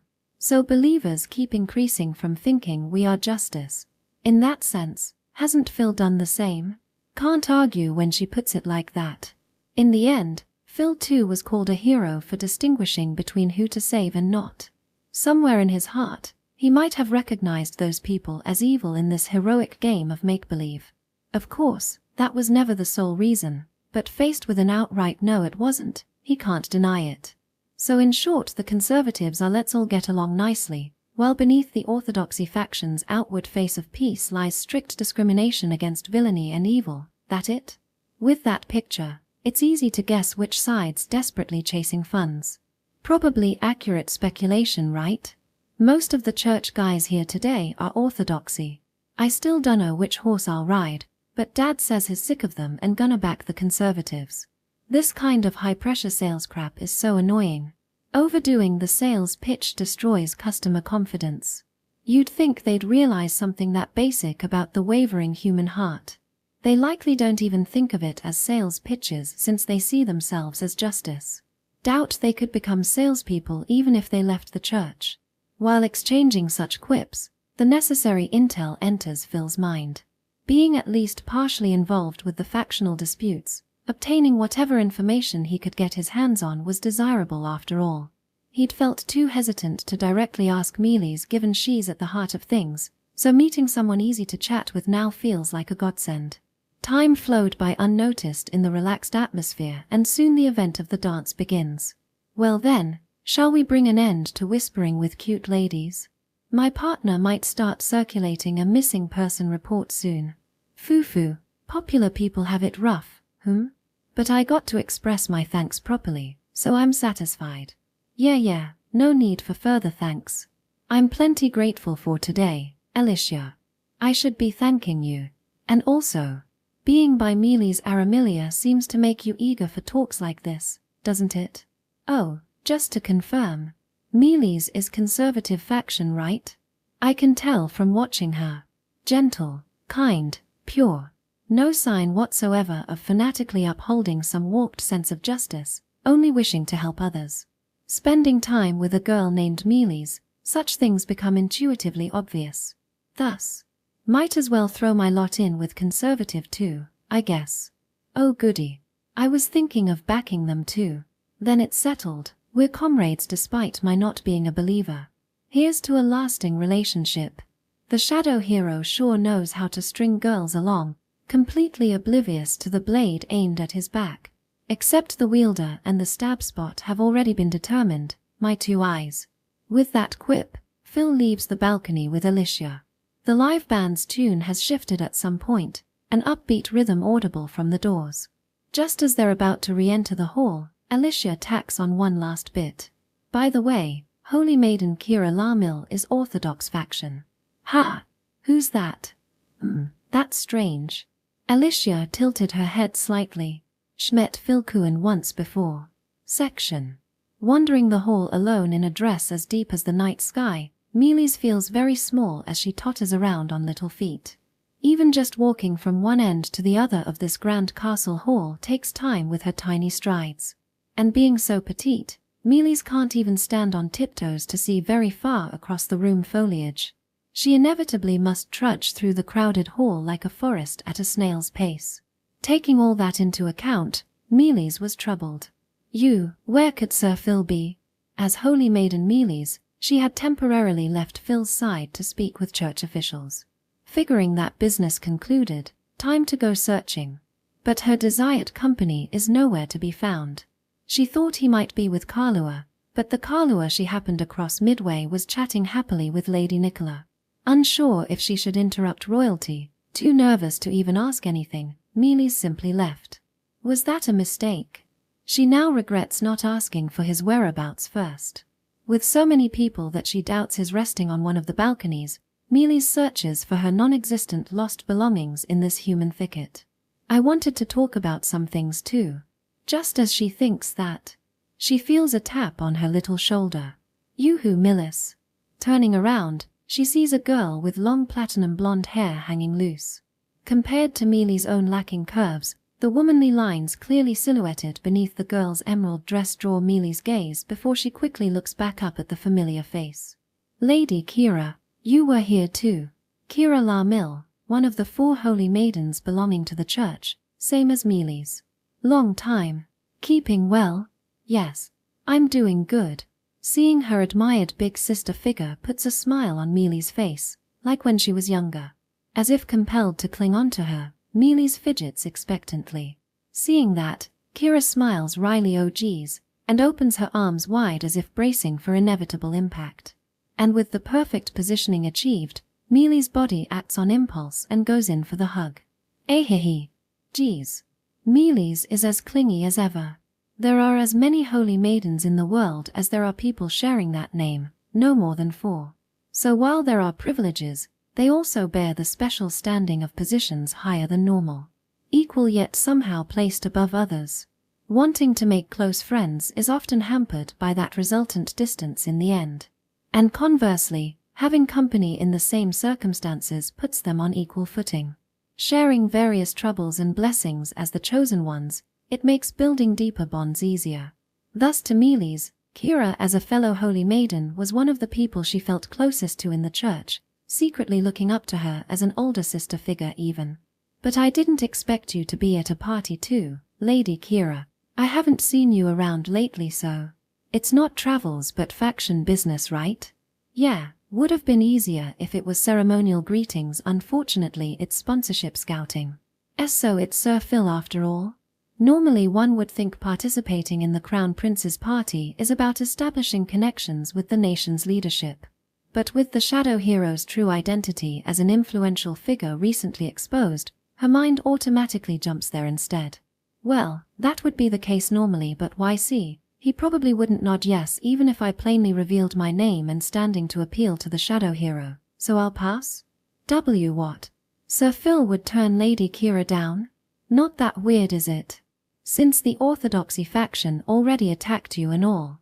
NGH. Kira's words make Mealy's body jolt. She more or less expected as much already. But that was still merely speculation without confirmation. Yet the girl before her just said what? The orthodoxy faction she belongs to attacked her. In other words, equally implying she has provided the answer amidst their matching quiz responses. That can't be. So YC, it'd better if you distance yourself from Big Sis, okay? Since I'm a holy maiden belonging to those twisted radicals too. Prompted by Kira, Mealy slowly pulls away from her. At that time, the poor girl's face betrays hints of shock she can't fully hide. The conservatives wouldn't do stuff like that, I think. But the orthodoxy move on the sake of justice. Believing so strongly in the greater good they created themselves, even messed up stuff gets spun good in their eyes. Even harmless, living emblems of virtue like you, Mealies. So far they've been striking down clear villains, but unchecked self-righteousness is bound to eventually go too far, right? And this is where we're at now. Lady Kira, why? Oh, don't get me wrong, Kay. What I described is only some radicals in the faction, not my personal views. I wasn't involved, so as an individual, I bear no responsibility.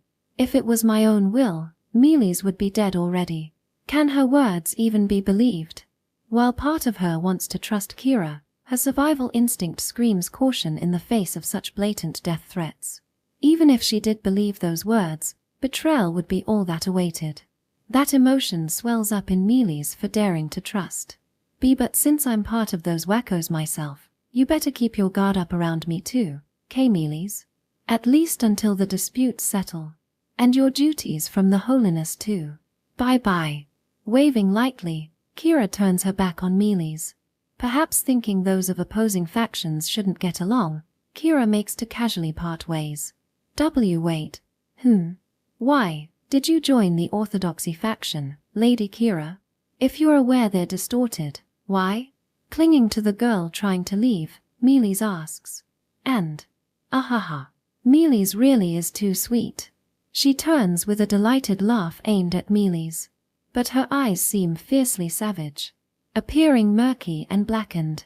Because Big Sis absolutely can't forgive wicked people, if put into words. What likely reflects in her own eyes upon seeing Kira now, is probably an avenger. Section.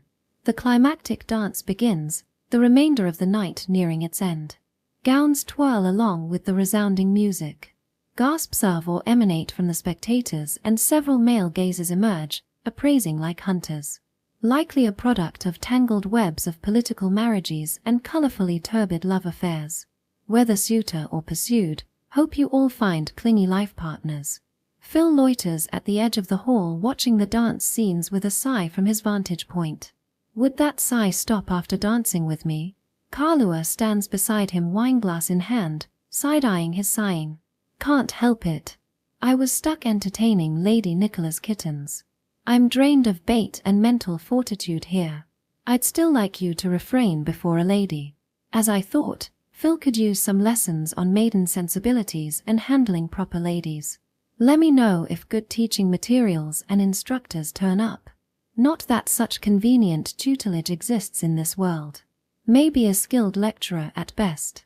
As he suffers the prickly words from the side, Phil heaves yet another sigh. Ah, Sir Phil. At that moment, Mealy's, who had been away, dashed towards them, scattering a cuteness reminiscent of a small animal. Is it okay to continue the conversation? Well, even though I didn't really understand much of the talk. It probably went okay. For Mealy's, who had no intention of actively expanding her faction, the aristocratic society held little merit. Even talking to unfamiliar big shots, not to mention understanding the content, was tiring. Phil felt a sense of camaraderie growing within him, a bit of sympathy. And also, however, as soon as a sense of camaraderie emerged, a shadow fell over Mealy's face. Is something wrong? No, it's nothing. I just felt a bit lonely, realizing that I can't stay by Sir Phil's side anymore. I received a task from Archbishop, you see. I see. Melis's stay was only temporary. She had been hiding because her life was in danger, but one couldn't stay together forever. If there's a reason to part, then parting is a natural course. Still, they had spent some time together since then. Melis had come to see Phil right after revealing her true identity, and it's understandable that she might feel lonely. Well, it seems like it's not just that, though. Phil observed Melis's expression. It was different from her usual cheerful demeanor. Dark, mixed with anxiety and suspicion, her mind seemed chaotic. If she were to stand alone for a moment, she might sink even further into that darkness. There's something more than just loneliness. Phil sensed that. Is she afraid to leave my side because she was attacked before? There's no certainty, but could that be the reason? However, it's not a territory he should intrude upon. Melis leaving is her own decision, related to the affairs of her church. Phil had been involved just by chance, but he shouldn't walk through life with a part of it entrusted to others. Finding answers through someone else's words would make his life a rail influenced by others. That's not his life. His life is his own, and it's free because he chooses it. Not maintaining the current state, but talking about the future. Melis can't keep leaning on Phil forever. That's why, as a magician who idealizes freedom, I choose not to step in and say unnecessary things. But instead, well then, we should create the best memories together. Phil knelt down, extending his hand towards Melis. Sir Phil? Would you dance with me? Without worrying about Melis's confusion, Phil spoke. If he couldn't step in, he would act as if he knew nothing from the disclosed information. In the meantime, he could try to dispel her anxieties and worries. Since it seems unlikely we'll meet again, let's leave a splendid memory here. At the grand finale of this luxurious stage. If we're going to embellish it, there's no better situation than this. Indeed, we haven't left many significant memories since we met. But, just like your beautiful hair, we can add a touch of gold. Phil seemed self-centered but was not. As an idealistic magician who cherishes freedom, he was willing to step in and comfort if someone couldn't enjoy freedom without worry. At this moment, Phil tried to encourage Melis. With his own reasons, logic, and kindness. Understanding this, Karua muttered softly behind, naturally. Really, Sir Phil is truly something. You see through everything. Moreover, the person it was directed at felt it too. Thank you for everything until now. Melis took Phil's offered hand. I'm glad to have met you. Her face displayed a smile as beautiful and lovely as a blooming osman thus, without a hint of shadow. Phil kissed the back of her hand. Chapter 9. The Civil War. A week after the Saintess Melis Alamiria left the party, Phil was spending days digesting the events that had somehow formed a bond with people he didn't even want to know at the party. Specifically, dealing with piled-up gifts, refusing marriage proposals including invitation letters, and responding to letters of thanks for hospitality and visits. On top of that, there was some work that had piled up a bit during his absence, unrelated to the brothel business. He couldn't go out. His younger brother Zon seems to still be enjoying his days full of play despite being lectured by his parents. Certainly, as long as he's just being lectured, he's not called scum like Phil is. Phil was envious of that, but on this day he was finally able to take a breather.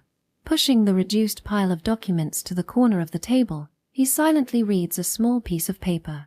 Then, as usual, the maid Kalua came in wearing her maid uniform with her sleeves put through, carrying tea. What are you reading? Even though I thought it would be troublesome, I miss St. Melis, so while feeling lonely without her, I'm doing a bit of research. No matter what, the saint was here for a long time, right? I can understand feeling lonely. Recalling the saint girl who suddenly announced I'm going south on a role given by the Archbishop and suddenly left. Although he had been informed in advance, it was quite sudden, but he saw her off with a smile that she rarely shows. Seeing Phil look a little lonely reminiscing, Kalua smiles wryly. The girl named Melis had gotten into Phil's heart to that extent. For better or worse, he bonds easily, doesn't he? She thought there was a contradiction in his words and actions. Even though you say research, Kalua knows it, right? Without a textbook and using my own power to research what you didn't teach me. Saying that, Phil shows Kalua the paper he was holding. Kalua takes the paper and peeks at it. On it was a large heading that read current status of the Civil War and its background. Ah, this thing. Yeah, I begged my dad to teach me. The war is on the southern border, right? Just south of our territory, there are small villages right before the border. I can't think of it as someone else's problem. I didn't say anything because it looks like it will happen soon. Dad gave it to me in exchange for imposing conditions like don't go so don't worry young lady. I'm a blessed person worried by various people. Hearing that he has no intention of getting involved, Kalua feels relieved. This lord, if something happens, would likely rush out to rescue someone. In the past, he has run into the large battlefield of war, but compared to helping ordinary people, war has a larger scale. You never know when tickets to the Grim Reaper Idle Handshake event will arrive. Even if you try to protect yourself, a sword point might suddenly pierce you from behind. Even Kalua didn't want to go to such a place. Even if he was capable, it was only natural to want to protect the master's safety. But still, the root of the issue is a war of invasion that began with the suppression of an extremist race. It's like a lover's quarrel involving the neighbors. A minority group living near the border of the Argyle's Democratic Republic to the south started causing a ruckus. We thought, if this continues, there might be a risk of crossing the border, so we went in for suppression. But as a result, the Argyle's Democratic Republic claimed we hurt our own people. They used the pretext of rescuing the minority group to launch an invasion. If they were going to claim a righteous cause, they should have just helped their own friends in the country. The way the minority group started causing trouble doesn't seem natural either. Yeah, the more I hear it, the more it seems that the Argyle's democratic nation stirred things up just to have a good reason to invade. If they start an unnecessary war, the citizens immersed in peace will shout quit messing around. They probably wanted to produce easy-to-understand justice. Really, war isn't a circus to attract customers. Did they want to produce it that badly? Phil sighs deeply as he takes the paper from Kalua again. But in terms of the war situation, our country has the upper hand. Given the original difference in national strength, it's only natural, right? With that, it seems unlikely that the conflict will spread to our side. It seems that His Majesty and the highly skilled First Princess are personally leading the fight on the ground. Compared to those hastily proclaiming justice, the soldiers' morale is on a different level.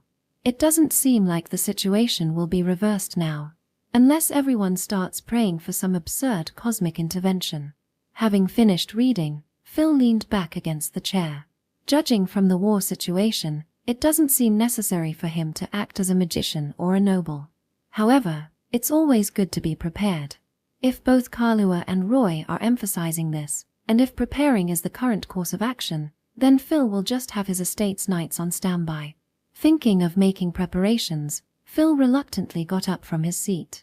At that moment, emergency, big trouble. Phil. The door to Phil's office was thrown open vigorously. What emerged was Phil's mother Maria, breathing roughly and oozing anxiety. What's the matter, mother? You have the face of a housewife who found out some luxury brand bag is sold out, even though you should be in the royal capital right now.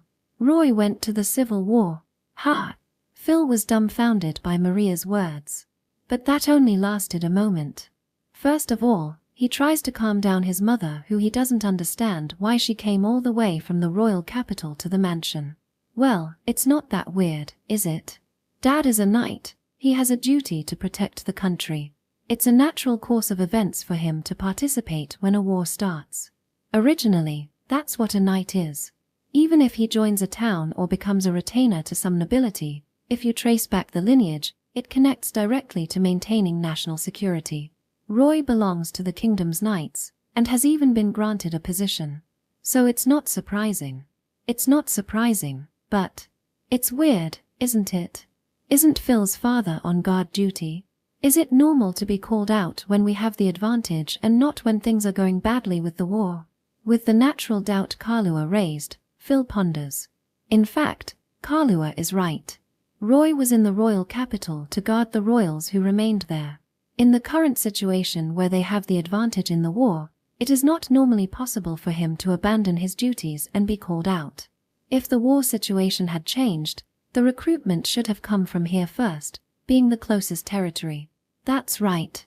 Apart from 2 small villages, there's just peaceful mountains with no resources or anything else of note continuing south. Unless you're a mountain climber, no one goes south because they like it. Then the royal capital. Phil's mouth closed as he was about to continue his words. Even though he should have still been able to string together following words, he stopped for some reason, which Kalua found strange. What's wrong? No. I just thought of something. There's nothing but 2 small villages south of our territory, right? Are there any places I don't know about? You know more than me, right? Just like Phil says, there are 2 villages with nothing, and mountains with no resources or anything worth mentioning. Nothing noteworthy at all. Most people don't go south unless they like mountain climbing. I see. Then why did St. Mealy's go south? Suddenly remembering St. Mealy's words when she left. I'm going south on a roll given by the Archbishop. That must have been what she said. It's weird for her to go south where there's nothing, isn't it? Pilgrims do go around to various places, but for a saint to go out of her way to some unimportant place is strange. Usually, ordinary believers are the ones to visit those places while the saint goes around the big cities. Phil, could it be? With the feeling of discomfort ballooning, Phil's face suddenly shows impatience never there before. Mother, yes. Why the sudden loud voice? I thought for sure I was forgotten already. Did Dad say anything about participating in the Civil War as an escort? Ignoring Maria, who doesn't really understand, Phil presses her for an answer. Then, he did say that. She affirms it. Damn, I knew it. Phil hurriedly stands up and runs over near the closet. Seeing his sudden impatient behavior oozing anxiety, Maria feels an extraordinary unease. What's wrong, Phil? If Dad ignored the royal escort duties and participated in the Civil War, there must have been an even bigger reason, and normally you wouldn't think there are people above the royalty in this country. But just this once, there are, in this country. Having said that much, Maria realizes. One of the people who they met just the other day who could influence the country. You don't mean the saint girl went to participate in the Civil War? Section. Emergency patient. A spear has pierced his abdomen, in the vortex of the Civil War, behind the lines of the Lilac Kingdom border. In the safety zone tent set up in the area without the fiery sparks of war falling, a soldier's flustered voice echoes. What was carried in was a soldier being carefully piggybacked by 2 other soldiers. Please put him on that bed. Also, healing isn't possible with the spear still stabbed in him, so please pull it out. I'm sorry, but can you help with that? Yes. Waiting in the tent is 1 knight and 1 girl. The girl orders, or rather pleads with one of the knights waiting next to her. There is red dirtying the loose-fitting priestly robes that seem out of place, but no one points it out. No one says this is no place for a child. That is precisely her role here. Everyone recognizes her as part of the battlefield. Gah! With the knight pulling out the spear next to him, the soldier's scream echoes through the whole tent. A scream is a symbol of misfortune. Furthermore, vivid blood spewing should make even a weak girl faint. However, the girl, the saint called Mealy's, only twists her face and doesn't run away. Because he too is a human that must be saved. Saint. I understand. The girl approaches the soldier, taking up the whole bed, staining it red. And then, heal this person. As the girl holds her hand over the wound, a faint light envelops it. Not magic, nor some trick. The true identity is unknown, incomprehensible. Something the powerless Mealy's can use, the goddess Grace. That is the identity of this light. It promises healing that leaves no misfortune for the one bathed in light. Ugh! The hole torn in the soldier's abdomen visibly closes up. Although his torn clothes remain the same, the soldier's face that had lost color starts regaining normalcy little by little. Good job, you'll be all right now. Please check your body for abnormalities if possible, then rest quietly. She says that, but that's only if possible. Even if they have the advantage in numbers, Every single soldier is precious fighting force in a war that comes down to numbers. In order to wish for swift peace, even healed soldiers must be happy to rush out again if need be. You can see that from the fact that there is only one knight escorting her when there should normally be several. If there are helping hands available, they'll make them work as long as they get the person's permission. That's what a battlefield is. What's necessary to end the war as swiftly as possible. Thank you very much, Saint. As one soldier says that while two support him by the shoulder as they leave the tent. Where are they headed? Mealy's, who wishes it's to a soft bed or their family if at all possible. Good work, Saint. No, this much is. She gets praised for her efforts, but the truth is Mealy's is tired. Perhaps because it's an advantaged battlefield, the number of heavily injured people brought to Mealy's is low. Since she hasn't had to use grace much either, physically there is no fatigue like she says. However, she is just a weak girl given a special position. She would of course accumulate mental fatigue seeing the gore and blood splatter born from a war touting grand justice.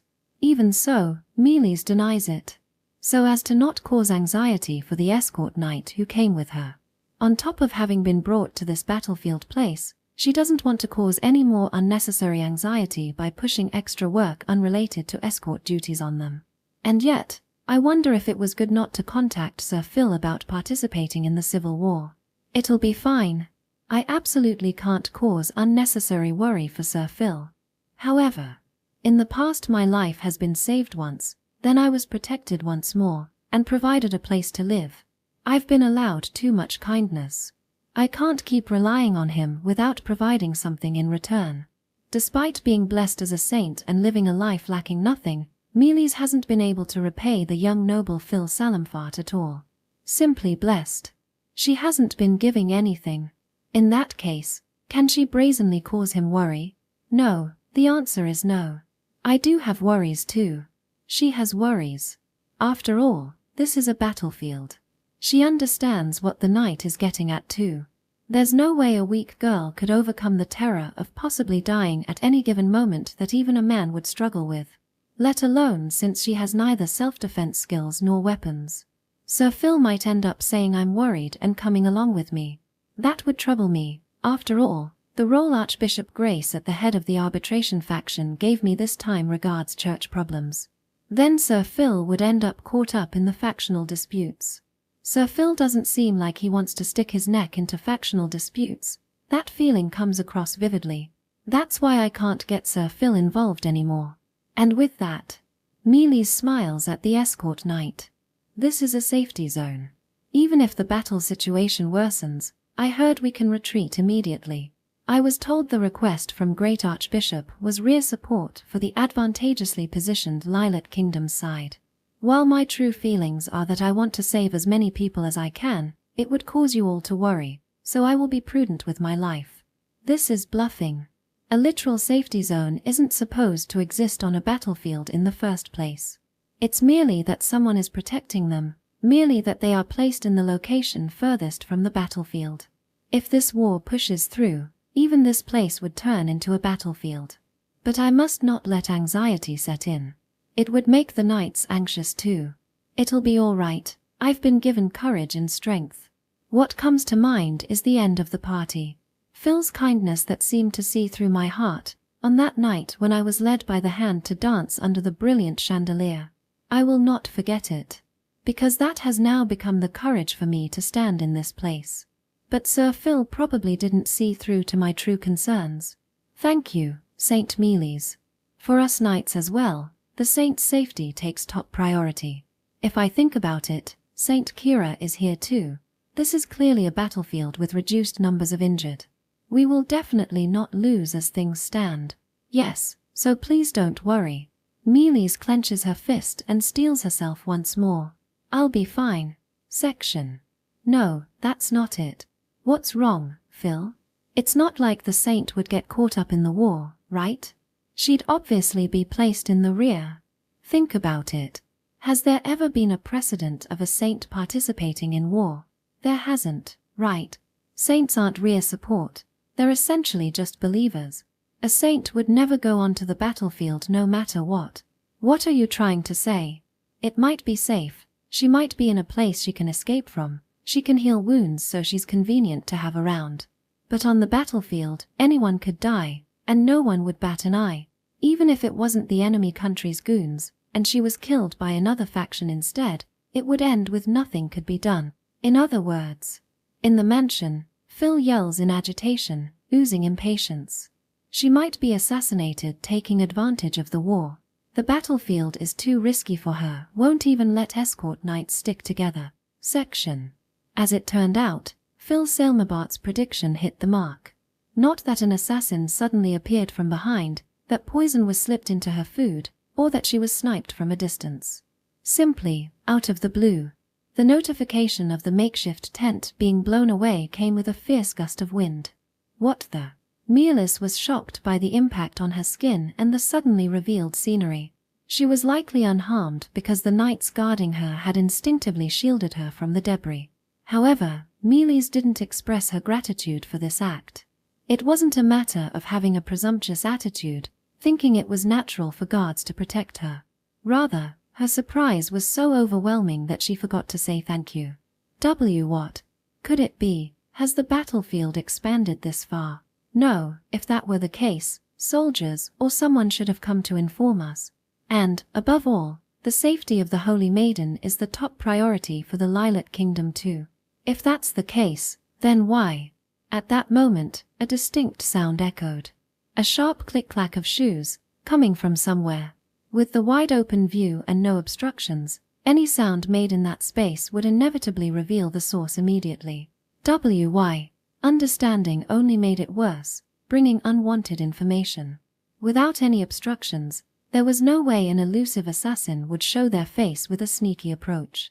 Hence, the person behind the sound wasn't thinking of anything convoluted like an assassination. Boldly, just like an idol waiting for fans in the audience, the individual confidently appeared in the safety zone. And that person was... Hello there, Mealis-chan. Saint Kira, a single saint, dressed purely in white with decorative frills. Why are you here, Saint Kira? That's not very stylish to ask, is it? If you're gonna ask questions, you should do it before the punchline or the audience will lose interest. Her platinum blonde hair fluttering, the petite girl has a large warhammer slung over her shoulder looking very out of place. Certainly, if a quiz is what Milady desires, perhaps that question was a boring one with an obvious answer.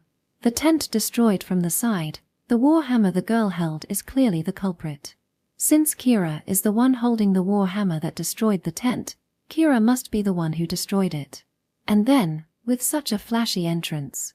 You can't mean, the saint is assassinating the saint. Bing bada bing. No quiz, but I'll give the knight who got it right a reward and prize. Specifically, how about another whack? As Kira grips her warhammer again, she swings it down at the ground. Even with a petite girl swinging a warhammer taller than she is, granted only gravity's power, it should merely dent the earth a small amount. However, the warhammer Kira swung down produced a deafening impact and shockwave, giving birth to a gigantic crater. Saint. The knight covers the saint once again. Rubble and debris dig into his armor, barely keeping his body that threatens to be blown away standing firm. One look at the massive crater should make it clear, with just a swing, this much power. If the earthen shrapnel had a little more force behind it, it would likely have gored his trained body. Proof of failing to fully protect, the knight's exposed face has several small rocks jutting from it. For the saint to have such strength. I hadn't heard of you having weapons to begin with. I wouldn't tell you that. Despite how I look, among the factions I have the trump card-like position, their secret weapon, so that's my role. Slowly ascending the crater, Kira approaches Mealis and company. Why, Saint Kira? With a perplexed face, Mealis murmurs in confusion. She understands, but reality isn't catching up to her comprehension and acceptance. After one failure, the church assassinating someone can't be exposed publicly again. Then when it comes to definitively finishing you off, do it on the battlefield. It was obvious you saints would be placed in the safety zones, and they're located far from both the battlefield and base zones so no one would notice easily. Matter-of-factly, Kira begins explaining. If this really were a quiz session, This would be like the explanation given after the answer session ends. Even if something happened in the safety zone, the soldiers prioritizing the battlefield wouldn't come running immediately. And even if they did come, everything would be after the fact. Smash it all flash alike. If Mealy's Chan's corpse was there when they arrived, they'd judge the enemy country sneak attacked and killed her. That's fine, as long as they recognize it that way. Rather than try assassinating you with weaker force, I chose the option of definitively killing you with greater force. Yeah, that talk. Just cold calculations. In Kira's words that usually have an airheaded feel, now there is none of that. Something frosty that even Mealy's, whom she thought of as a friend, hadn't heard before. Thus, she immediately realized these words weren't some surprise event joke. Has the arbitration faction truly come to even choosing to kill good people? Forgetting the honorifics, the knight shouts. On the flip side, Kira tilted her head quizzically. Once the arbitration faction's archbishop takes over as pope, that path itself becomes justified, you know? In our words, that itself becomes justice. Even if it's a good person like Mealy's Chan, once the ruler decrees it, even a weak and kind-hearted girl quickly becomes evil. She was secretly trying to crush the church or something. They can say that after winning and everyone would blindly believe it unreasonable, isn't it? But that's exactly how things are now, so you have no choice but to accept it.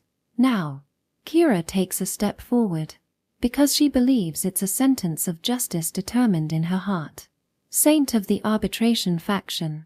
Magician, Kira Lemire.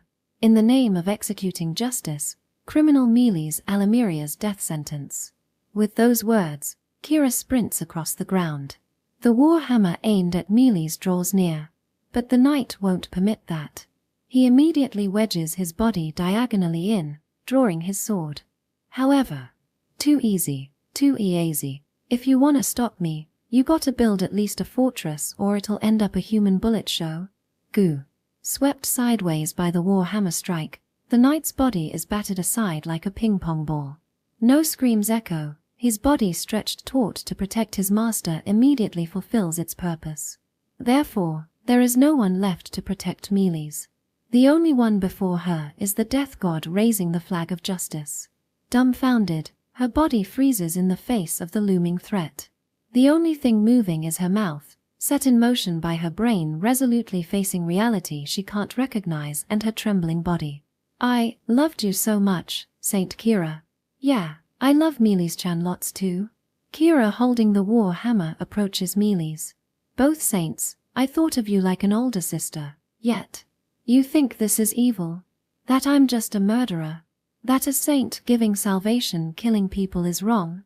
No, you're mistaken Mealy's Chan. I save people. The stray people in this world. And the means to that end is killing evil people. It's merely a difference in direction, standing in different places. I have to kill evil people. For that, the other faction needs to disappear. So, die. Kira raises the war hammer overhead. At that time, the girl named Mealy's Alamiria collapses and looks up at the person she thought of as a sister thinking, ah, where did I go wrong? Faced with the reality of clear animosity from the person she admired like an older sister, was there some way she could have avoided it? Because she participated in the civil war? Due to being of a different faction? Because she had saved people as a saint? Or maybe, because she didn't tout justice that requires killing someone to save others? But she hates that. She doesn't want to kill people to save people. Salvation leaving lingering resentment can't become true salvation. After all, back at that party, Mealy's Alamiria is a powerless girl. A fragile girl you could find anywhere, simply a kind-hearted person. Therefore, she holds no trump cards that could overturn this situation. To the very end, I will. Live in sincere honesty, upholding the word salvation I swore to when blessed with the goddess grace to the very end without wavering. Even if that results in my untimely death.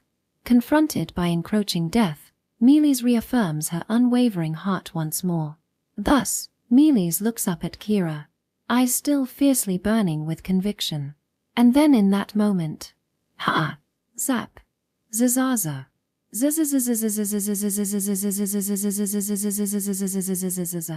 What?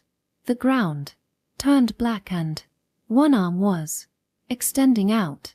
Hey you, self-proclaimed executor of justice. That hand firmly grabs Kira's arm. Give her back. She's freedom I saved. And the hero seeking freedom shows himself. Section. Let's go back in time a bit.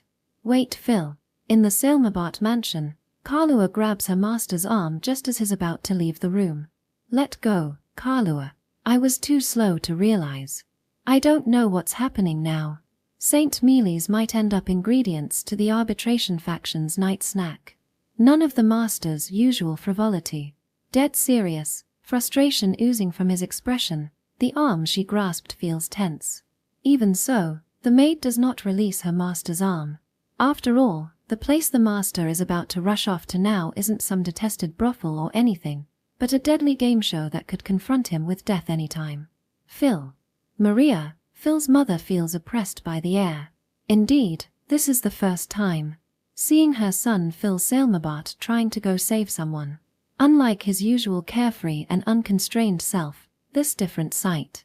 I knew he was kind, but still, this figure unhesitatingly rushing to war seems somehow dangerous too. Didn't you promise, father, to not go to the civil war? Breaking that promise and sticking your neck in. So am I just supposed to leave St. Mealy's alone, possibly letting her get killed? I can't play the elegant luxury card and casually sip wine when I have the power to possibly save her with these hands. Calling himself fallen even though saying elegant is a stretch. Just how many fallen people exist in this world?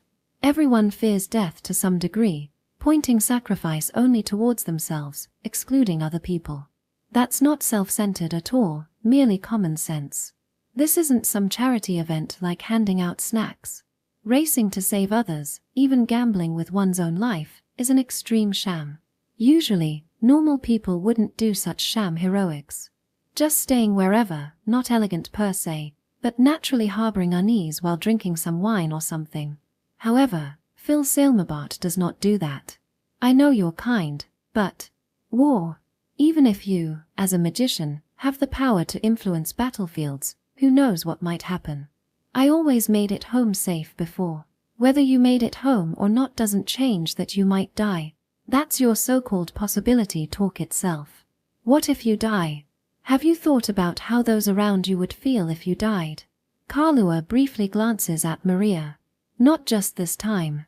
From now on too. Just to rescue someone, Phil balls his fist and walks the road of battle against enemies. Magic is powerful but not absolute. Even Kalua the magician understands well. If it's war, then enemy magicians might appear too. A sword might suddenly stab his back or arrowheads come flying any time. Kalua loves Phil's kindness too.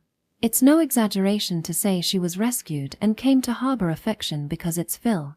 But no matter when, she wants him to stop walking the path of death. More precious than the person she has just met is her master right in front of her. It wasn't out of obligation, nor was it because of any visible rights.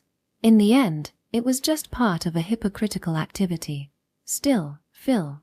Kalua, this isn't about hypocrisy or charity, obligation or rights. It's about my own self-respect, my own sense of pride.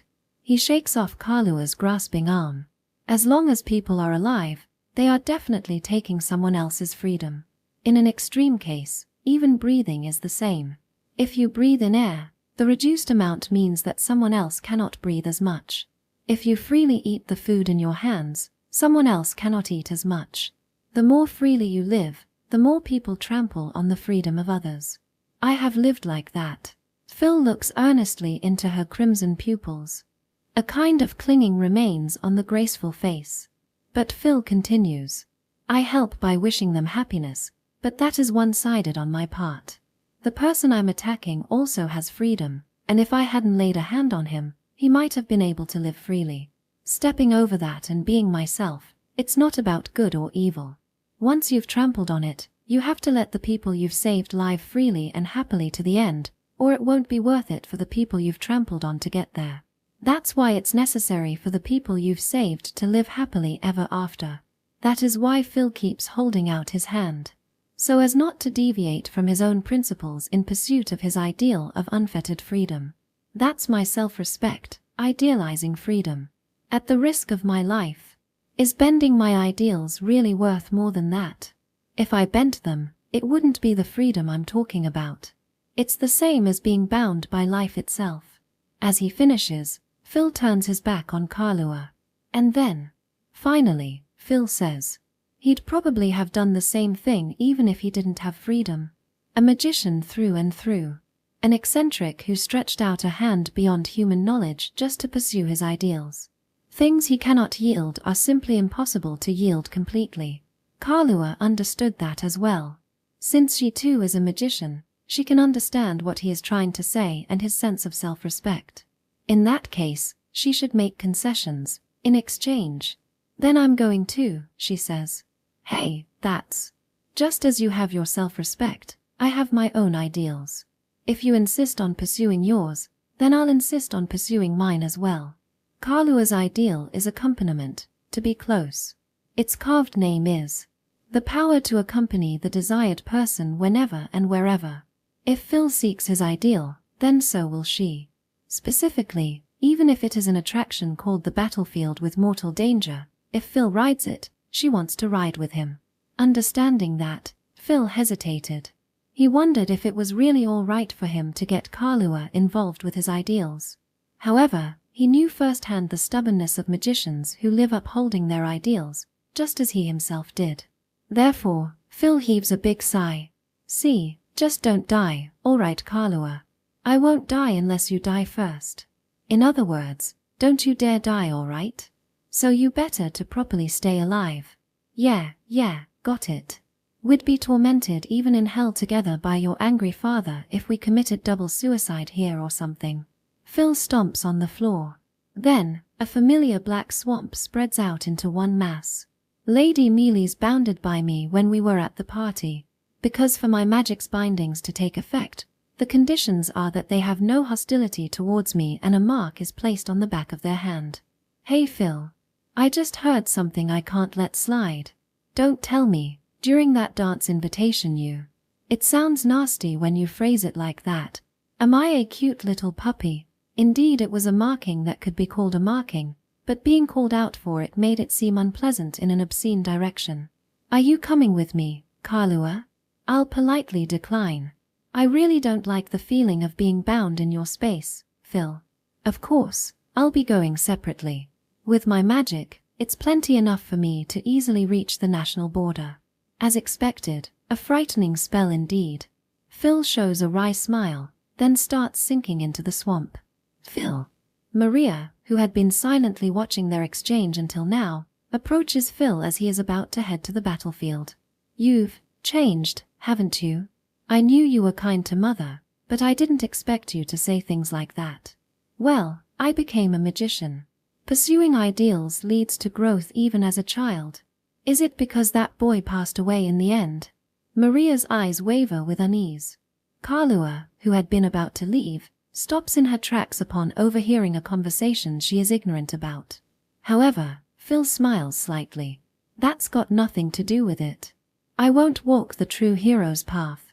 I just want to walk the path of freedom that he couldn't, and show the hero in heaven. Phil sinks into the shadows, leaving behind his mother's anxious gaze. Just now, was that? It's nothing at all, Kalua dear. I was talking about a certain boy who was very close friends with that child. Maria gives a small laugh and nudges Kalua's back a little. Travel safely. As his mother, I ideally wouldn't want to let him go, but if it's you accompanying that boy, then I won't stop you. And then, at least come back alive. And please, help make sure he doesn't end up a hero. Being called a hero should be a joyous and proud thing. At the party venue as well, Maria had been praising and delighting over Phil. Despite that, why was she now directing these contradictory requests? She didn't really understand, but, of course, as I am the magician who stays by that guy's side. With a smile like a blooming maiden in love, Kalua disappeared out the window. It was so close. As Phil grasps Kira's arm, with the corners of his eyes he glances around and thinks, we cut that close. Right before him, Kira is trying to swing down a warhammer on Phil. Behind him crouches Mealy's, looking up at him. With just this composition lined up, one could easily imagine what kind of situation this was. If he had been even a little late. A chill runs down Phil's spine from that if. Aha. I knew you'd come, Evildor. Kira shakes Phil off her arm, then immediately flies backwards to take some distance between them. That woman from back then, no matter how I look at it, you're up to some seriously shady stuff. First bandits, now you're even trying to kill a colleague. Calmly looking at the girl before him once more, Phil thinks. The girl I saved some time ago, and the one I met afterwards. Gripping a warhammer, ruthlessly killing bandits she didn't need to kill. Just who is this person? Phil doesn't know since she hasn't properly introduced herself. However, one thing is clear, she is an enemy. An agent of justice who impedes freedom. I mean, your timing is just too good. That's why you're called the hero of shadows, right? It's not like I wanted this timing on purpose either. I'm not some exceptional director, you know. There's no way I could deliberately time my entrance for maximum dramatic effect. But still, Phil came, right when she was one step away from. It wouldn't be weird for people to see you as the director. Her expression is distorted in annoyance, however her voice tones remain properly lively. The tenseness in her gaze as she watches Phil betrays that she sees him as an enemy despite their almost comedic exchange. Sir Phil. Are you all right, Lady Mealy's? The night escorts are, well, it's obvious just from looking. The collapsed tents, trees blown apart as if by an explosion. Even without saying anything, it can be easily grasped just by looking. Why are you here, Sir Phil? I didn't inform you of anything. Just reasoned speculation from the circumstantial evidence. If you hadn't said going south, I wouldn't have been seen as the exceptional director missing my timing. But this is a battlefield. Even knowing that I might be attacked here, there's no reason for you to come here at the risk of your life. So, I shouldn't save you because there's no reason. If that's how you want to start this, I wouldn't have saved you in the first place. When we first met for the very first time, I was leisurely drinking away without a care, you know? Phil has no logical reasons when saving others. Freedom stemming from kindness, that's the basis of his existence, so reason or not, he'll reach out to help others. As long as he can be himself, he doesn't need reasons. Just causes, excuses to convince his surroundings, immediate profits, bound by things like those. What can he do? I'm free. I can save you precisely because I'm free. I want to save you. I want you to be happy. With just these feelings, there's plenty enough reason for me to clench my fist. Just that. At Mealy's question, a faint memory surfaces in Phil's mind a little. We saved her because we wanted to save her. We don't need any other reason. Right, Phil? You bet. 'Cause we're heroes. A faint, fleeting, painful, nostalgic memory. A scene of saving a small girl from bullies on a street corner. What surfaced was a young boy, innocent and pure, kind and overflowing with a sense of justice. Eventually called a hero. Ah, that's right. Whenever I hope for someone's smile, petty selfishness like reasons don't matter at all. Phil can't help cracking a small smile, overlapping the weak girl behind him with that nostalgic memory. That's enough of a reason to protect a kind girl like you. So just shut up and let me save you. Tears flow down Mealy's cheeks. Was it because she was saved? Or was it from his words directed at her? Or maybe from seeing a heroic figure up close? That's not clear. It could be part of it, or maybe all of it. But Mealy's cried, killing her sobs. Her expression oozes joy. Cut that out. Objectively, it makes me look like the villain here. A villain trying to kill an innocent girl but claims she's not the villain? Quiet down, holy maiden. Should I start a survey? I'll even bet all my money. It's obvious who's who even without saying anything. No way, no. Justice is on my side, evil is you. In a survey pooling together a variety of opinions, that composition won't budge past the majority vote.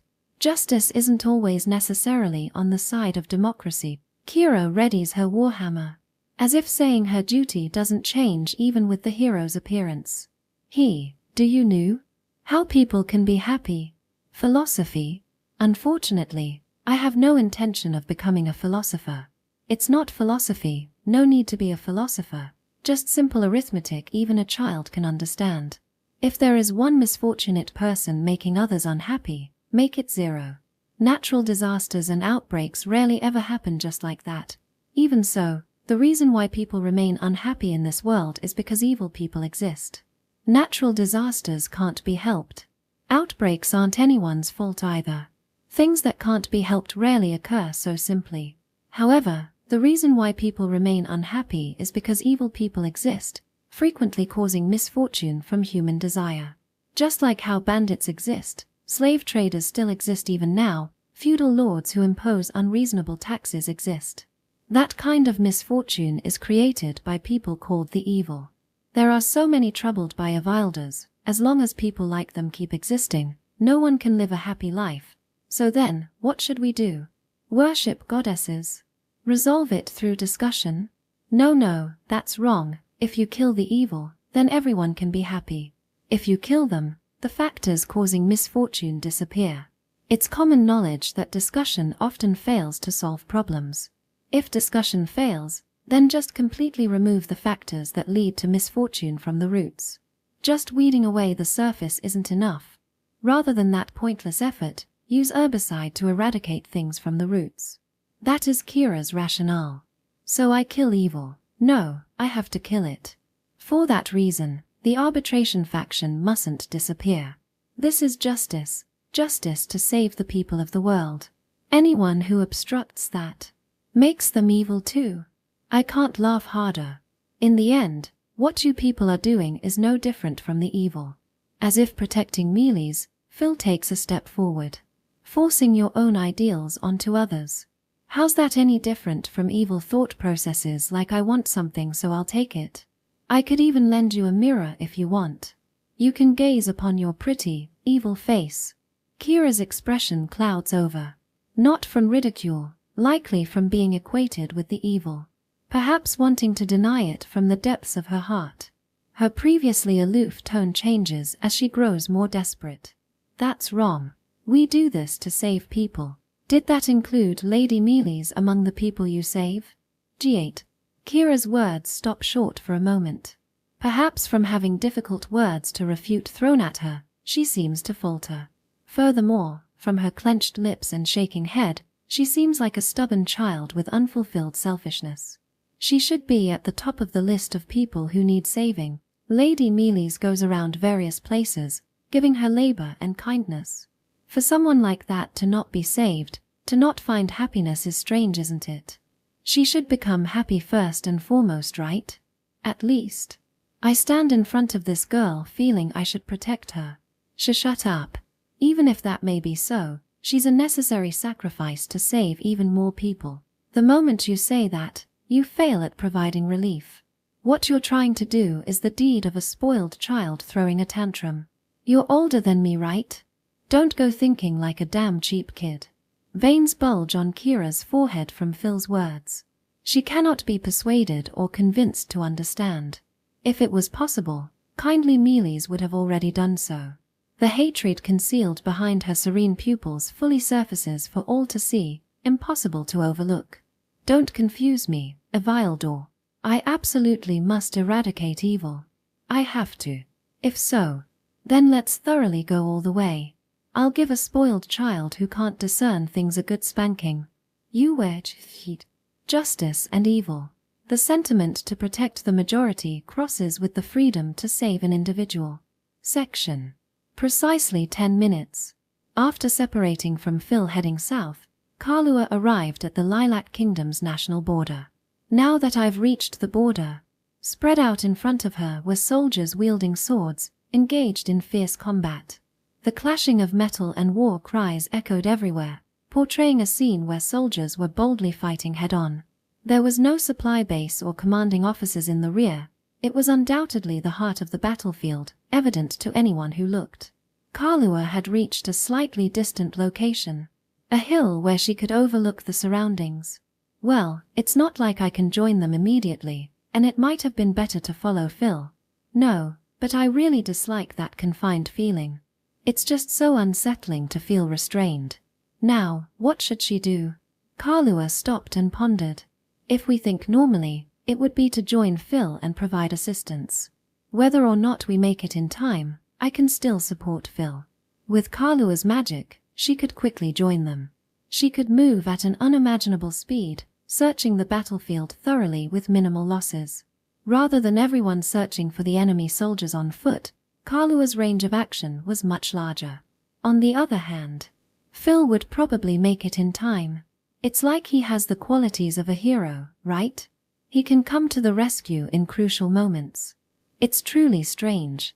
But if I believe in that, there's no need to forcefully join them. If Phil encounters those plotting assassination, it wouldn't be a bad idea to participate. If they repel the attackers together, the chances of being saved would be high. However, if possible, she wanted to help not only the Holy Maiden but everyone. Though not to the extent of Phil, a gentle girl would feel the desire to help the soldiers fighting on the battlefield. If we can end the war here, the pretext of attackers taking advantage of the war to kill would disappear. Even if we kill them after the war ends, an investigation into the internal culprits will start immediately. Might as well aim to end the war quickly. Using the time spent searching to defeat enemy soldiers, that would be more efficient. Having decided on her course of action, Kalua swiftly descended from the hill to the battlefield. Her goal was to swiftly end the North-South War, while defeating enemy soldiers and searching for the commander. Kalua, with her initial speed slower than the speed of sound, wouldn't stop unless she reached a state where she was barely visible. Therefore, starting her movement required the utmost attention. Kalua landed on the battlefield, where she could barely be followed by the eyes. And then, she swung her fist towards the enemy soldiers. What? You. Where the hell did she come from? Enemy soldiers and her own soldiers were engaged in a face-to-face confrontation. The advantage seemed to be with her own side, which had pushed closer to the enemy's position. So, she decided to start by sprinting to the very center of the enemy's position, creating chaos in the confrontation. One soldier muttered, "Why is a maid in a place like this?" Kalua's barely traceable figure must have seemed out of place on the battlefield. In a maid outfit instead of armor, without a sword, spear, or bow, just a fist. Come to think of it, Phil went in like that too. Not just me, but Phil is going to have a tough time later. Revealing the figure of the hero of shadows fighting on the battlefield might make it irreversible. Thinking of her distant master, who had now become almost invisible unless he stopped, Kalua focused on her own actions. Well, let's concentrate on what we can do here. This is a battlefield. Even if everyone's movements couldn't be captured, there's still the risk of stepping on a rolling sword. While paying the utmost attention, Kalua smoothly punched her fists into the enemy soldiers. As time passed, the sound of her fists changed. Speed turned into weight, and that pure power increased as time went on. As Kalua's fists gained more speed over time, gradually becoming heavier. Eventually, just a kick to the torso sent them flying far away. If things continued this way, the enemy soldiers would be thrown into chaos. After all, you never know when an unseen artillery might aim at you. Weirdly enough, the mysterious artillery seemed scarier than the approaching soldiers from her own country. Of course, no one would willingly want to become an indistinct projectile that loses its original form and gets sent far away. As Kalua blew away several soldiers per second, the soldiers from the enemy country began to turn their backs, retreating as if running away. Now's the chance. Push forward. A voice, presumably from her own soldiers, echoed from somewhere. It seemed they were trying to advance while Kalua wreaked havoc and the soldiers from the enemy country were in disarray. Kalua, who had aimed for this, smiled faintly. The plan was successful. If she could reach the innermost part and strike the commander, the war would end immediately. While targeting the innermost part, Kalua set a record of blowing away over 100 soldiers. However, at that moment, as Kalua advanced further into the enemy's territory, she noticed a blank area in her field of vision. Even the retreating enemy soldiers intentionally avoided that area, not stepping into it. However, only one person, right in the center of the blank area, a girl in a pure white dress, completely out of place on the battlefield, stood. Quite obvious. A trap. It was an obvious trap. Nevertheless, there was evidence that something was there. Kalua approached one of her soldiers, blew him away intentionally into the blank area to investigate. When the soldier, who should have been floating in the air, crossed the blank area, he fell to the ground. Hey, who did that? Who dropped a man into my territory? I was trying to maintain a sense of cleanliness in this manly battlefield, you know? You shouldn't just throw him away like that. The girl in the one-piece dress, her waist-length brown hair flowing. She complained while ignoring the fallen soldiers. Grumbling, she slowly advanced towards her own country's territory. Well, it's not strange for there to be a magician in this war. But it's harsh for the soldiers to deal with her. Letting out a sigh, Kalua, who had been accelerating at a moderate pace, stopped her legs. And then, she stood in front of the girl. Ha! Why is a maid here? Since when did the battlefield start offering delivery services? Same to you. There's no beautiful flower field here. Wouldn't it be better for you to return before your clothes get dirty with dust? I see. My apologies. It seems I was rude. So, we're colleagues, right? When did the battlefield become a place for maid services? The girl shrugged her shoulders. Being out of place on the battlefield, the privilege of strong individuals who seek ideals, different from the miscellaneous crowd that can't survive without blending in. Therefore, well, then, my opponent is you. Because of situations like this, I'm always a working ant today too. Both of us being tossed around is quite troublesome. Well, I have my reasons too. Let me handle it. The magician who appeared on the battlefield faced each other to fulfill their respective roles. Kalua, to assist her master. Haha, you flew nicely, enforcer of justice. Teach this evil person. At that moment. Oh, come on, you're not even trying to hide. I won't know anything even if you complain later.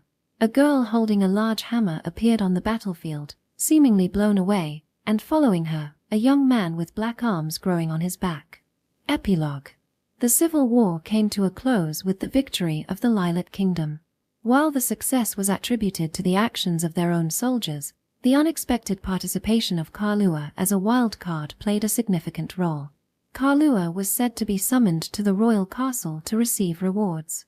As for the church faction issue that got entangled, the church eventually united as one. The attempt to assassinate the saintess became public knowledge, leading to increased resentment from the followers. The delicate balance of the scales collapsed. Further details remained unknown. Did the Archbishop of the Adjudication faction take responsibility? Did the conservative faction take over as if nothing happened? Despite being curious, Phil, being an outsider, chose not to delve further. After all, he had no reason to get involved. This incident, which began with the visit of the saintess, successfully came to a close. But maybe I'm just a fool. Phil Silmerbart shed tears. In his usual office, sitting on the sofa with his knees hugged, Phil wet his pants. Kalua sighed at her master and placed the tea she brought on the table. It's not like this is anything new. Come on, wipe those tears away. Maid, you're cold. I appreciate your efforts to console me a bit more warmly, though. Wiping away tears with the cloth handed by Kalua, Phil couldn't stop the tears born from sorrow. Everything was resolved successfully. Mealy's was saved. That's a good thing, isn't it? There's nothing to be sad about. However, Phil Silmerbart was stuck in the mud of sorrow. Why? At this point, think back to how Phil appeared on the battlefield. I went to the battlefield in my regular clothes. Yes, he went to the battlefield without changing into the black attire and mask that symbolized the shadow hero. The fact that Phil was using the magic of the shadow hero was seen by those around him. Additionally, being seen returning with the saintess was witnessed by many. To a large crowd. If that's the case, even a child could easily imagine what happened. In other words, there's no way to deny it anymore. Darn it. Some things can't be said out loud. The rumors, which were already rampant, spread further with credibility and testimony. Phil, unable to deny that he wasn't the shadow hero, wondered what to do. He received an overwhelming number of requests for meetings and marriage proposals, as well as invitations to parties. 1 week after the Civil War ended, these were the things that arrived during that time. Looking at them, Phil cried uncontrollably. What am I supposed to do? Maybe I should run away to a foreign country where these rumors haven't spread. To maintain my life, a touching farewell with packed belongings is a must. Yes, don't say silly things. If you're gone, no one can govern this territory. Well, you see, there's Zon, the super excellent my brother. He looks excellent to you. Maybe if you change the angle and swap the eyes. Surely, probably. Though he babbled about this and that, in the end, Phil couldn't escape the fact that leaving as a noble was impossible. In essence, Phil had to accept what Kalua said, resign himself to the inevitable and be praised by people. Well, let's thoroughly explore ways to resolve this issue later. I don't think we'll find an answer. More importantly, Phil briefly shifted his gaze. Specifically, towards the direction where his arm with limited mobility was. Phil Kuan, Phil Kuan. For now, let's think about how to deal with this saintus. A warm and soft sensation was firmly transmitted to the arm with limited mobility. Instead, a faint citrus scent tickled the nostrils, and platinum blonde hair and silver gold decorations matched the dazzling brightness, making the eyes sting a bit. On top of that, a sweet voice was heard throughout. Cheek nuzzles were also a plus. Phil sighed heavily. How did things end up like this? Well, it's a simple story. Kira got attached to Phil after that incident. That's it. What should I do, Kalua? It's like I've picked up a big kitten. Do I have to provide 3 meals, naps, and snacks as a responsible owner? I don't know. Why are you turning away, Kalua? Hey, this time it's not my fault, right? I'm Phil's kitten. Kalua turned away as if sulking. I'm not at fault, those were my words, but for Kalua, it's just that you're the problem. Saving weird girls left and right, and worse, getting cozy with a love-struck girl is breaking a major taboo. Kira-sama, can you please back off a bit? Nah, I don't wanna. Look, there's nothing I can do about it. Why don't you just die? Oh, didn't expect you to try solving the problem with complete elimination. You, solving problems by looking at the answer sheet without using formulas, right? Kalua remained sharp as ever. Well, it might be expected. Seeing your crush openly flirting in front of you. Kira-san, if we don't leave soon, we'll be late for the pilgrimage. At that moment, the door swung open with force. Out came Mealy's, a petite figure with a charming face. I'm just here to bid farewell to Phil-sama. Hey, so please, back off, Kira-san. With determination, she tried to pull Kira away. However, a weak girl couldn't possibly wrestle a girl swinging a sledgehammer with magical assistance. Mealy's didn't budge an inch. Giving up, Mealy sighed heavily and sat on Phil's lap, going around the sofa. Sorry, Phil-sama. My sister is. Wait, you're talking to me so normally. Aren't you trying to put yourself above me? Mealy's, shamelessly trying to establish physical contact with Phil, ignoring her audacity, which was quite a feat. Fine, I can't help it. Kira-san won't leave, and I can't just stand here forever. No, just sit next to me. Plus, we won't see each other for a while. Mealy's stay was temporary until the danger passed.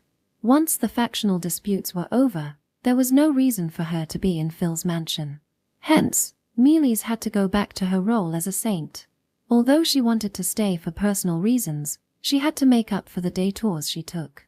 So, let me stay for a bit longer, please, for a bit longer. Weren't you supposed to leave soon? I'll stop until Kira-san leaves. I can't do anything about it. Kalua, can you help me peel her off a bit? At this rate, I'll be envied everywhere we go on the pilgrimage, with an unreasonable option included. Unfair. Who's envying who here? With Kira clinging to his arm, Mealy's trying to establish contact by sitting on his lap, and Kalua pouting nearby. Phil looked up at the ceiling. Geez, everything's so weird. If Phil's identity as the shadow hero hadn't been exposed, things probably wouldn't have turned out like this. He might have been enjoying a quiet life with Kalua by now. But, where did you go, my Freedom-chan? This is that kind of story. A little tale that unfolds after the true identity of the hero who silently saved people is revealed. Epilogue 2. Damn it. The young boy clenched a piece of paper tightly, tears streaming down his face. Even if they call you a hero, in the end, aren't you just dead? Beside the weeping boy lay a sheet of black stationery. Lately, ordinary letters were usually written on white paper. Occasionally, colors were used based on the content of the letter. Red meant confession. Blue meant reunion. Black meant death. What we wanted to be. It's not dolls, damn it. And on the paper the boy held, these words were written. I have no regrets, but I wish I could have lived a little better, Phil. The boy wiped away the tears on his face with his sleeve. Suppressing the overflowing emotions, he choked back the voice that was about to break. It's unbearable, ABI. Even if you become a magician and are called a hero, in the end, you couldn't live freely like you wanted. After wiping away the tears, on the face of the child in the prime of his growth was a firm determination accompanied by profound sadness. I will never become a hero like you. So, rather than meeting such an end, I won't become a hero at all, hey, right? I'll live freely for you. The boy opened the black-stained paper once again. The other words accompanying his close childhood friend's wish were written. All magicians are derived from witches. And thus, Phil Serembart encountered a witch. Afterward. Nice to meet you, I'm Kota Kaidahara. Now, before I start, what exactly should I write in an afterword? I was already struggling with that at the point of wondering, laughs. From start to finish, I thought, people who can write these things effortlessly are amazing, while sipping on a ginger ale with alcohol content. Therefore, after desperately thinking while lying down, I came up with a slightly personal story. Actually, I really love holy women. I'm active in various works posted on the web, and most of them have holy women as the main heroine. However, this work doesn't have a holy woman as the main heroine, it's a maid. I wanted characters that could joke and retort with the protagonist, but it became a maid instead of a holy woman. That's why I included holy women, 2 of them. I take pride in forcibly inserting them. However, the main focus is the usual lazy protagonist and the heroine who inflicts considerable damage to her eyes. Should I forcefully bring them back? After all, there are 2 more holy women in the setting. Hope to see you again. Next time, I'll write about holy women again. Wishful thinking. End of Volume 1.